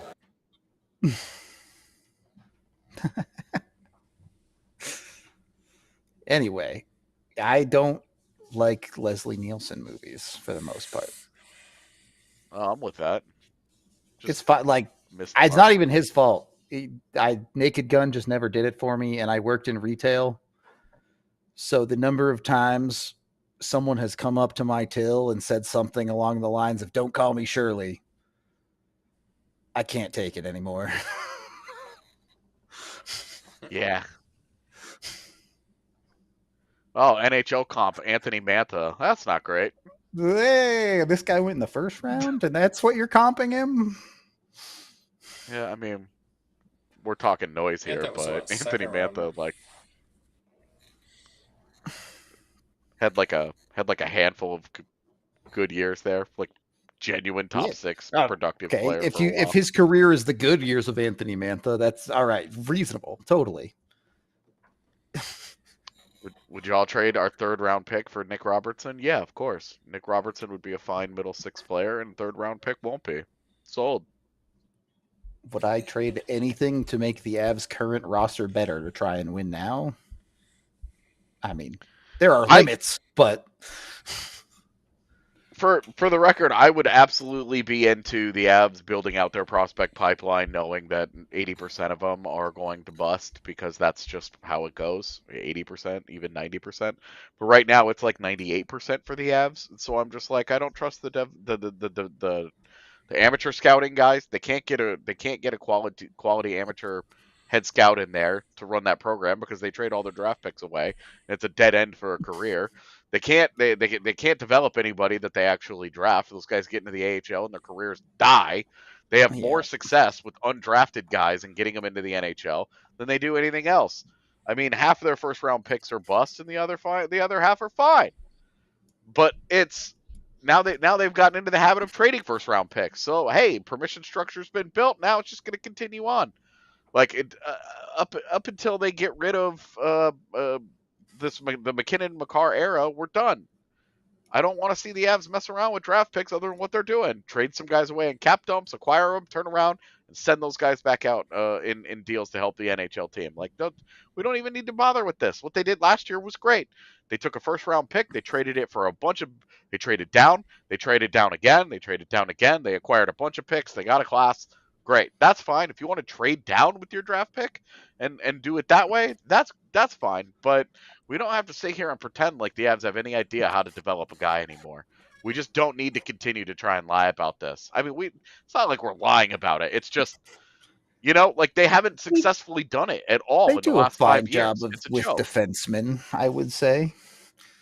They do a good job helping like flawed guys get to the finish line of their development. They have That's a good no way to put it. idea. They have no idea how to take an 18-year-old kid and watch him develop through 2 years of things, and then they go into pro hockey, and then getting him from entering into pro hockey into the NHL into a productive NHLer. Yeah. Look, Unless AJ they're Greer just is a perfect example already of good this. enough. Yeah, sure. AJ Greer is a perfect example of this. A guy that I banged on the drum for the Avs to give an actual chance to and give real time to. And again, there were some personality issues there. There was just some immaturity that it just took him some time to grow up. But the Avs don't give anybody that time. They don't wait around for guys to mature. They don't. I mean, it's just frustrating to watch, honestly. And it makes like the draft. I love the draft. I love the prospects, the amateur scouting of it, and going to do dev stuff with you guys. Well, All of it is great. We got Oh my a God, BU Eric, it player. happened. Yeah, Winnipeg. Oh my God, I texted him like a week ago that Winnipeg was going to take him. I was kidding. Sash? Yep. Is that what Yeah. they took? Nice.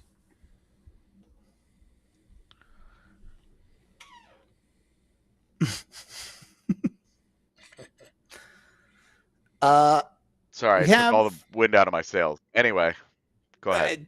we have someone tweeting at us even about this Best Actor conversation to throw Michael Keaton's name in the ring. I don't know Michael Keaton's career very well. I just know he was Batman. That's all I got. So I recuse myself. Let me check, because I've seen him in a handful of things and always really liked him.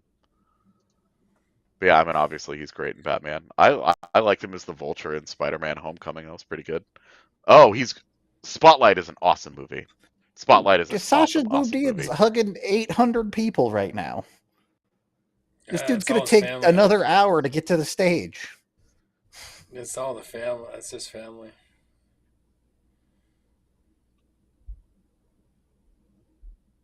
Oh, I forgot he was Beetlejuice. Yeah, Beetlejuice obviously is great.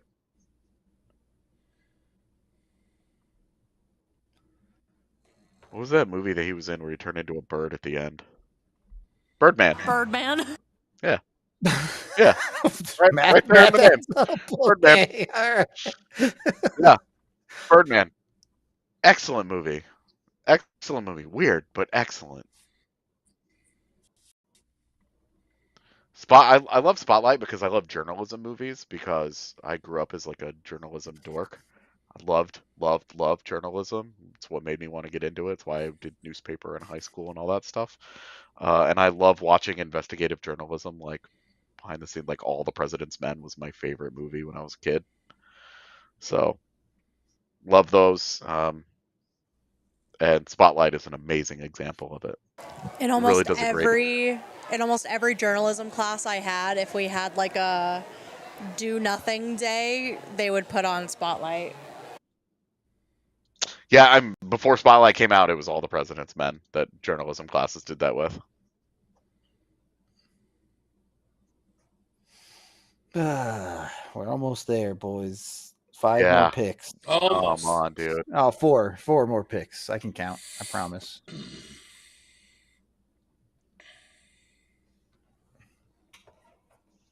All right, I really don't have any issues with this. The Jets taking Sasha is all good with me. Yeah, the only real weird pick was the Columbus goalie. Other than that, there's been nothing too out there. Yeah, I just mean I don't think he's going to help their system much. I won't lose any sleep over this. Yeah, They already don't know what to do with Billy Heinola, so they just drafted another one. Great. Really well done. Can you give Billy Heinola to the Avs then? He would be one of my reclamation guys for the Avs this summer if the Jets were willing to do it, but they're not. Yeah, I know. He sits there and rots. Yep. Oh, he's so valuable. We don't want to put him on waivers. We don't want to pass him through. We don't want to do this. We don't really want to do that. We want to protect the asset. And then, oh, hey, we have an opportunity to help our team out and get some guys back there, and we can blow off this Logan Stanley waste of time experiment that has clearly not worked because the guy is who he is, which is not very good. Nope, not going to play him. All right. Cool. Oh, Shattered Glass, another journalism movie. Yeah, my journalism class when I was in high school watched like a special screener of Shattered Glass like a year before it came out. And it was interesting. That's sad. Don't like to see people do that to the end to the profession. And that was before everybody decided that everyone in media was the worst person in the world. Now, now journalists are just annihilated at every turn for asking questions. Zodiac, another good sort of journalism movie. Brindley making the team next year. It's hard to say until we see what the Avs do with his cap space, but I would lean towards no for sure. Yeah, I have a hard time. He's only had 1 year in pro. There's a lot of adjusting. He really needs to find not a his footing super in the great AHL. year. Yeah, it was a bad year, and he needs to find his footing as a pro. He needs to show that he can do it in pro hockey first, not just he can do it for 10 days during training camp. We need to see Brindley actually put a couple of weeks together in pro hockey to really start to feel good about it. So I'm I'm excited to see him. But I'm not sitting here thinking that we're, Bardakov has a better chance to make the opening night roster than Gavin Brindley just because of where they are in their development. I think a realistic goal for Brindley next year should be put together a solid offensive season in the AHL. We're talking play the full year, score 40, 50 points. Oh, shit, man. I was thinking 35. Give me 35 points. Stay healthy. Be in the lineup. Be consistent. 35 points would be their best productive prospect in the AHL in a long time. They have higher scoring players. Show right here. Friend of the show right here. Do I get on this? Put your face right here. Friend of the show. Cole Eiserman. What's up, boys? Last year. What's first up? rounder. New York Islanders. Should have been an ad. Fired up. How glad is he his draft didn't take 6 hours? I know, that's what they're complaining about. They're saying, oh my God, it's taking forever.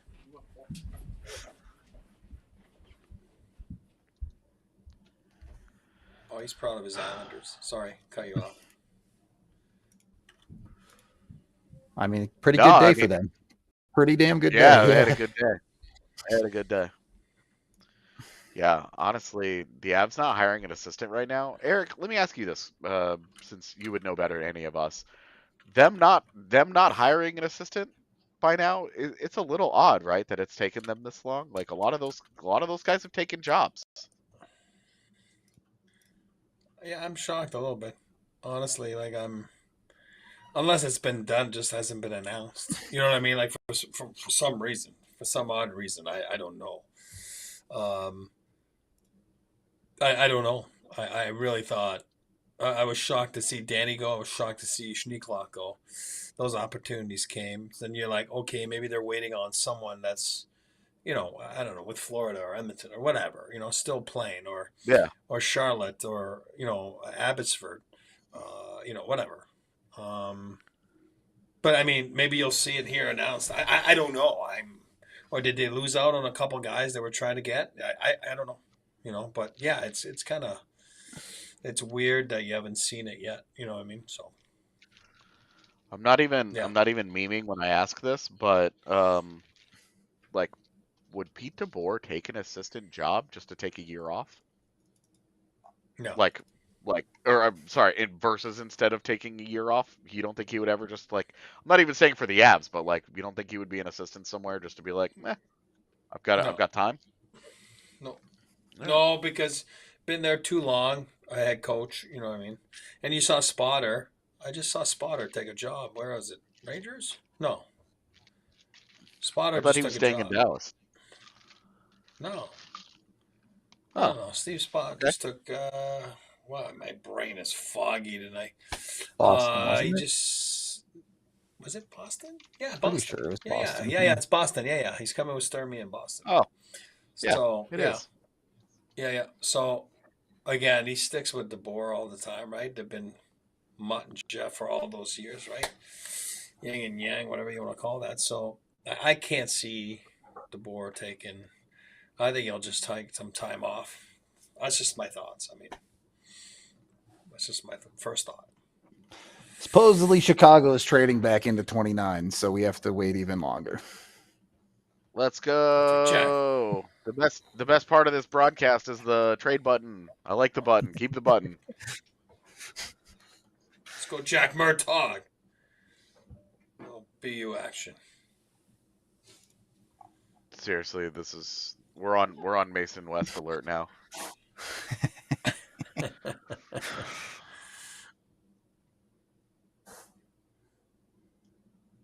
What did you give up for it, Chicago?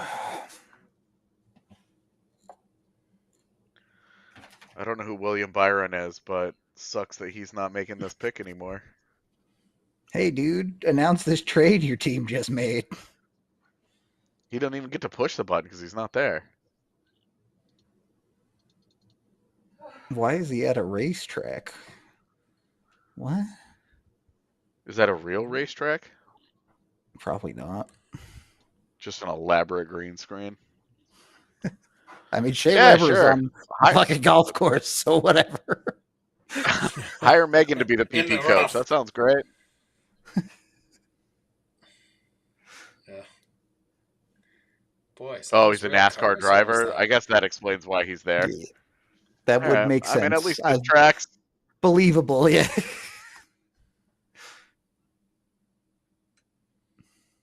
I like the button, but the graphic goes on too long. Yeah, it should have ended 5 seconds ago. Jack So, Murtaugh. Chicago.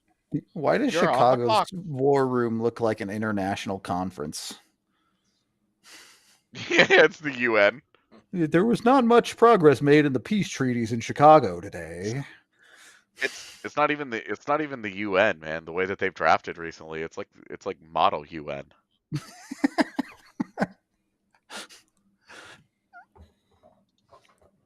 I am not a fan of their youth movement, clearly. Yeah. Chris.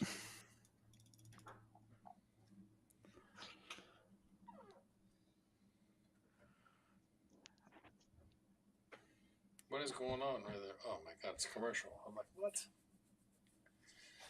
Well, Wow. I mean, I think players still want to go to the Avs, right? Like the reason Brock Nelson ended up and stayed here is because he wanted to be here, or at least that's part of the reason. Obviously, the Avs paid a lot too, but are they like super the organization number one that players want to go? But I don't know that they were ever that when you had teams like New York. When they were good, everybody wanted to go to Chicago. When they're good, everybody wants to go to Boston. You know, now it's all the tax havens have taken over, but also Florida, Tampa Bay, Dallas, Vegas run really good organizations. They're competitive every year. Players love it. The organizations treat the players really well. They make a little extra money, but we've talked about this so much on the pod over the last few weeks, and I'm not going to spend a ton of time on it. But yeah, like they're really well-run organizations. It's not like Florida just became a tax haven recently. No, it's because adults finally showed up and started running the organization and knowing what the hell they were doing. They got good players. They treated the players way better. They'd engaged the fan base. They've won a couple of Stanley Cups. Yahtzee. Everything's good. It's exactly how it should work. Yep. Everybody's just mad because Tampa Bay and Florida have built really, really, really good programs. Vegas and Dallas have built really, really good programs. Oh, we needed a commercial break? Okay.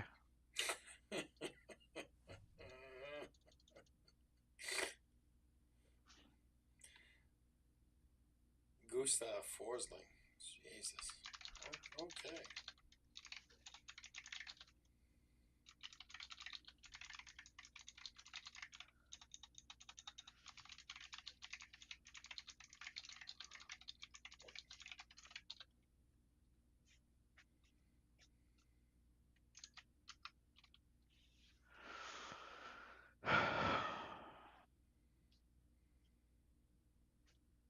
You're muted if you didn't know. I don't think the Avs are falling behind in pretty much any way besides the training facility. Obviously, the Avs training facility is bad, and we know they have a plan to fix that. It's just going to take longer than everybody wants. Everything else, I think the Avs do mostly as well as anyone else. But over the last 6-7 years, the Avs have been Told you we were on Mason West watch. The Avs have been one of the best organizations when it comes to treating players the right way. A lot of players get here and really love Denver. You have a lot of hockey players that love the outdoors. They love to go hiking. They love that type of stuff. So I really don't think that the Avs are behind. Outside of, again, their training facility is behind. Absolutely. No argument in that one. But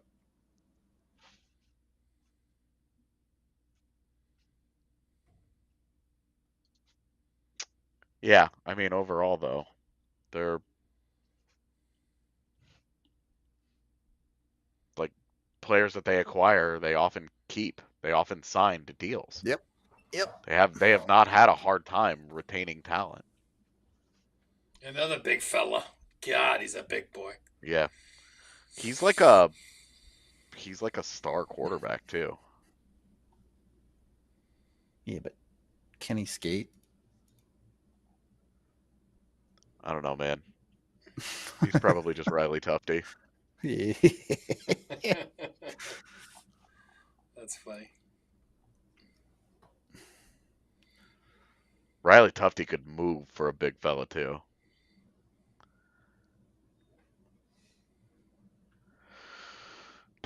Thank you for the 5, Kyle. Apologies if it's already been talked about, but Jim Nill winning GM of the Year is outrageous. Yeah, we talked about it a little bit. Yeah. Florida has gone to the Stanley Cup final 3 years in a row. And they didn't win a GM of the Year? You're just giving it to Jim Nill because screw it? Yeah. I don't really understand. Yeah, I'm not sure. Like, okay, so Jim Nill trades first round picks and Logan Stankoven away for Mikhail Granlund, Cody Ceci, and Mikko Rantanen. Cool. That's the extent of the work, right? Yeah, Like, I don't understand. like the right side of their defense was god awful, and guess who built that defense? Guess who went out and gave money to Matt Dumba and Ilya Lyubushkin that they're now desperately trying to get off Right. of so they can go sign They're somebody now in else. cap hell. That's the GM of the year. The GM of the year made 2 moves that were horrible. The second that they were signed, both of those were horrible. I'm not even out here saying it should have been Chris McFarland. We know that what he did was weird. There were some missteps along the way, like the whole what was the kid from Nashville that they traded away for Ryan Lindgren? I'm drawing a total blank on his name. They traded the 3rd round pick for him. Yeah, thank you, Juuso Parssinen. Jesus. That whole thing was weird. We understood why they did it, and then they cut bait. It didn't work out. They cut bait. They included him in the Lindgren deal. Okay, that's not my favorite deal. Like they did all kinds of good. The Middlestat Coyle thing was an overpayment the second that it was announced. People are weird about Will Zellers, I've learned. I don't know why everybody got so attached to William Zellers, but maybe it's because we haven't had a lot of in an easy league. Yeah. He had a good year in a lower league as a guy that was a year older. Like, had he had the year that he had in his draft year, I'd be very, very different feeling about him. But he's 19 years old now. Like, that's his D+1 in the USHL. Like, he scored a ton of goals. Yeah, that goal he scored in the first week of the season was wild, but not convinced that he's going to be able to rep. Like, somebody was arguing with me on Twitter today about if I preferred Gavin Brindley over Will Zellers. No, I prefer Brindley. Zellers is going to get to the NCAA, and he may have a great NCAA year. I don't know, but he's going to get to there, and some 23-year-old D-man is going to put a charge into him, and he's going to go, "What the hell is this?" Yeah. Yeah, it's like it's going to be tough for Zellers to even replicate or even come close to what Brindley did in college. That doesn't necessarily mean that he's a better or worse prospect, just that he's a few steps behind him. Yep. Brindley had a bad year in his first pro season. It was a hard transition. It's going to be hard for a guy that's 5'9", but he has the right mindset. He plays hard. He does a lot of good. And there's a lot of reasons for people to be excited about Gavin Brindley. And again, the cost for the Charlie Coyle thing was bad. And then what happened? They turned around and they rectified it in the Charlie Coyle Miles Wood trade. Like it's fine. Yep.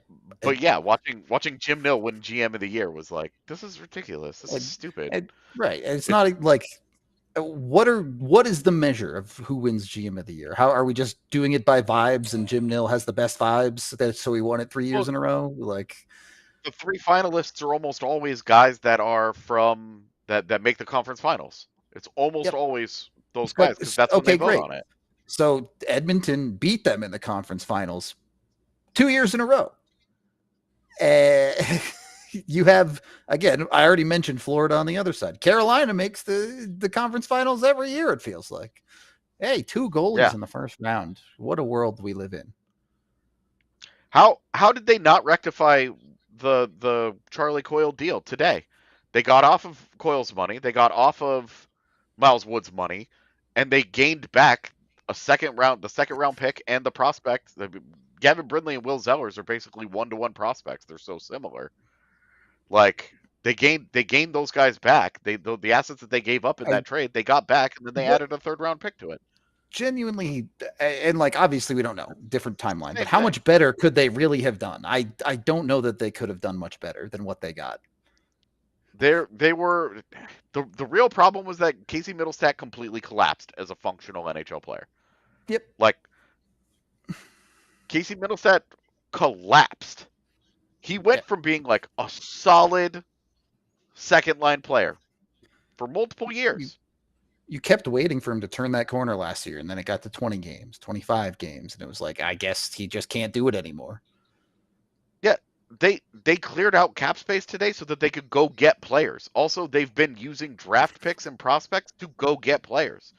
Yeah, This cap space is gonna get used. Like right, they cleared out $8 million of cap space today. That will get them players. That was the point of it.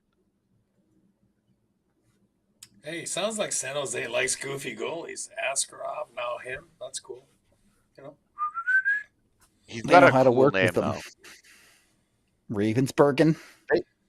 Yeah, Joshua is not the cool one. That's for sure.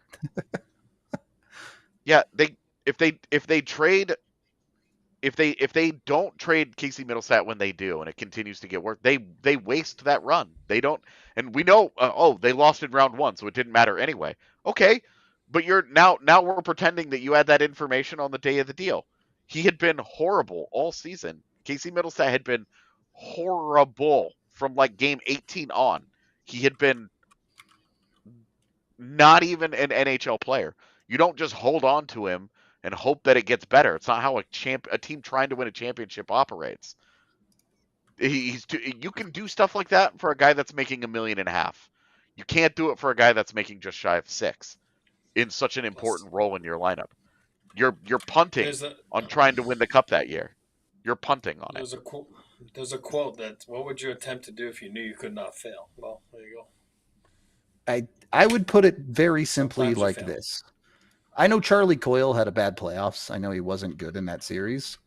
Post-trade, Casey Middlestat had 6 points in 18 games for Boston post-trade. Charlie Coyle had 13 points in 19 games for the Avs. Charlie Coyle was a significantly better player for the Avs than Casey Middlestat ended up being for Boston in that trade. Yep. Yeah, and look, like, I'm not thrilled that they moved on from Charlie Coyle because I didn't think Charlie Coyle was good. That's not it. It was just the money. Yeah. Look, the Avs had to move money out. We kind of laid out their options at forward where you had to move out Wood, which they did, which is an important thing to note. The return the Avs got back was less because they ended up getting rid of Miles Wood's contract in this deal. And then you had Coyle or Colton. If you were moving a forward to move out significant money, it had to be Coyle or Colton. Those were your two options. Unless you're doing something crazy big, like we heard about with Natchez or whatever, but that's a different conversation. Yeah, but you try something. Yeah. You try something for a run and it doesn't work. Okay. That doesn't mean that it's a bad deal. It doesn't mean it's a bad player. It didn't work. Now it's like, okay, you're starting again with different ingredients and you need some money and you used his money. It doesn't mean he's a bad player. It's all good. It's all normal. And if you don't try anything, everybody would be like, oh, you're not trying anything. And then you go and lose in the first round. And, hey, they tried some. It made sense. It didn't work out. That's all good. Move on. Keep in mind, we're working with incomplete information here too, right? I guarantee you the Avs internally have at least some sort of a plan for the cap space freed up. They know what they're going to go try and do next, whereas we are left here to guess about it. Yes. 2 picks left. You saw our top 30 draft board there. Honestly, I don't feel that bad about this draft looking at the Central Division portion of it. I don't think the Avs got that cooked.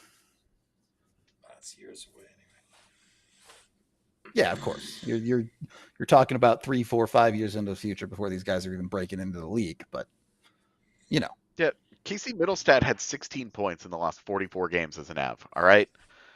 Yeah, he If it fell off a wasn't cliff. for him if it wasn't for him like beefing up on power play points in the first 19 games, like that was the only thing that was his salvation, which was the same thing for Ryan Johansson.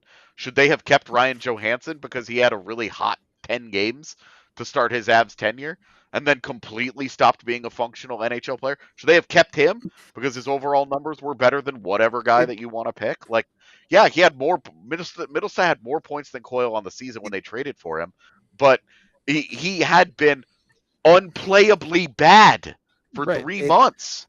And like I was the guy defending him mid-season when he was on that Me 15, too. 20 game cold streak. I was like, he's going to turn the corner. It'll be fine. He'll get there. He'd have a good game, maybe 2 good games. You feel like, all right, he's finally coming out of this slump. That's all it is. And then it would be right back to not just not scoring points, but straight up ghosting hockey games. Like, yeah, you'd watch a hockey game and you couldn't tell me a single thing that Casey Middlestat did in it because he just was not effective in any imaginable way.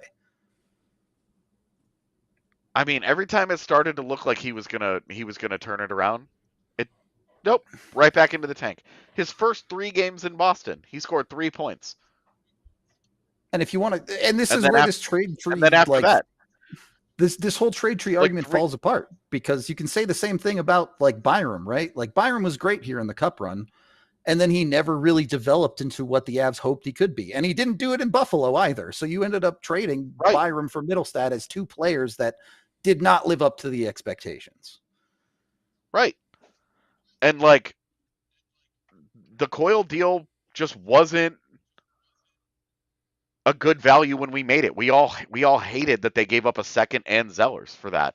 And Casey Middlestat, who will very, very, very likely be better next season than he was this last year, he was horrible. That was the worst he has ever played in the NHL, and that includes his first couple of years in the league when he wasn't any good. That was the worst he's ever been in how he was playing. There's a very good chance that he ends up better next year. That really hurts. That's going to really hurt Colorado. That they gave him up and he's going to go on, he's going to be fine, and then all the extra stuff that the second round pick and Zellers, that hurts. Yep. And Charlie Coyle was good. I have no at problem the end for the Avs talking about that. And then the prices of those trades, the Nelson one too, extremely high, like totally valid. But you can't. Again, we could go back this trade tree all the way to the top. Cool conversation. The reality is the Avs were in the room of they had Charlie Coyle and they needed cap space, and that's the decision they made. If you're mad that they chose Charlie Coyle's money instead of Sam Girard's money, fair enough. But in the room they were in, they did a pretty good job, in my opinion. Yeah, I mean, I had no issues. My problem with Charlie Coyle had nothing to do with the caliber of player that he was. My problem in that deal was always the extra stuff. I didn't like Zellers and the second. Even if it had just been one of those things, it would have been fine. But all of it sucked. That was always our problem with it. It's not that Charlie Coyle was a bad player. He's not a bad player. He wasn't a bad player in Colorado. He had a tough first-round series, but also we know that he was hurt enough to have had some sort of procedure on his arm that had his entire arm in a cast. So he wasn't anywhere close to fully healthy,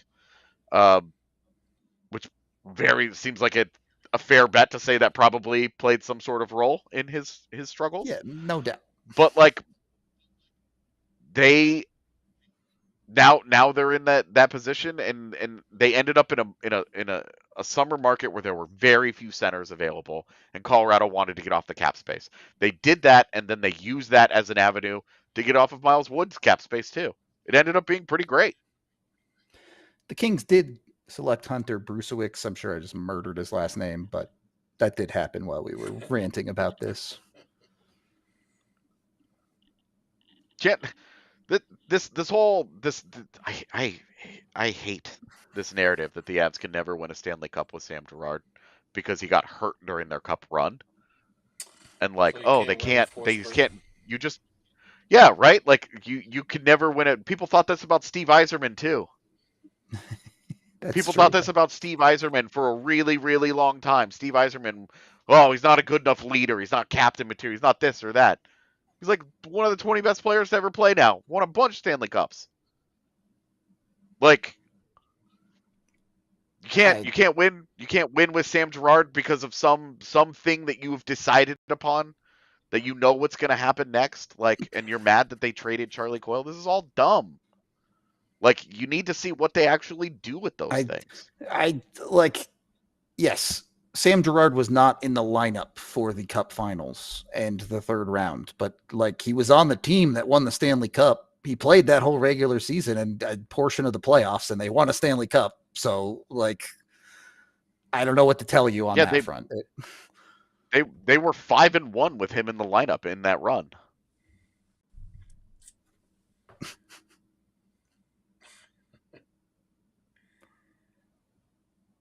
Who's the last pick?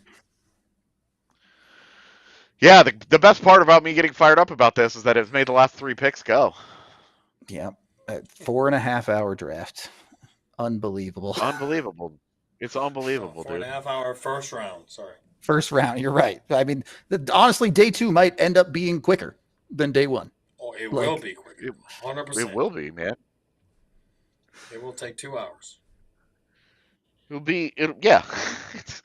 Day two is always intense because you wake up and you're like, sure. And then it's the fourth first round. like 6 picks, you're like, whoa, wait, what just happened?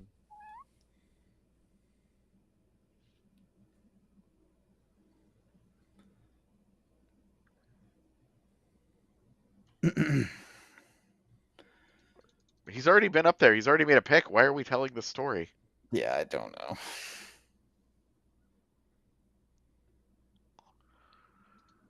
Also, shout out Lanny. Lanny, an OG Colorado hockey player with the Rockies. Yes.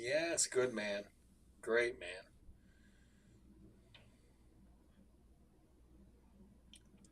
Iconic mustache. True. Hey, Cullen Potter goes in the first round. Eddie will be happy. Who? That's Cullen. not something that you say very often. Cullen Potter, ASU kid, one of our diehards who goes to ASU.